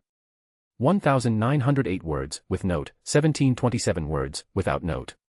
Chapter 29, The Creation of Tel, Lara's Tears of Sadness. Earth, 342, Milky Way Galaxy, Sector 2814, Dark Side of the Moon, Alpha, X1R, Earth Year 1977. Sol-Rao's POV. As I looked at Vulcan, who was walking away, I felt a strange sense of satisfaction. Though I also felt annoyed at having to tell Lara what I had done, she should know that Jor-El is dead, not from seeing Vulcan. That also made me think about why I had come to this decision. Solaria was right, I did feel sorry for him, and for that, I gave him a quick, painless death. As long as the Martian did what was needed, correctly, it doesn't matter if it didn't. Jor-El's dead, and the Kryptonians have been partially avenged. I don't know what, and I don't know how, but I have a feeling the destruction of Krypton was planned, not an accident. I don't even know if it was an accident, I only know that Jor-El knew and did not tell anyone. I highly doubt he just happened to come across it, so there must have been signs, but I did not see any. Either they were hidden from me, or there were none, and I'm just trying to make sense of Jor-El's betrayal. So, how do you know whether the White Martian did nothing to Jor-El, or should I say Vulcan, while it was in his mind? Solaria asked me as she walked beside me again, drink in hand, after walking away to get drinks.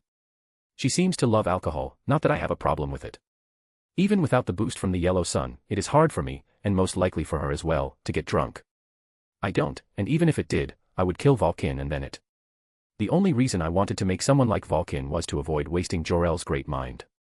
Say what you will about the man, he was one of the brightest minds on Krypton. I replied nonchalantly as I noticed the White Martian's dim red eyes light up and its body start to shiver. I was telling the truth, no matter what, if the Martian had aimed to hurt the Kryptonian people, I would have just killed it. Oh, okay, well, if you don't need me here, I'll leave. I have things I want to do, Solaria said as she was leaving, but I called out to her. Wait, on your way to your room, tell Lara to head to my room, and tell Zod that I want him to keep an eye on the White Martian and, if he is willing, try to communicate with it. I said to Solaria, who nodded and left without another word. I also went up to the door, but before leaving, I looked at the White Martian. A conversation out loud, not in the mind. I know you know the Kryptonian language from both Zod's and Jor-El's memories. I am pretty sure you have a good idea of my personality. I said as I saw the Martian's eyes light up, but then my eyes lit up as my vision turned red. So don't do anything foolish. I am giving you a modicum of freedom and respect, both for your help in this and as a sort of apology for going into your home and attacking you. With those words, I left to complete a task I should have done far sooner, sorting out the AI on all 3 ships so something like this never happens again. When I entered my room, I immediately went to the command terminal and entered the code for the ship's AI. It still had the same problems, but all of this will be fixed now. I don't know how much time has passed, but after I finished the final stretch of coding, with the final press of the enter key, the new AI was made. One may wonder why I would want to make another AI after what happened. I think one should not completely discard something because of another's actions, and I will never have complete trust in anything. I made this, putting all my knowledge of AI creation into it. So if it were to fail, it would only mean I need to do better next time.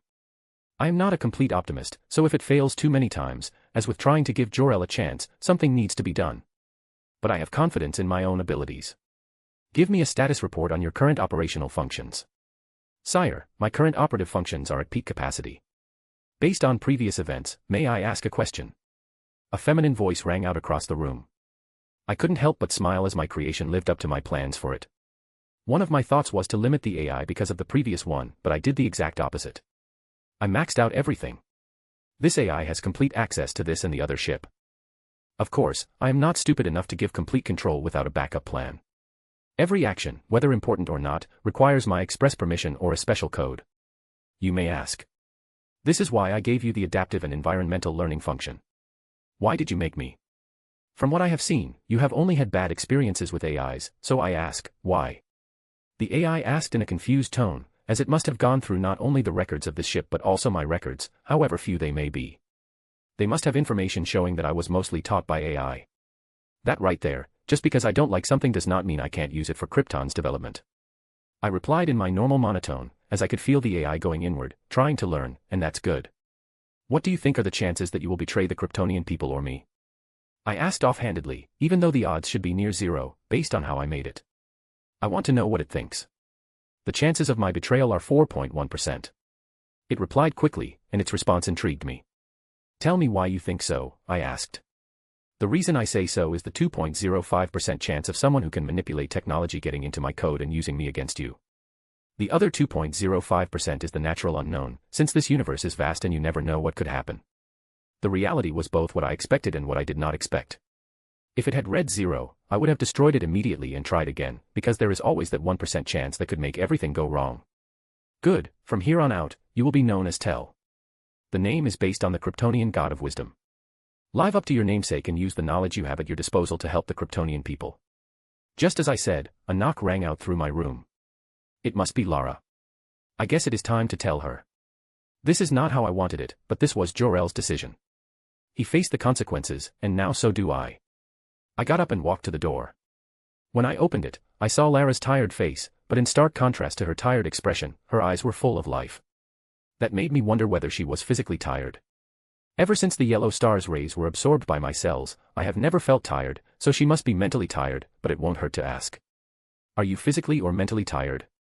Wah, no, I don't feel physically tired. Instead, I feel like I could go on for many more days, even. Lara said, in the cheery, life-filled voice she, Kara, and Alara use. I hope every Kryptonian can have a voice like that. But she trailed off, which made me wonder why. I led her over to a couch, and when she sat down on one end, I went to the other end and looked her in the eyes. Why did you trail off? I was just seeing those people displaced for the second time. It just made me sad, I guess. She said, turning away from my eyes and looking out at the outer space from my windows. Speaking of that, there is a reason I called you here. Before I could finish my sentence, Lara turned her head so fast it was a blur. I know, and I have come up with a punishment for Jor-El, she said, but before she could finish, I raised my hand, silencing her. For one, never interrupt me, I said in a cold voice. Hearing that, Lara nodded and looked down. For two, your punishment for Jor-El is no longer needed. He has committed an unforgivable act, so he was executed for his crime against Krypton, the Kryptonian people, and me, the High Sovereign of Krypton. I said, and as Lara heard my words, she looked up, tears welling in her eyes. I did not want this to happen, but it was inevitable. Wah, what do you mean? What did he do? What could he have done to deserve the death penalty after you put his punishment in my hands? Lara said in a half-scream, half-sob, hugging herself and curling into a ball. He tried to send the Kryptonians in Beta, X2R and Omega, X3R into the sun to kill them, and if I had not lowered the AI's restrictions on the ship's abilities, we would have followed them. I said in a cold voice, though I could see where her pain was coming from. I would not sanctify a traitor and a madman.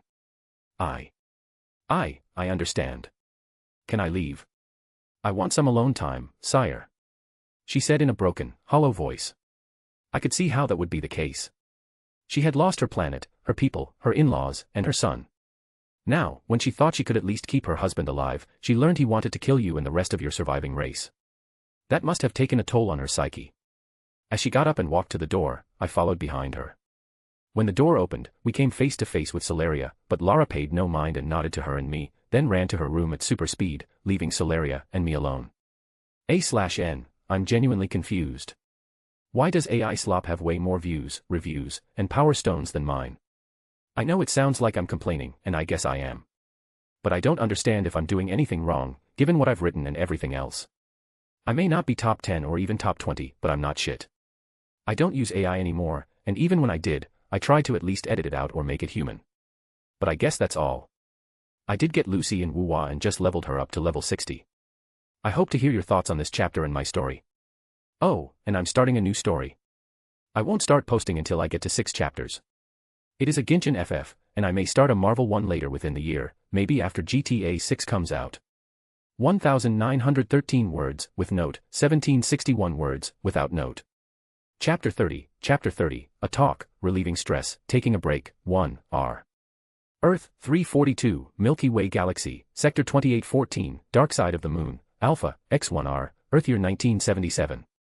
Third-person POV. As Sol-Rao looked in the direction Lara had left, he felt bad for her. He wanted to reach out and talk to her. He looked at Solaria and gestured for her to sit on the couch. As he and she walked over, she looked back at him and asked, "Hey, you got any alcohol here?" "Ha, it's in the cabinet next to the bed." "Grab me a glass, too," Sol-Rao said offhandedly as he sat on the couch. While he did not like alcohol as much as Solaria did, he still found it useful in situations like this. When Solaria reached the couch, she poured a glass for herself and Sol-Rao and flopped down on the couch, making Sol-Rao raise an eyebrow at her undignified behavior. "What? There is no one around. Since I'm quite used to being alone and don't need unnecessary politeness or manners, I will just sip alcohol, watch movies, read, or something of the sort." Solaria said in her own defense, feeling uncomfortable under Sol-Rao's stare, but as Sol-Rao kept looking at her, she just sipped her wine and looked away from him. Why do I always have to deal with such matters? Oh, wait, I'm the High Sovereign, and I have to be here for my subjects. But at times, it's just a pain. Sol-Rao thought with annoyance, then gave up and took a sip of his own wine. "So why have you come here?" Sol-Rao asked. He wanted to get back to finishing Tell and planning the terraforming of Mars, keeping an eye on Earth, and so many other things. "I bet you're tired," Solaria said as she turned and lay on her side, looking into Sol-Rao's shocked and confused eyes. "What do you mean? I don't understand." "But if you mean physically, then no. I'm sure you know that as long as the yellow sun's radiation is in our cells, we will never be tired." Sol-Rao said, not understanding her statement, and even without the yellow sun's rays, he was able to stay awake for days on end. While it was not the best for his mental health, he could do it, and he did. He had not slept since Krypton's destruction, and he had been doing everything without end. "That's not what I mean. You wouldn't be physically tired, but how do you feel about the destruction of Krypton, the deaths of all our people, the deaths of Kara, Alara, and Zor-El, the White Martian's attack, and Jor-El's betrayal?" Solaria said, listing the events that had happened one by one. She did not mention the stress of becoming the Emperor, since that was obvious. "Aren't you tired? When did you last sleep?" "The day before Krypton's destruction." "No, knowing you, you would have stayed up to make sure everything was as good as it could be." Sol-Rao could not reply, he just stared at his drink, thinking over what she said. How did he feel? Devastated. Saddened. Angry. Lost. Tired. Guilty. Helpless. Pressured. Resentful. Homesick. Yes, he was feeling all of that. But he couldn't stop. If he was feeling that way, the other Kryptonians would be feeling the same, or worse.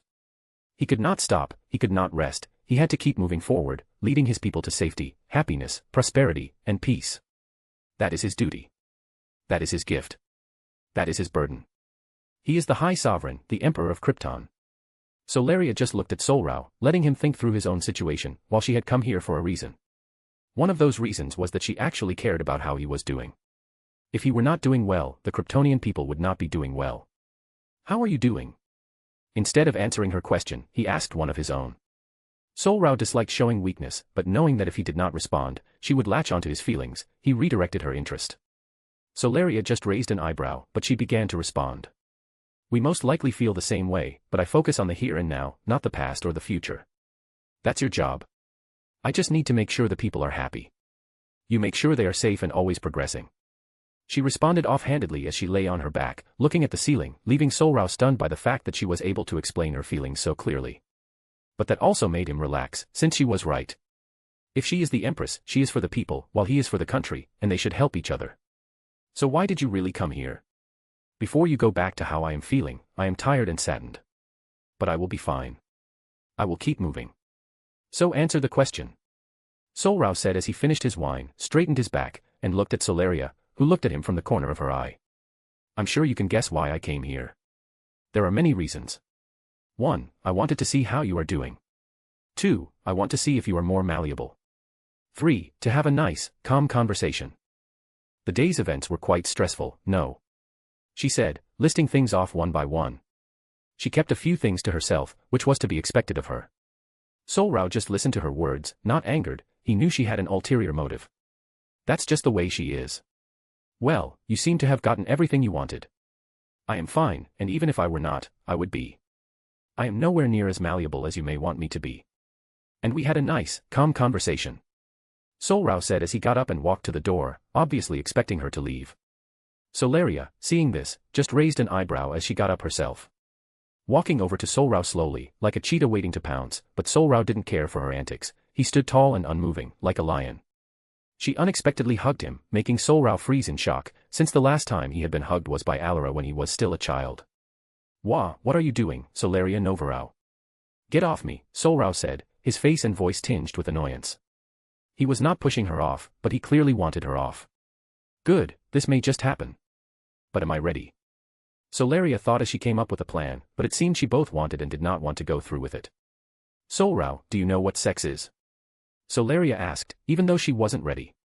A part of her, like a complete other half of her mind and body, ingrained in her, was saying stop. That she should bring him down, break him, and make him a puppet.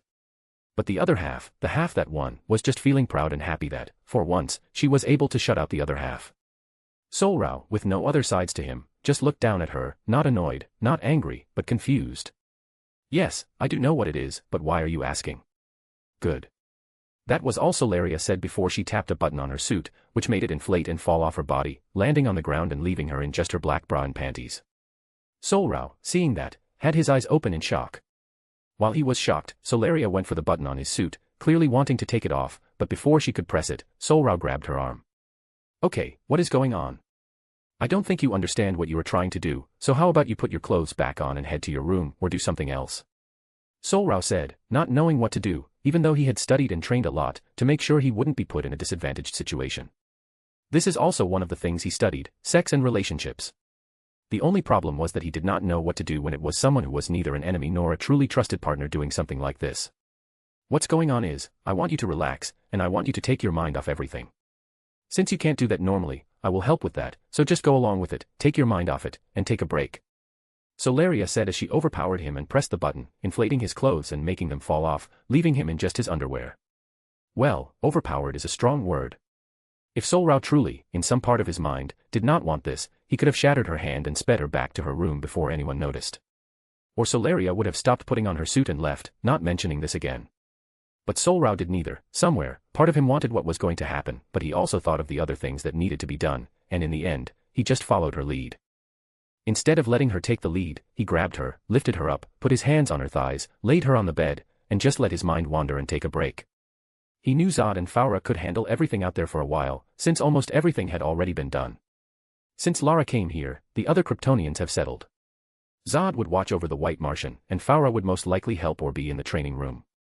Chapter 31, a talk, relieving stress, taking a break, 2R. Earth, 342, Milky Way Galaxy, Sector 2814, Dark Side of the Moon, Alpha, X1R, Earth Year 1977. Skipped R18. Chapter 32, Waking Up and Back to Work. Earth, 342, Milky Way Galaxy, Sector 2814, Dark Side of the Moon, Alpha, X1R, Earth Year 1977. Third-person POV. Sol-Rao blinked his eyes open and looked around his room, only to come face to face with destruction, the windows cracked, the floor dented, the decorations shattered or messed up. Creak. When he got up from his bed, a sound came from the remains of his bed, where Sol-Rao, despite how rough they both were, was sleeping peacefully, curled up like a sleeping dog, still nude, of course. Wow, we really destroyed the room, Sol-Rao thought as he put on his clothes and ordered the drones to begin cleaning the room, but silently, so as not to disturb Sol-Rao.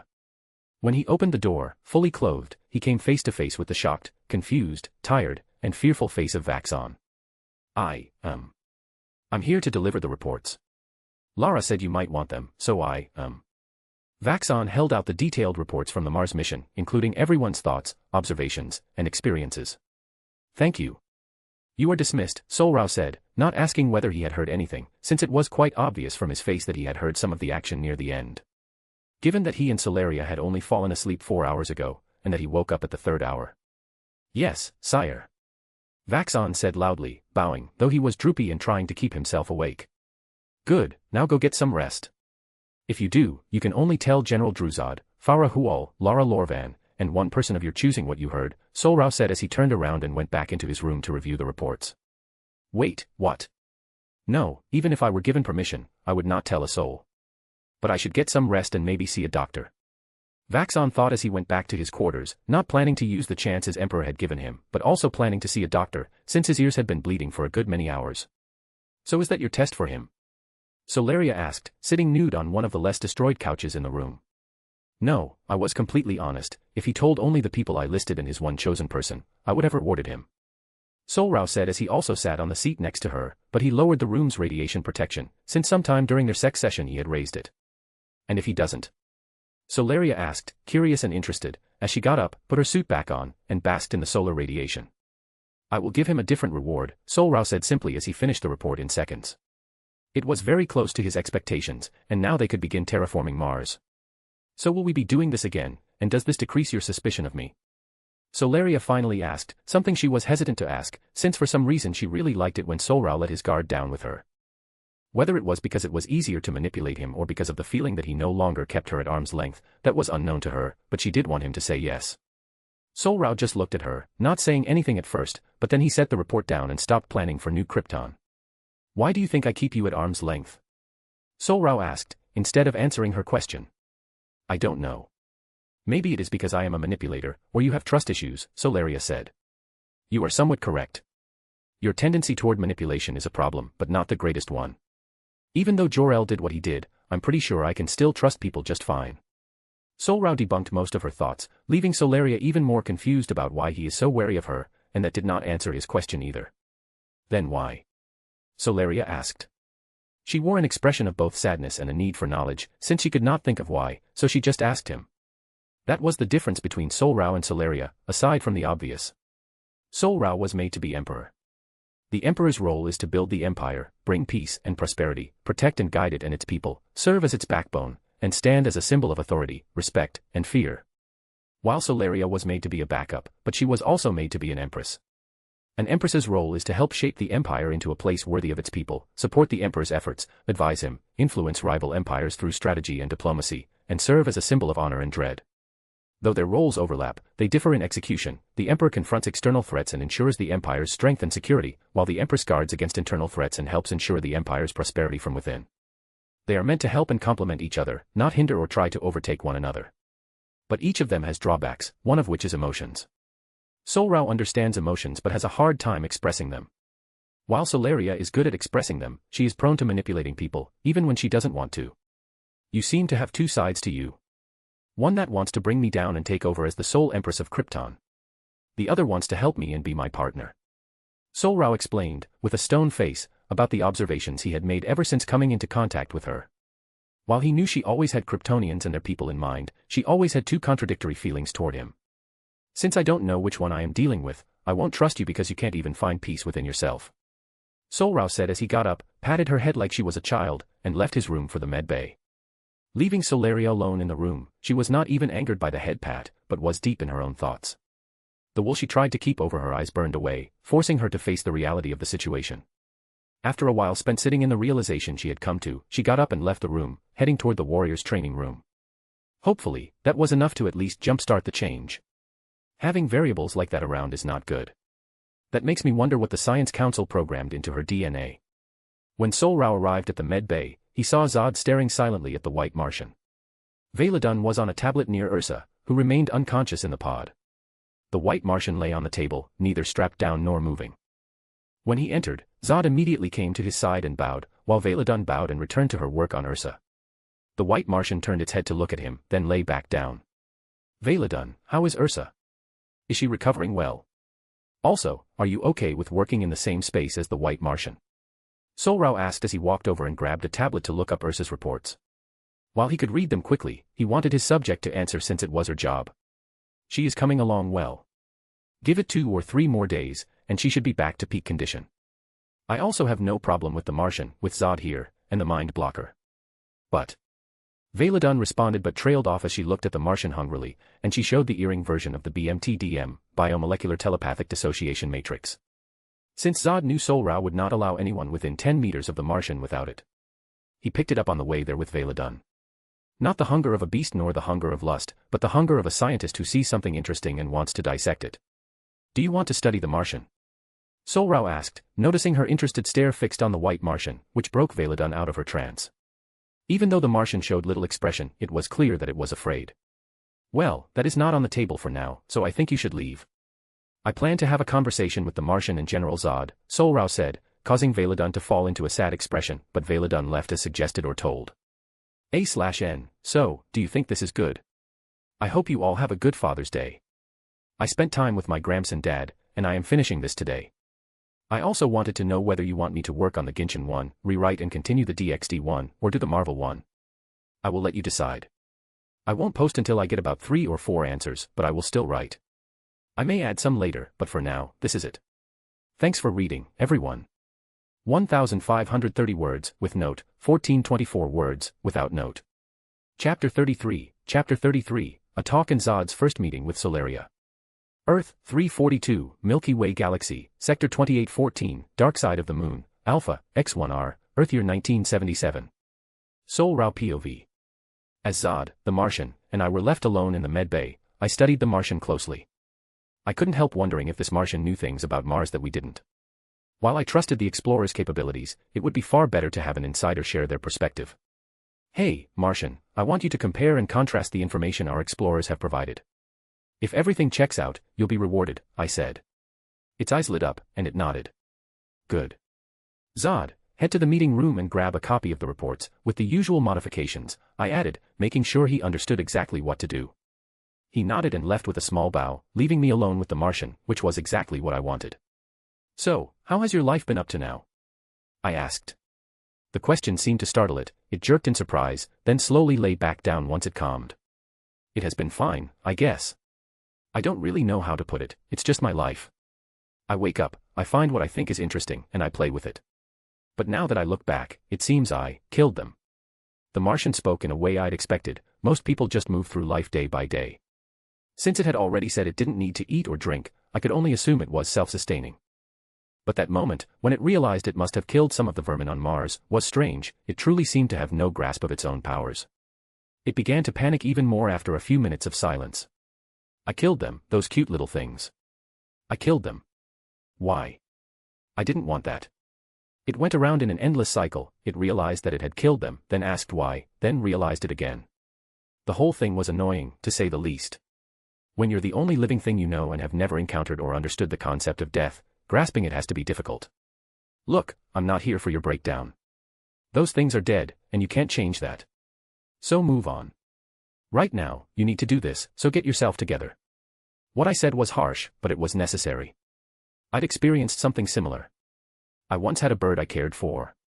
I didn't kill it, but it died, and I was saddened. Still, you have to keep moving, you can't stay stuck in the past. Just then, Zod came in, holding a tablet with everything we needed, most of the important details hidden or renamed so the Martian wouldn't try anything funny. While I hoped it wouldn't, I still had to be ready. The Martian glanced at the tablet, then at Zod and me, but I paid that no mind. Zod set the tablet down in front of it. Since it had Jor-El's memories, it should be able to understand everything on there. Zod and I stepped a few feet back, giving it space to work while we talked. I could tell he had something on his mind. Sire, will you be lowering your guard against Solaria, or is she still a problem? Zod asked. The question was both unexpected and exactly what I'd anticipated. He didn't waste time on small talk, he just went straight to what mattered. She is still a problem, but I think she'll get better, I replied. Was it Vaxon who told you? I was curious whether Zod had been the first one informed. No. I'd only meant to tell you that Lara locked herself in her room, but I heard what was happening and came back here, he said. Zod spoke with a straight face, refusing to meet my eyes, whether from embarrassment or something else, I didn't know, and I didn't particularly care. So, what was your first meeting with Solaria like? I asked.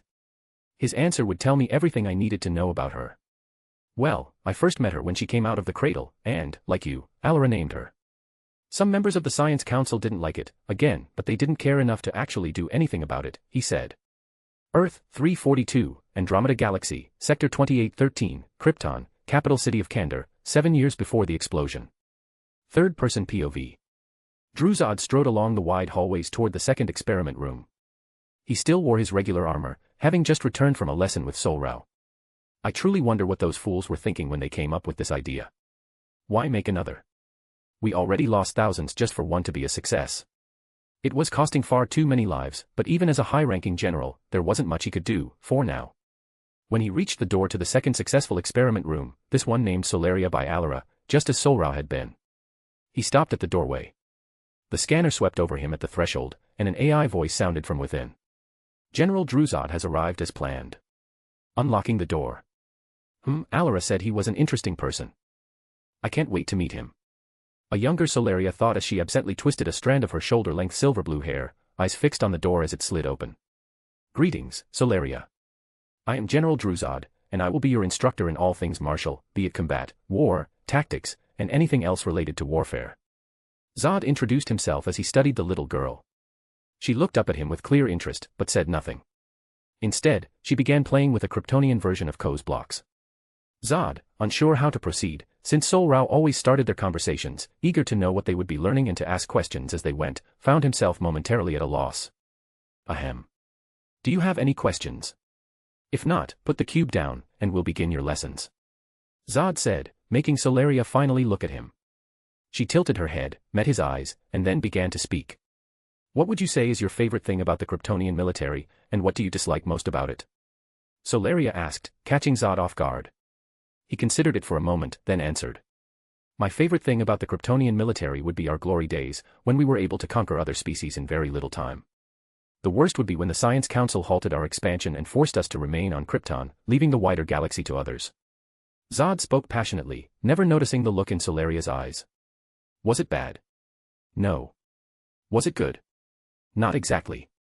Only time would tell what that look truly meant. By the time he glanced back at her, she'd already returned to her usual expression, eager to learn. So, what will I be learning about today?